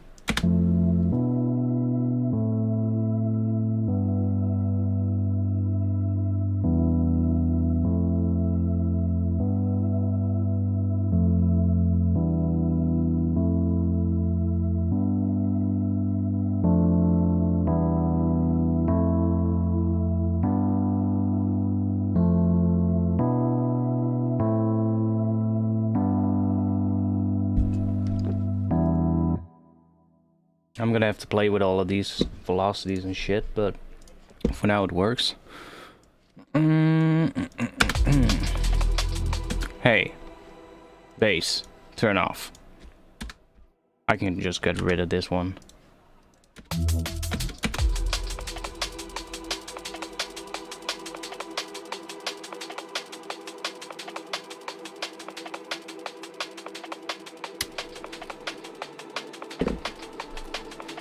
Let's see if we can sketch this one out, and at least sort of like get the structure of the intro and the first drop done today.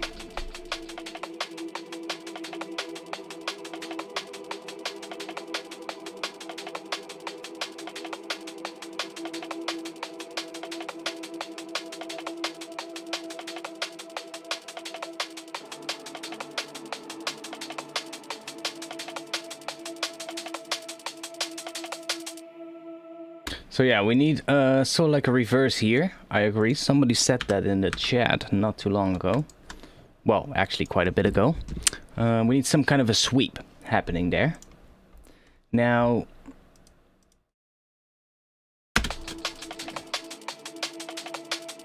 Hey, Domzy, Happy New Year, mate. Happy New Year. You are... Yeah, you are in the new year. Nice one. Happy New Year. I was like, maybe you're still behind New Year's Eve or behind midnight, but you're not. You've just passed it. So, Happy New Year, mate. We're making some liquid tonight, which is something I never do, but I figured since last evening we had a lot of fun listening to some liquid tunes in the drum and bass radio on my Discord server. I figured let's make some liquid today. And tomorrow is going to be the regular stream day, so tomorrow we are going to continue whatever we're making today. Or at least I think so, if I feel it tomorrow. But I think I will. So, welcome and Happy New Year. I hope you had a great evening so far. We just been producing. We are just gonna go producing into the new year, and I'm just not gonna bother all the other stuff happening. And I'm just gonna make music. So after the stream, we're gonna have a party in the Discord though. We're gonna listen to the drum and bass radio and we're gonna jump in there, and I hope some of you are gonna be there as well. And if not, then you can tune in at any time during the upcoming, well, any time basically, because I added a 24/7 radio channel. Now, I'm not sure if it's actually currently playing though. Might be, I'm not sure if it's actually playing at the moment. It is! Nice, it's still going. Good, so the bot still works. Yeah, I set up a radio in my Discord server playing 24/7 drum and bass. Made a couple of playlists with a lot of variety of different styles of drum and bass, going from liquid to really heavy neuro bangers to rollers to foghorns to jungle to old school drum and bass tracks. There's like something for everybody, and that channel just continues playing during the day and the night. It just continues 24/7, so anybody who wants to, who's lacking some inspiration or who just wants to listen to some drum and bass, can just go to my Discord, click on the voice channel with the radio, and they'll be able to listen and talk along with other people in the chat. So it's something we've been trying out as a new feature, and so far it's working pretty well. So yeah, we're gonna be there after the stream as well, so see what that turns into. Probably gonna get drunk as hell.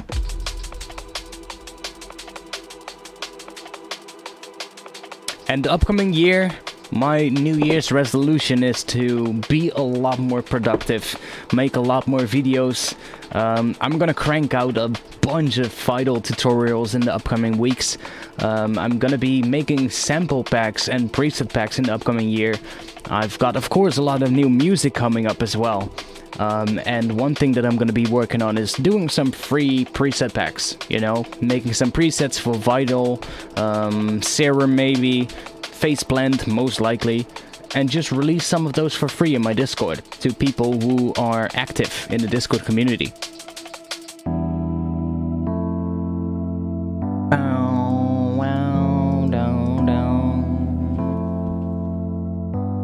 And yeah, we reorganized.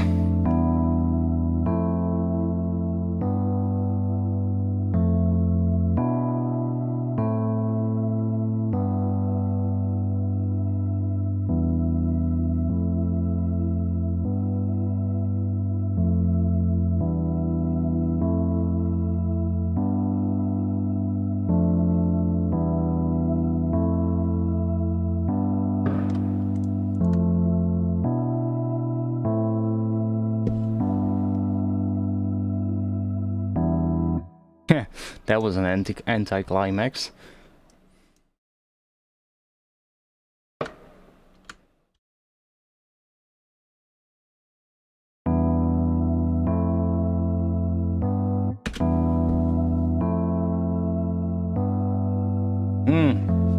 I've been loving Vital. It's an amazing synth, actually.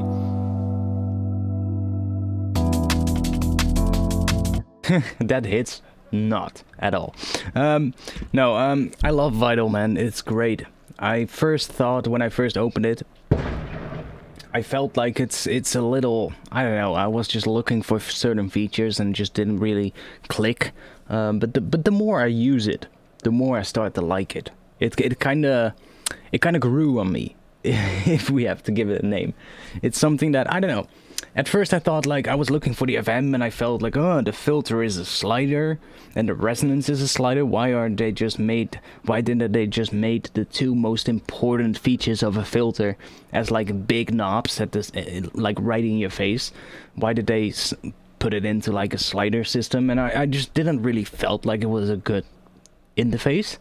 But the more I started using it and the more I started sort of like exploring the different, you know, like the different warping modes well, they're not really warping modes. I think they're called distortion modes or whatever. But basically just ways to kind of morph the oscillators and morph the wavetables. And the more I started exploring that, and the more I started exploring the effects and such, I was like, hey, this thing is actually really good. And then I dove into like the wavetable editor, and I was just playing around with that, and I was like, oh, wait a second, you can make wavetables out of an oscillator, out of like a shape of an oscillator, and just make a wavetable without sort of like losing the initial shape. What I mean is you can kind of make wavetables that are non-destructive. So well, we've got a Vital here. Maybe it might be smart to open up a new one so we don't screw up the one that we have. But one thing that I really, really liked. So let's say we have, can I just make a sine wave?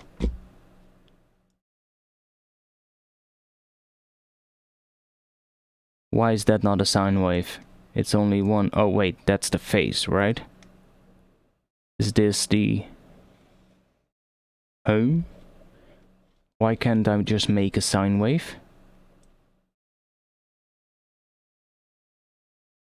How do you make a sine wave in this thing?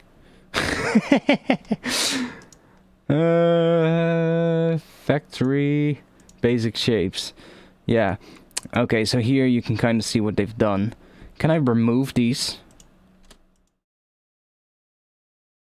Remove keyframe, yeah. Nice.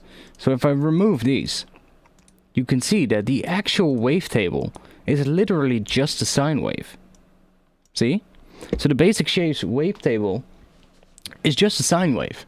That's basically what it is. The entire wavetable is a sine wave. The only thing that has happened though is you can make keyframes.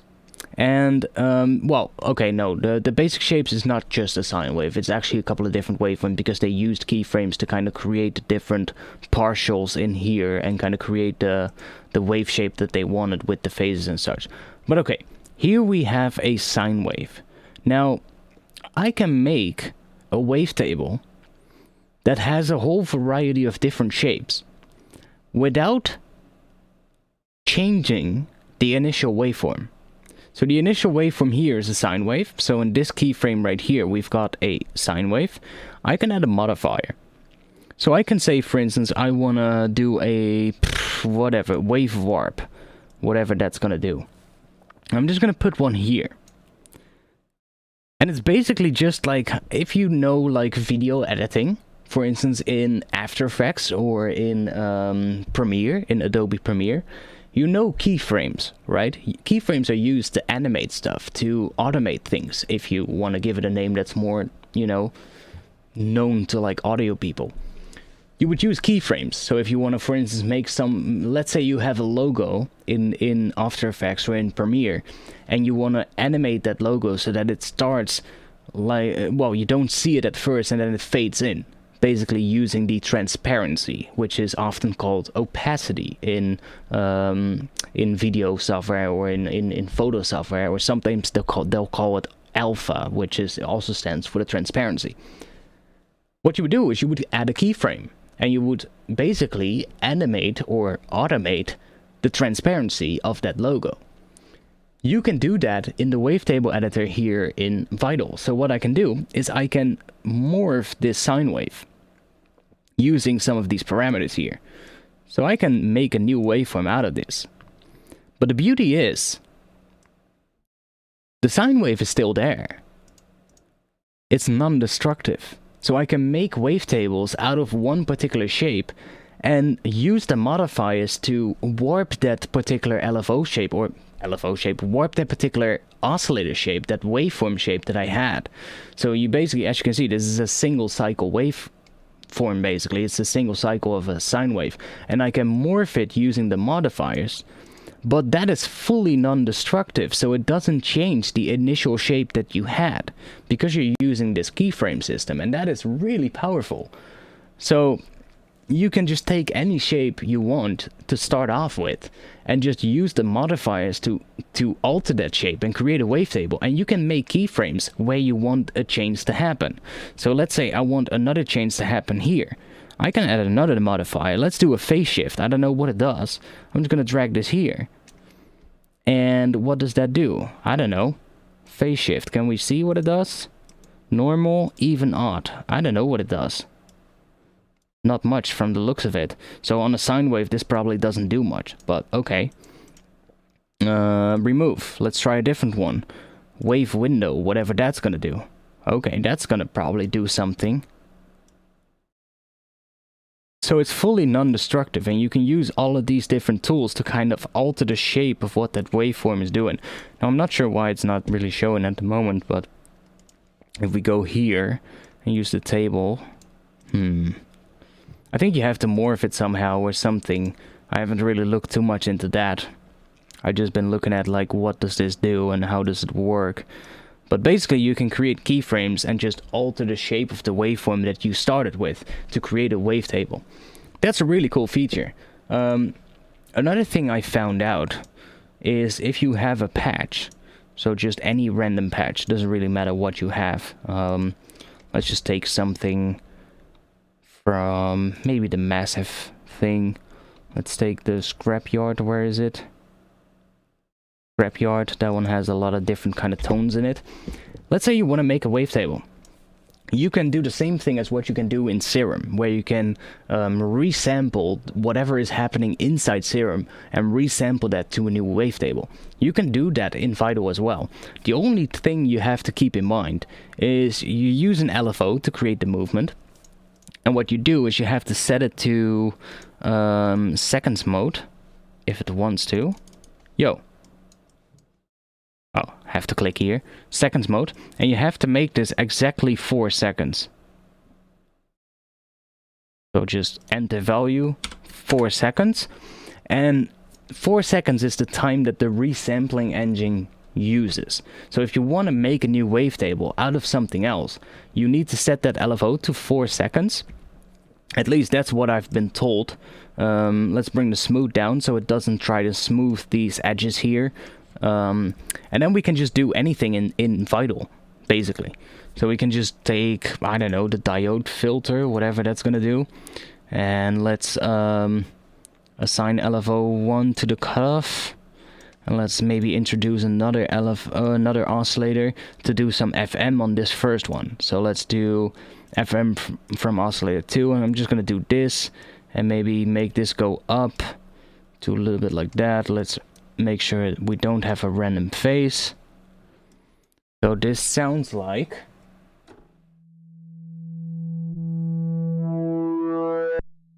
that's what it sounds like. Now, how do I resample? I haven't looked into this yet. How do I resample this thing? Somebody help. You can resample inside of synthesize preset to table. That's probably it. So click that. And now we've got a wavetable. And because we've set the oscillator or the LFO to 4 seconds, it will match perfectly. So now we've transformed whatever we were doing inside of Vital to a wavetable. So the only thing you have to keep in mind is to set that LFO to 4 seconds. And it's super powerful. You can just change any sort of like process that you're doing into a wavetable. And that's the same thing as what Serum was doing, right? Like Serum was doing that as well. But it is so powerful in this synth. It's like the more I use this thing, the more things I find out as well. Like one thing that I really love is these things right here. They're kind of like the warp modes in Serum, but they do different things. And you can see, of course, what happens to the waveform. It's just a different way of sort of like altering the shape of what the waveform does and what it sounds like. So let's go to the bass sort of like range.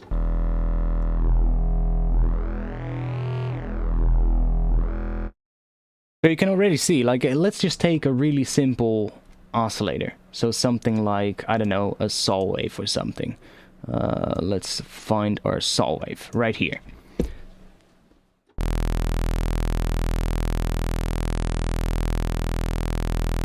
So vocode on a saw wave doesn't do much. Let's try form and scale.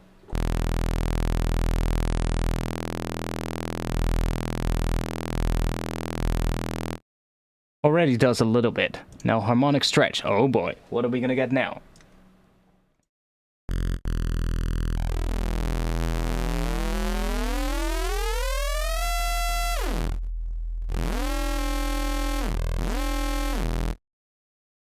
Inharmonic stretch.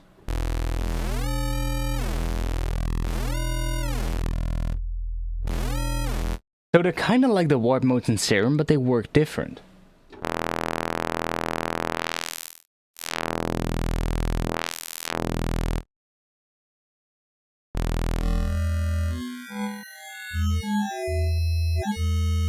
So this was a saw wave. But it sounds completely different now. It sounds like a sine wave with some upper harmonics that are just scattered across. But it sounds more like a sine wave than a saw wave. But it is still a saw wave. It's just that sort of like that, what is it? The spectral morph that is changing whatever that waveform looks like. And you've got a couple of different ones. You've got low pass, high pass, phase disperse, which is really interesting. Basically turns the saw wave into that. Sort of like a lasery sound.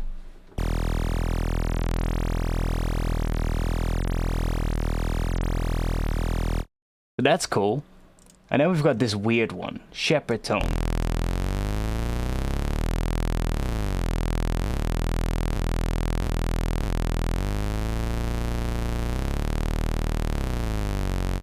It's like so powerful. There's a lot of different...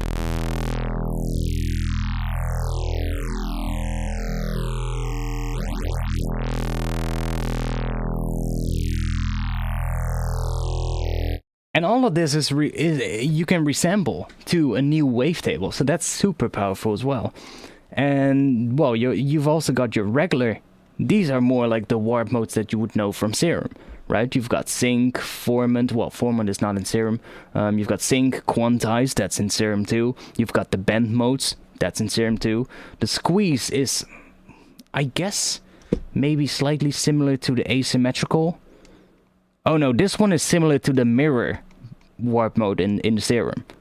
If you look at it, see, it's kind of like the mirror warp mode, but it's still different though, because it's not mirroring it.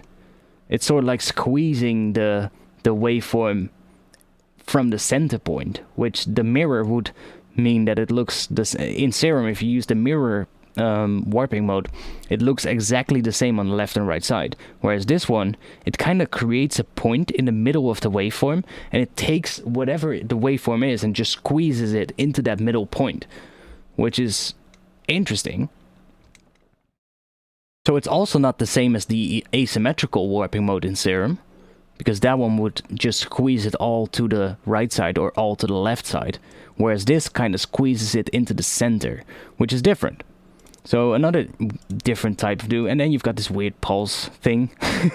That's just super weird. And we still have the LFO setup as well.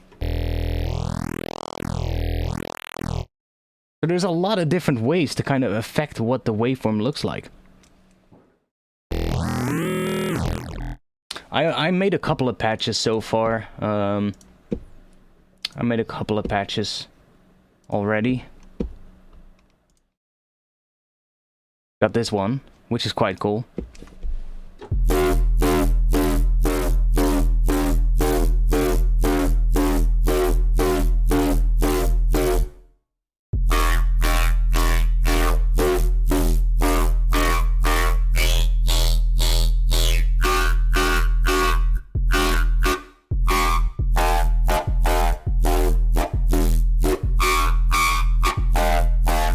Sort of like a neuro screechy kind of bass. And I made one more that is sequenced, so that one is more like, it has more of a pattern on the LFO here. Where is it? Yeah, it has like, there's like, this patch by itself, look, listen.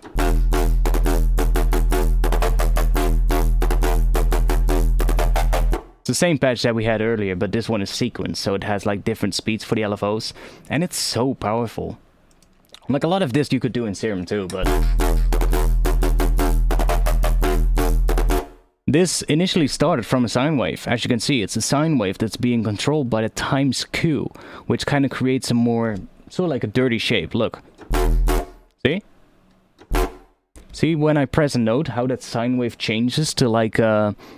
Well, it's almost like a weird noisy kind of waveform. That's just that times Q thing here. That is what turns that sine wave into a more noisy looking waveform. It almost looks like a noisy square wave.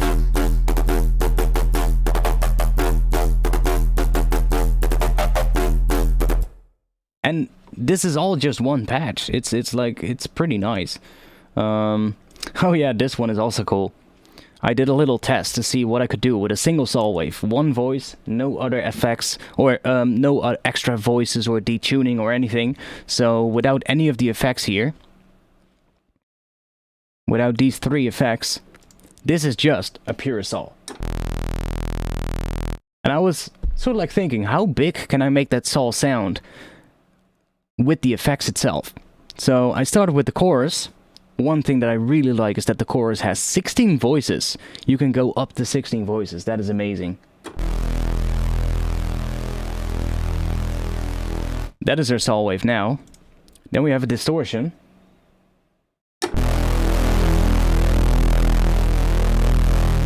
And then I added a reverb as well. Why am I not seeing it? There we go.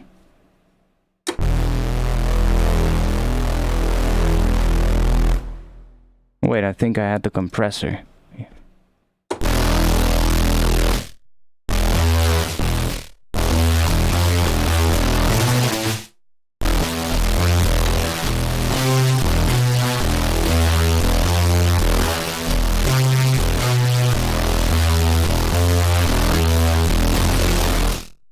it sounds absolutely massive, and it's still a single saw wave.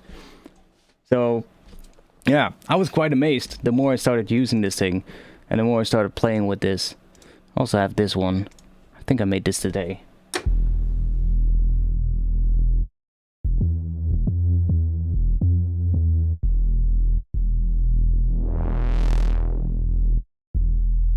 The one thing I think is a really big sort of like improvement over Serum is that you have 2 filters that you can run parallel. That's really, really nice. That's the one thing I wish Serum had, is just one extra filter on the main tab that you can use to sort of like, I don't know, maybe you have a mid-range Reese layer and then a separate sub layer, and you want to sort of like, I don't know, maybe you added some saturation or FM to the sub to make it sound more like it has some sort of like harmonics on top of the fundamental. And you still, and then after it you might want to filter it again to sort of like take off the highest harmonics that it added, and you only need like the couple of extra harmonics that it added right above the fundamental. You could now, for instance in Vital, you could have, like I'm doing here, Oscillator 1 is running through this filter, through filter 2. And Oscillator 2 is running through filter 1. So I have 2 filters operating side by side, and then after that they're summed back together and going into the effects tab, which is something that Serum is just not able to do because it only has a single filter in the main tab. And then there's a second filter in the effects, but that one is not able to be run parallel to the main filter. And that's one thing that I really wish Serum had. Now here, you've basically got 3. So yeah, I don't know, it's a lot of people ask me, is it like the Serum killer? I don't know. I don't think it is, but it's just a really fucking good synth. So, one other thing that I saw, a good example of the warp modes, the spectral morph modes. Let's say you have a sine wave. Sine wave by itself. Okay, sub bass. Let's say I want to have a sub bass with some harmonics. There was one of these warp modes. I forgot which one it was. I think it's the vocode one.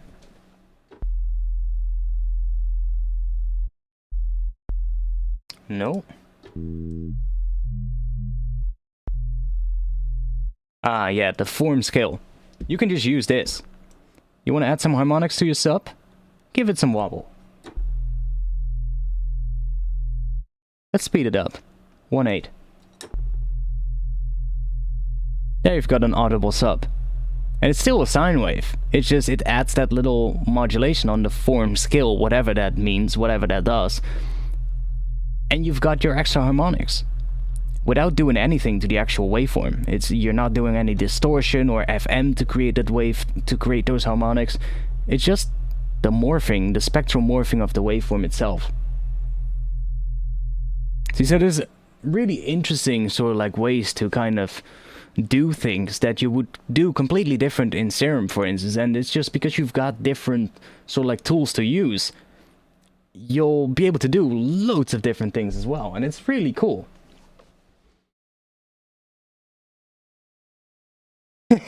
Yeah, I mean, I stumbled upon this by accident, and I was like, oh, wait a second. So if I just bring this up to, let's say, then we've got a sub with some harmonics.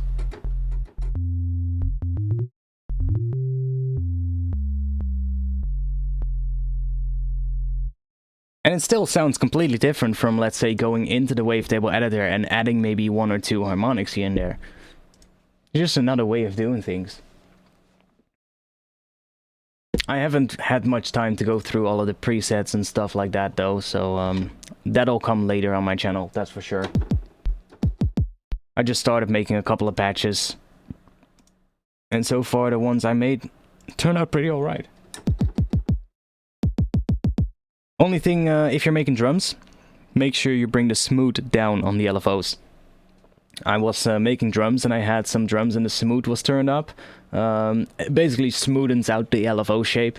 If you want to get really sort of like snappy, tight sounding drums and you want to make them with a synth, in Vital you have to bring the smooth all the way down so you can actually get those clicky transients at the start. Which is not something you can do by default. By default, the smooth is turned up to like, I don't know, 0.5 seconds or something like that. And what happens, you can kind of hear it as well. Like if I bring these all up. Enter value. Wait, I'm gonna be smart. I'm gonna assign a macro to that instead. Macro, macro, macro, and a macro on that one, so I can just bring that up a little. So by default it's something like this.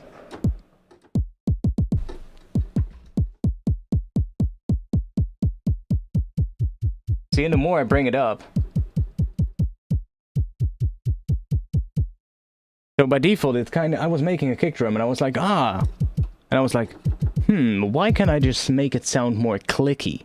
And then I was looking at the LFO, I was like, hey, it's smooth. Oh, it's turned up by default. I was like, what happens if I bring it all the way down? And immediately I just had, bam, it just made it much more clicky. And I was like, okay, so if you want to make drums, make sure you bring that smoothness all the way down, so you've got like full control over how like clicky the transient is. But yeah, like I said, like the more I use this thing, the more I start to actually like it. I need to fucking piss, boys. Again. I really need to piss bad now. Let's see. Some music for you guys to listen to while I'm taking a leak. Where do we have music?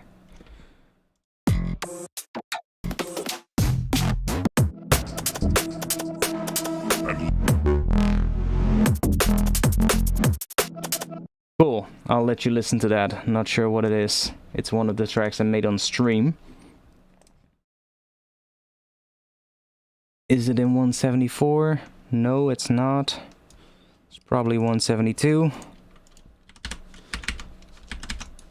Or is it 174?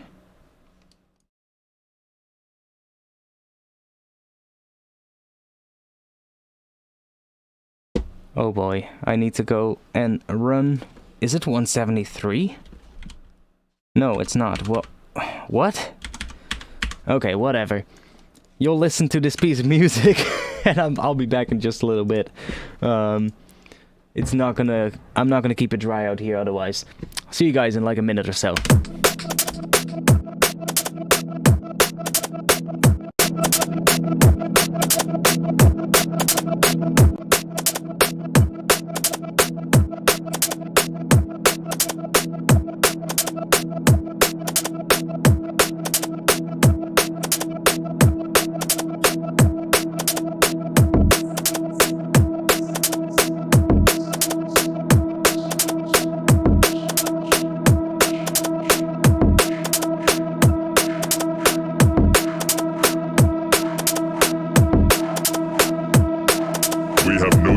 But to grasp that power and learn to control it.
Okay. Get rid of that. So today has mostly been working on finding out what chords I'm gonna do, but Let's see if we can sketch this out now. 1:45 a.m. Okay, I'm gonna stream for a little bit more, and then we're gonna probably hop over to the Discord, and I'm just gonna get drunk probably at that point. But for now, let's just see if we can sketch this out at least till like maybe the drop, and sort of like fill this section up and feel like how we're gonna transition into the next part. That was really loud, by the way, that thing that I played. Sounds like that was really loud compared to what I have here. My bad. Sorry.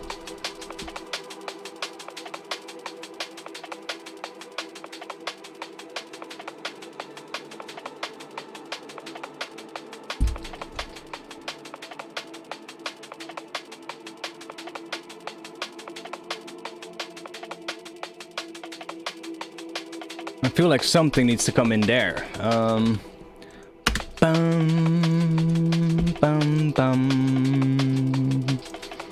Dun. Dun, dun. Dun. Dun, dun. Something like that.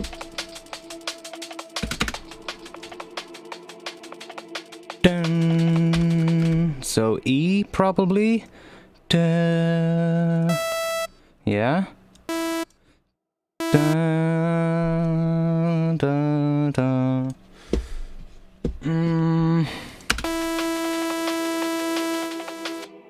Let's see if we can make that pattern.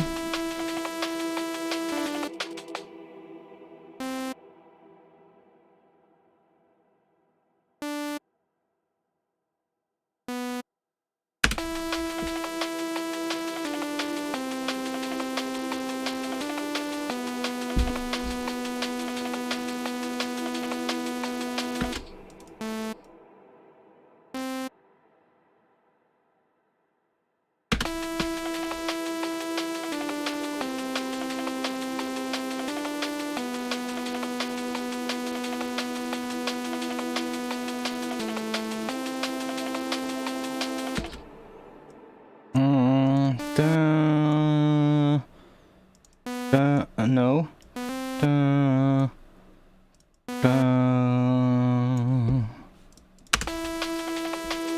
Probably something with these notes.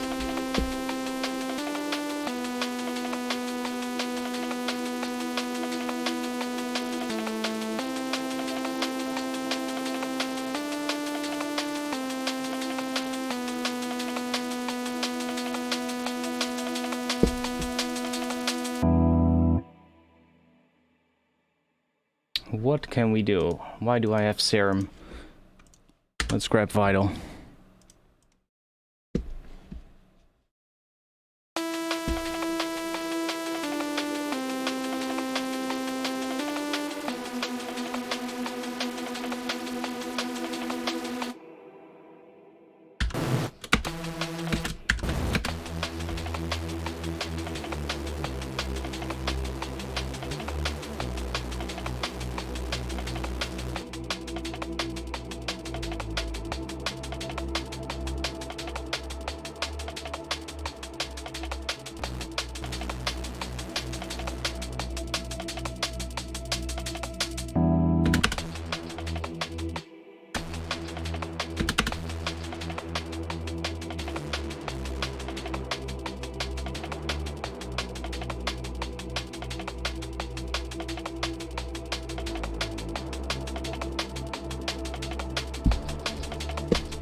Okay, that's going good.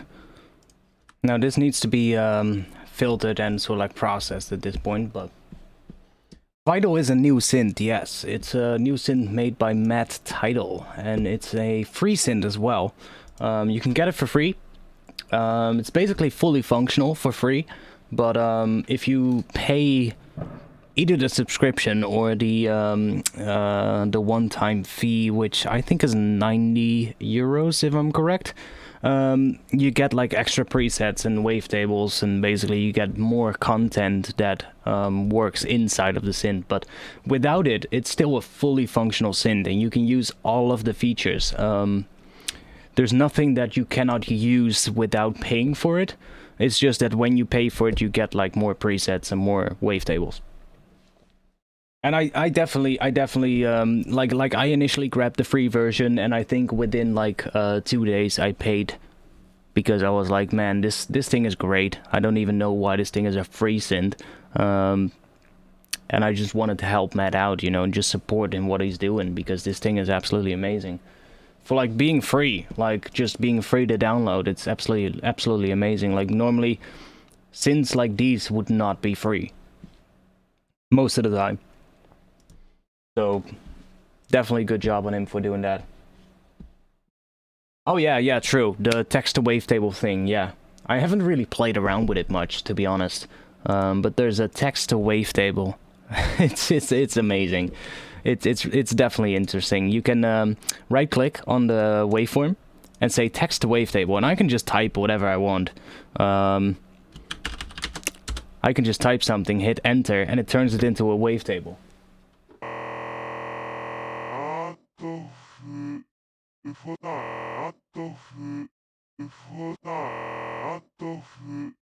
So you can just make wavetables. It's like modern talking, but better. You can just input any random kind of stuff. It's actually set to Japanese right now, I see.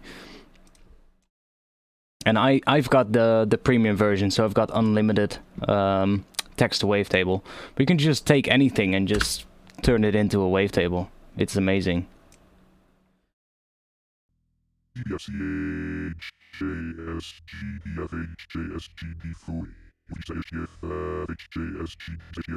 So yeah, you can do quite a bit of stuff with that. You can kind of make your own vowel waveforms. Let's say you want to have, let's say you want to make a bass that goes from A to O and then to U, to the U. Just enter those 3 vowels.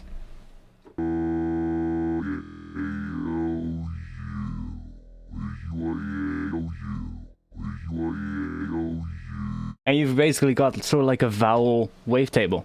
Now this is in the free version, but you're limited to, I think it's 3 per day? Or was it 5? Maybe Jason can say it, maybe he knows. I think it was 3 or 5, one of the two. But you're basically limited to like an X amount per day that you can do on the free version. 5, okay, 5 per day, yeah. I was not sure. It was either 5 or 3. So yeah, like 5 per day. You can do 5 of those per day, and then it's I think it's a server-based kind of thing. So Matt, the creator, the developer of the synth, he pays for a service, probably, and that server, you know, and then basically when you do that, it sends a request to that server, creates the wavetable, and sends it back into Vital. So that's why it's limited to like an X amount of times per day for free users. And if you want to do it more, you just get the premium version.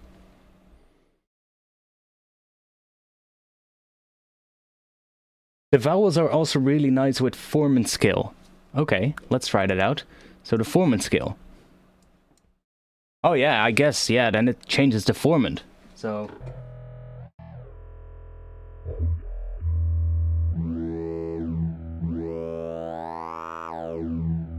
oh yeah, that's powerful. I can already see how powerful that can be. It's nice, yeah. But you can just render from Google Text-to-Speech and drag it in using vocode mode. I mean, yes, I guess. But like, I mean, that's another step that you gotta make. You have to go into Google and type it into Google and bounce it out to audio, download the audio file, drag it into Vital. That's like 3 or 4 extra steps.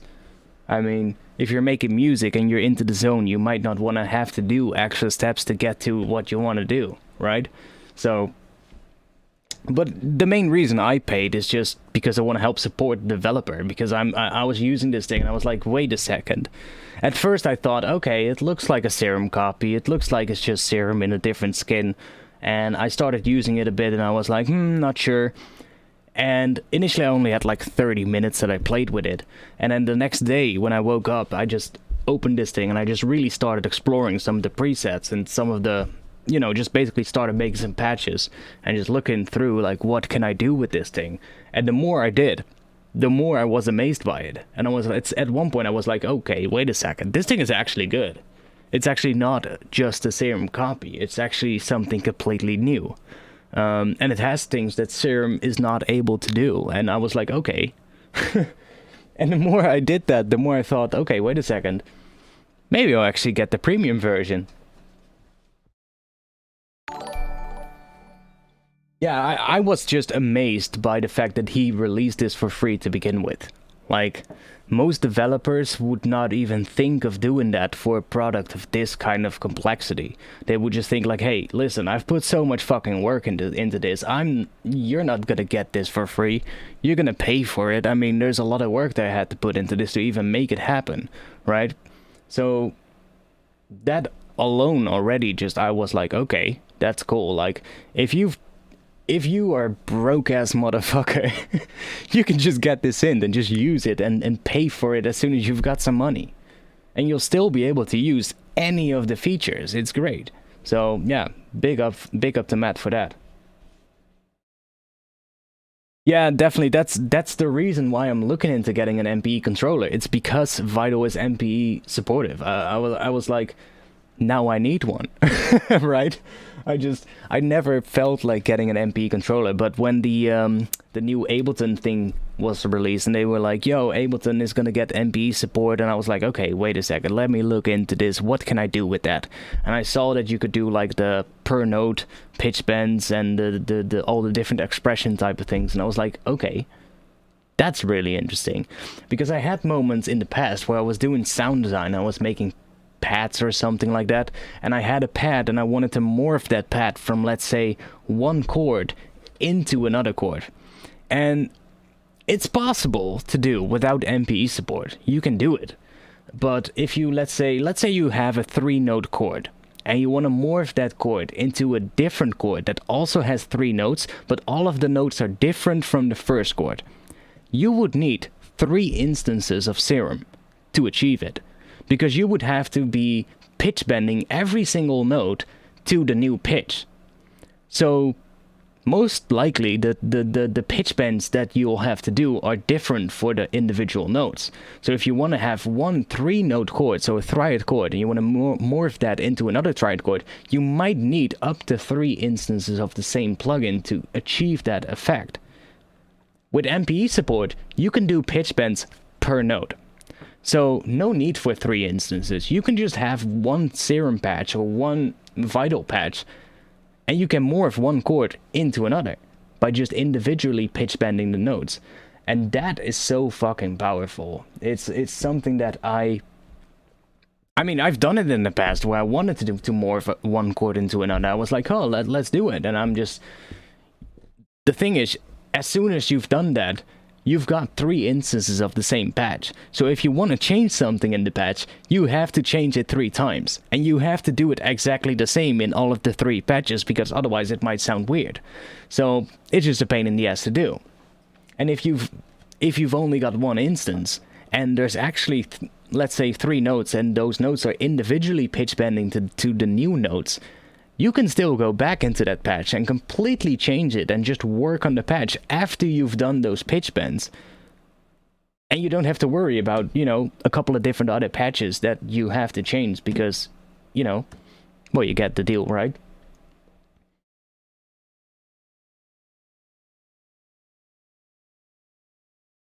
What I would love is that they would make the macro state semi-automated so you can morph from one macro state into another. That would be wild. Not entirely sure what you mean with that. I do love that you can actually automate, or you can actually assign the LFOs in Vital. You can assign the LFOs to the macro knobs. Like, why didn't it have Serum that? You know, that's one thing that I never knew I needed it, but until I played around with it, I was like, oh wait, this is really nice. I'm not sure if I used if I made a patch where I'm doing that. Maybe this one. This is the most complicated patch that I made so far. Yeah, see, so I've got LFO1, which is the main shape, just doing most of the automation here. This is the tempo. So we've got LFO3, this one here, is moving macro 1. So it's moving this macro knob up during these sections right here. And then I've got LFO4 is controlling macro 2. So that is controlling this macro. And then this one is controlling macro 3. So these LFOs are actually affecting the macro knobs that I set up when I was making the patch. And that is something that is so good.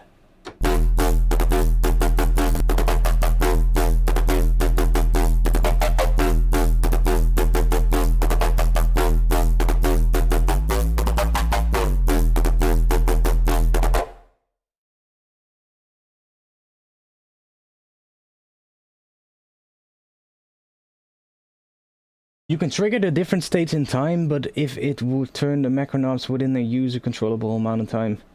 Not sure exactly what you mean. You might actually have to demonstrate for me to understand what you mean. It's sometimes difficult to understand what you mean when you're just reading some text. Like, I'm a visual kind of guy. I need to see something to understand it properly, but that's one of the things that really amazed me, is like, oh wait, you can actually LFO the macro knobs. Okay. That's something that I never have been able to do in other synths. And there's just other things like that, you know, just... Like I'm really looking forward to actually having an MPE controller and being able to use some of these things right here. That would be really cool.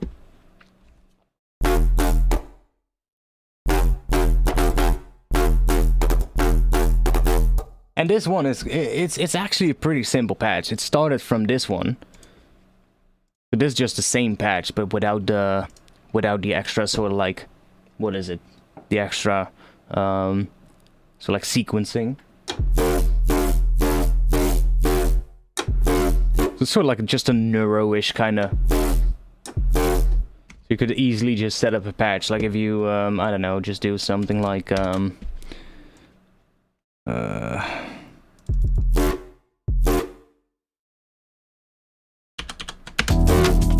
okay, let's mute everything else. So you can easily just set up a patch like that.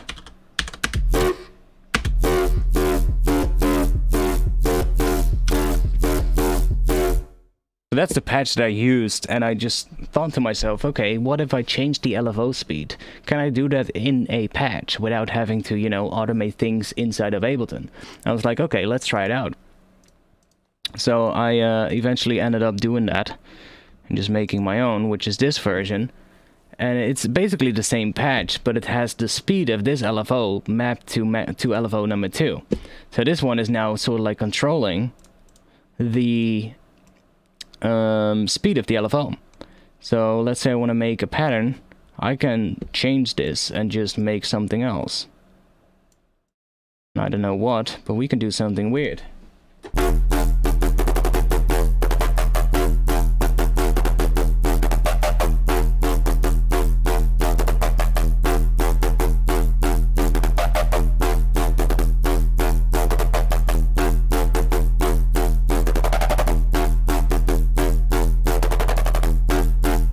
So, and it's still the same patch, but there's just so much stuff happening. It's all like the macros are being LFO'd, and it's, yeah, I'm amazed.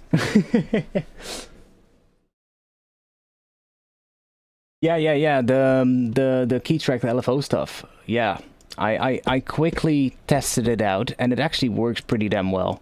I think this stream is gonna be ending with just me playing with Vital for a bit, and then we're gonna go into the Discord. We'll continue this track tomorrow. But let's say you've got some kind of a sound. I'm just gonna go to here real quick because I know these ones. Let's say you've got this one. you can set the LFO to key track. And let me just make a shape like this. I'll just have a little bit of smoothing and assign that to the wavetable position. So let's just do...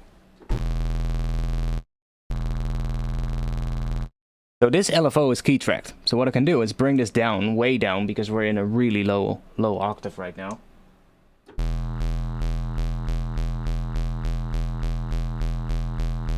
Let's say that. Now I'm gonna play a higher note.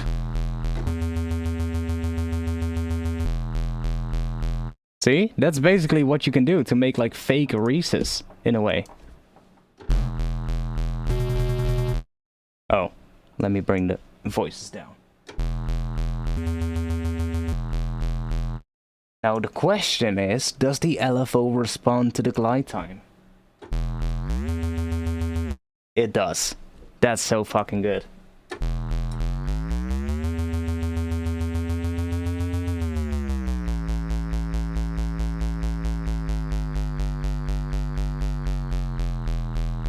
So you basically got like what you would get if you put a sample into a sampler, loop a little section, and then use that to create a res.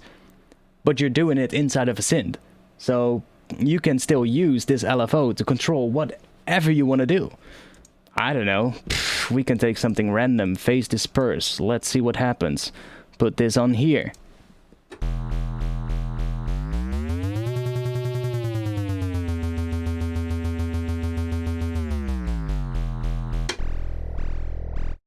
That's too low. But you can see what I mean, right? So it's super powerful. And you can, of course, change where it is. So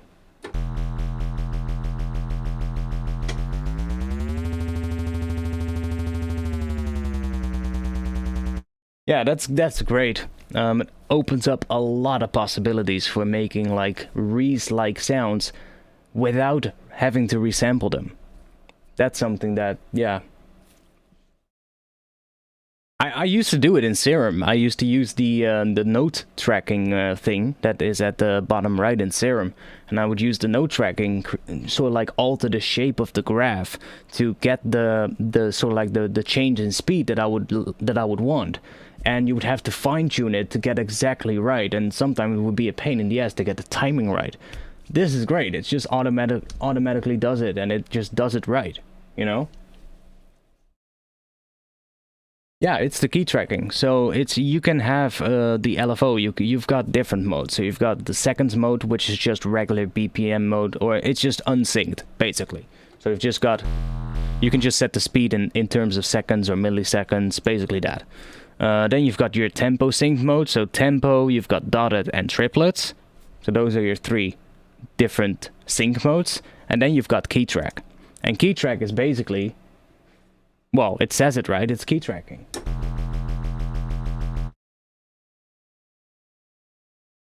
Just put a sign and modulate the noise level by the pitch of your oscillator. Yeah, for instance, you could do so many things with it. That patch that I made, by the way, that I showed earlier, is a pretty interesting one. Like this patch, I think without the effects it sounds like absolute shit. If I remember correctly. That's the patch.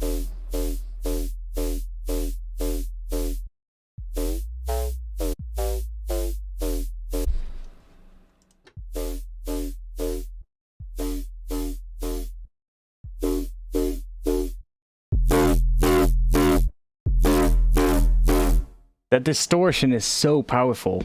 I've been playing around with it, and just the soft clip alone is really powerful.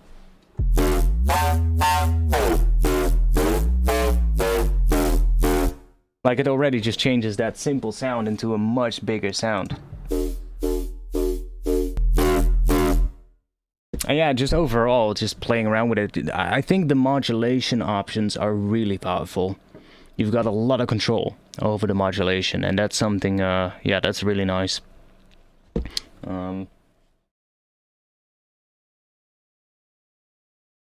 X-Zone Crusher X is 2079 euros, a granular VST like Alchemy.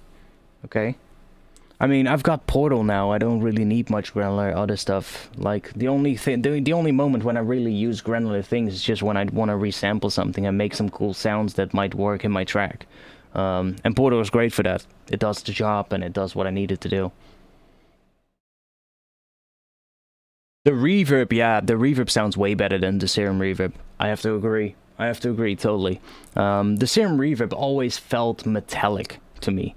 Like whenever I would use it, depending on like regardless of the settings, it would always sound metallic. And especially the moment you start adding some extra post-processing, it would bring these metallic resonances from the reverb up a lot.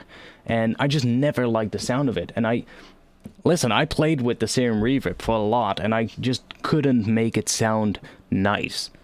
Like sometimes it would sound okay, but it would just never sound the way I want. It always had this sort of like metallic aftertaste. Let's call it that. And yeah, this one's good. This one is actually, it sounds really good. It's a good reverb algorithm. Not entirely sure what Matt used for the reverb, but it sounds amazing.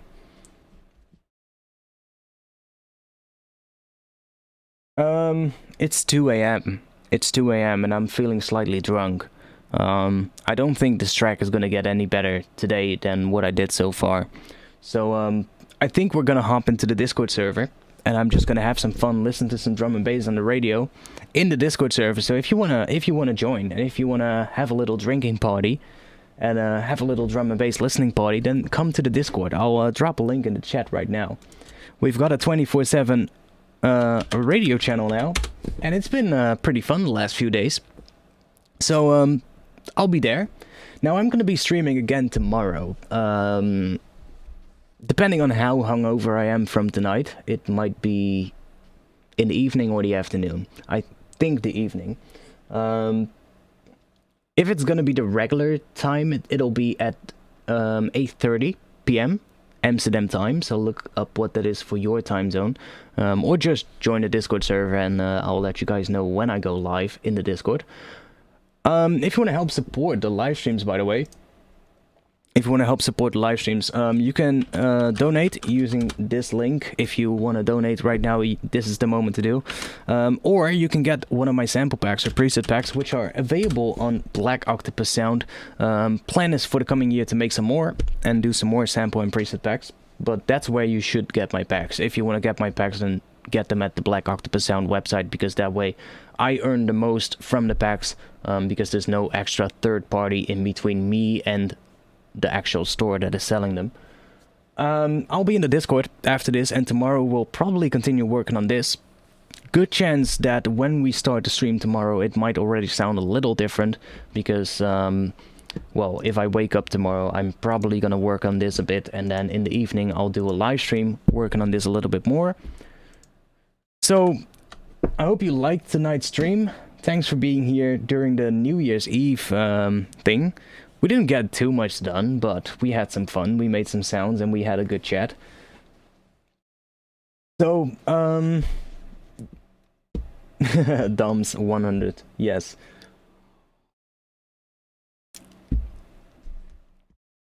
Is there any questions before we end the stream, by the way? Let me just look at the chat real quick.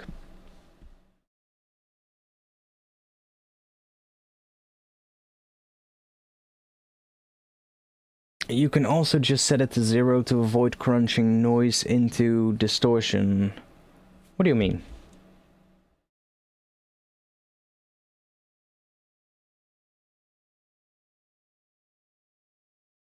Oh, you mean the key tracked LFO or something like that? Interesting. Like I've been playing around with Vital for quite a bit, and I found out about the resampling thing, that you have to set the LFO to exactly 4 seconds. And the moment I found that out, I was like, oh boy, I'm just gonna sit here the entire afternoon making wavetables. It's really cool. I was like, okay, that's cool. If you set the key tracked LFO to 0, it's the same pitch as your oscillator. Okay. Okay, thanks. That's great. That's great. I didn't know that. That's one of those things that, you see, there's a lot of things with Vital that you just need to know. You just need to sort of like be aware of those things, and if you are aware of those, then using the synth is so much easier. You're probably gonna agree. Like, it's one of those things, like the same thing with resampling. If you want to resample inside of Vital, so basically turn your patch into a wavetable, you need to know that you have to set the oscillator to 4 seconds in length, because otherwise it's not gonna work. It's gonna turn out all screwed up. So it's like, those are just slight little things, but Serum had that as well, right? So the adjustments is in semitones. Yeah, I saw that though. I saw that.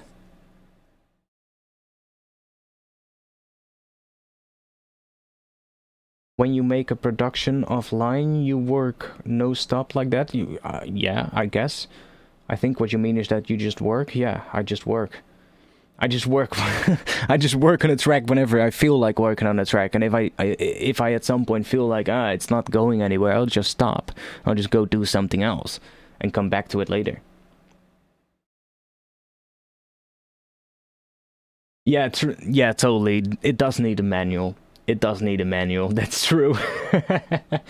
I've been looking for it actually. I was looking for it. I was like, hey, wait, there's no manual. I'm like, oh, okay.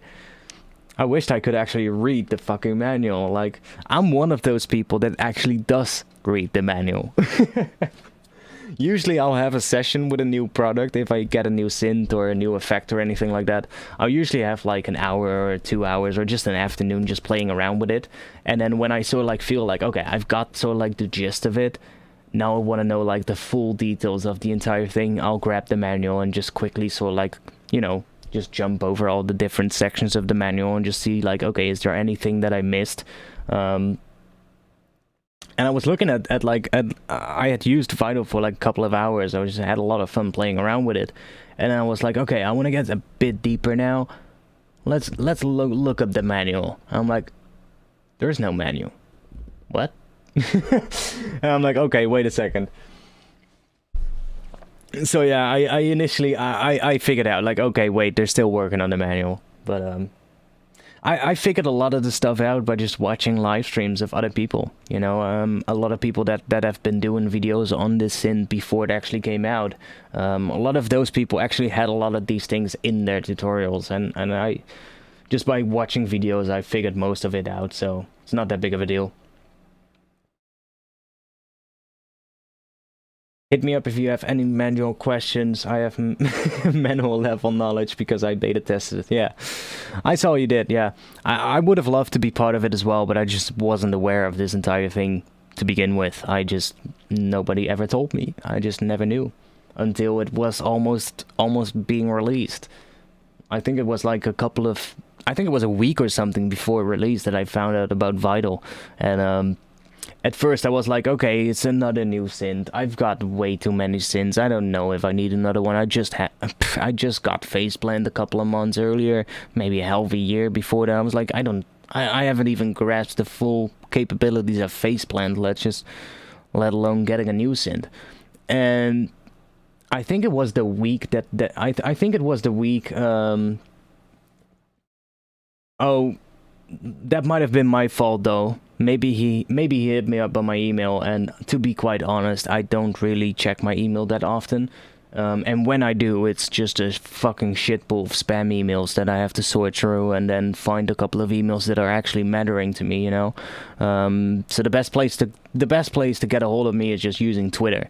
I'm on Twitter every day, and you can get a hold of me pretty much within a couple of minutes if you want to. Or Discord, of course. Discord is the best way because I'm always on Discord. But if he sent me an email, then it might have gotten lost somewhere in the the spam email pile. But yeah, I think it was a week before it came out, and no, it was the week that it came out, and I was doing a live stream, and I think during that live stream about 20 or 25 different people asked me in the chat, yo, did you check out Vital yet? And it actually has turned into a meme now on my Discord, where everybody just says, every time I talk about Vital, people just say in my Discord, hey, have you checked out Vital yet? You know? So it basically just turned into that, and after that I was like, okay, I have to get this thing and I have to check it out, because people are going to keep bugging me if I've checked it out, And when I did, I was actually really, really happy I did, because it's a great thing. But yeah, like if Matt wants to, like I'm planning on doing preset packs for Vital. So if Matt has any ideas or things that maybe he wants to use something or wants to use me for that, I'm always available. So maybe I'll shoot him in an email myself and talk things through.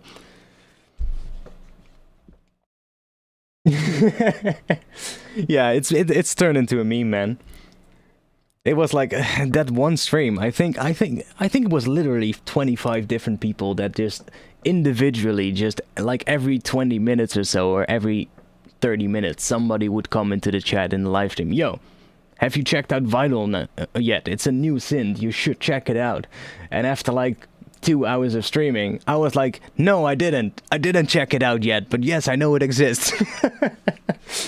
It was like at one point I was just like, there we got another one.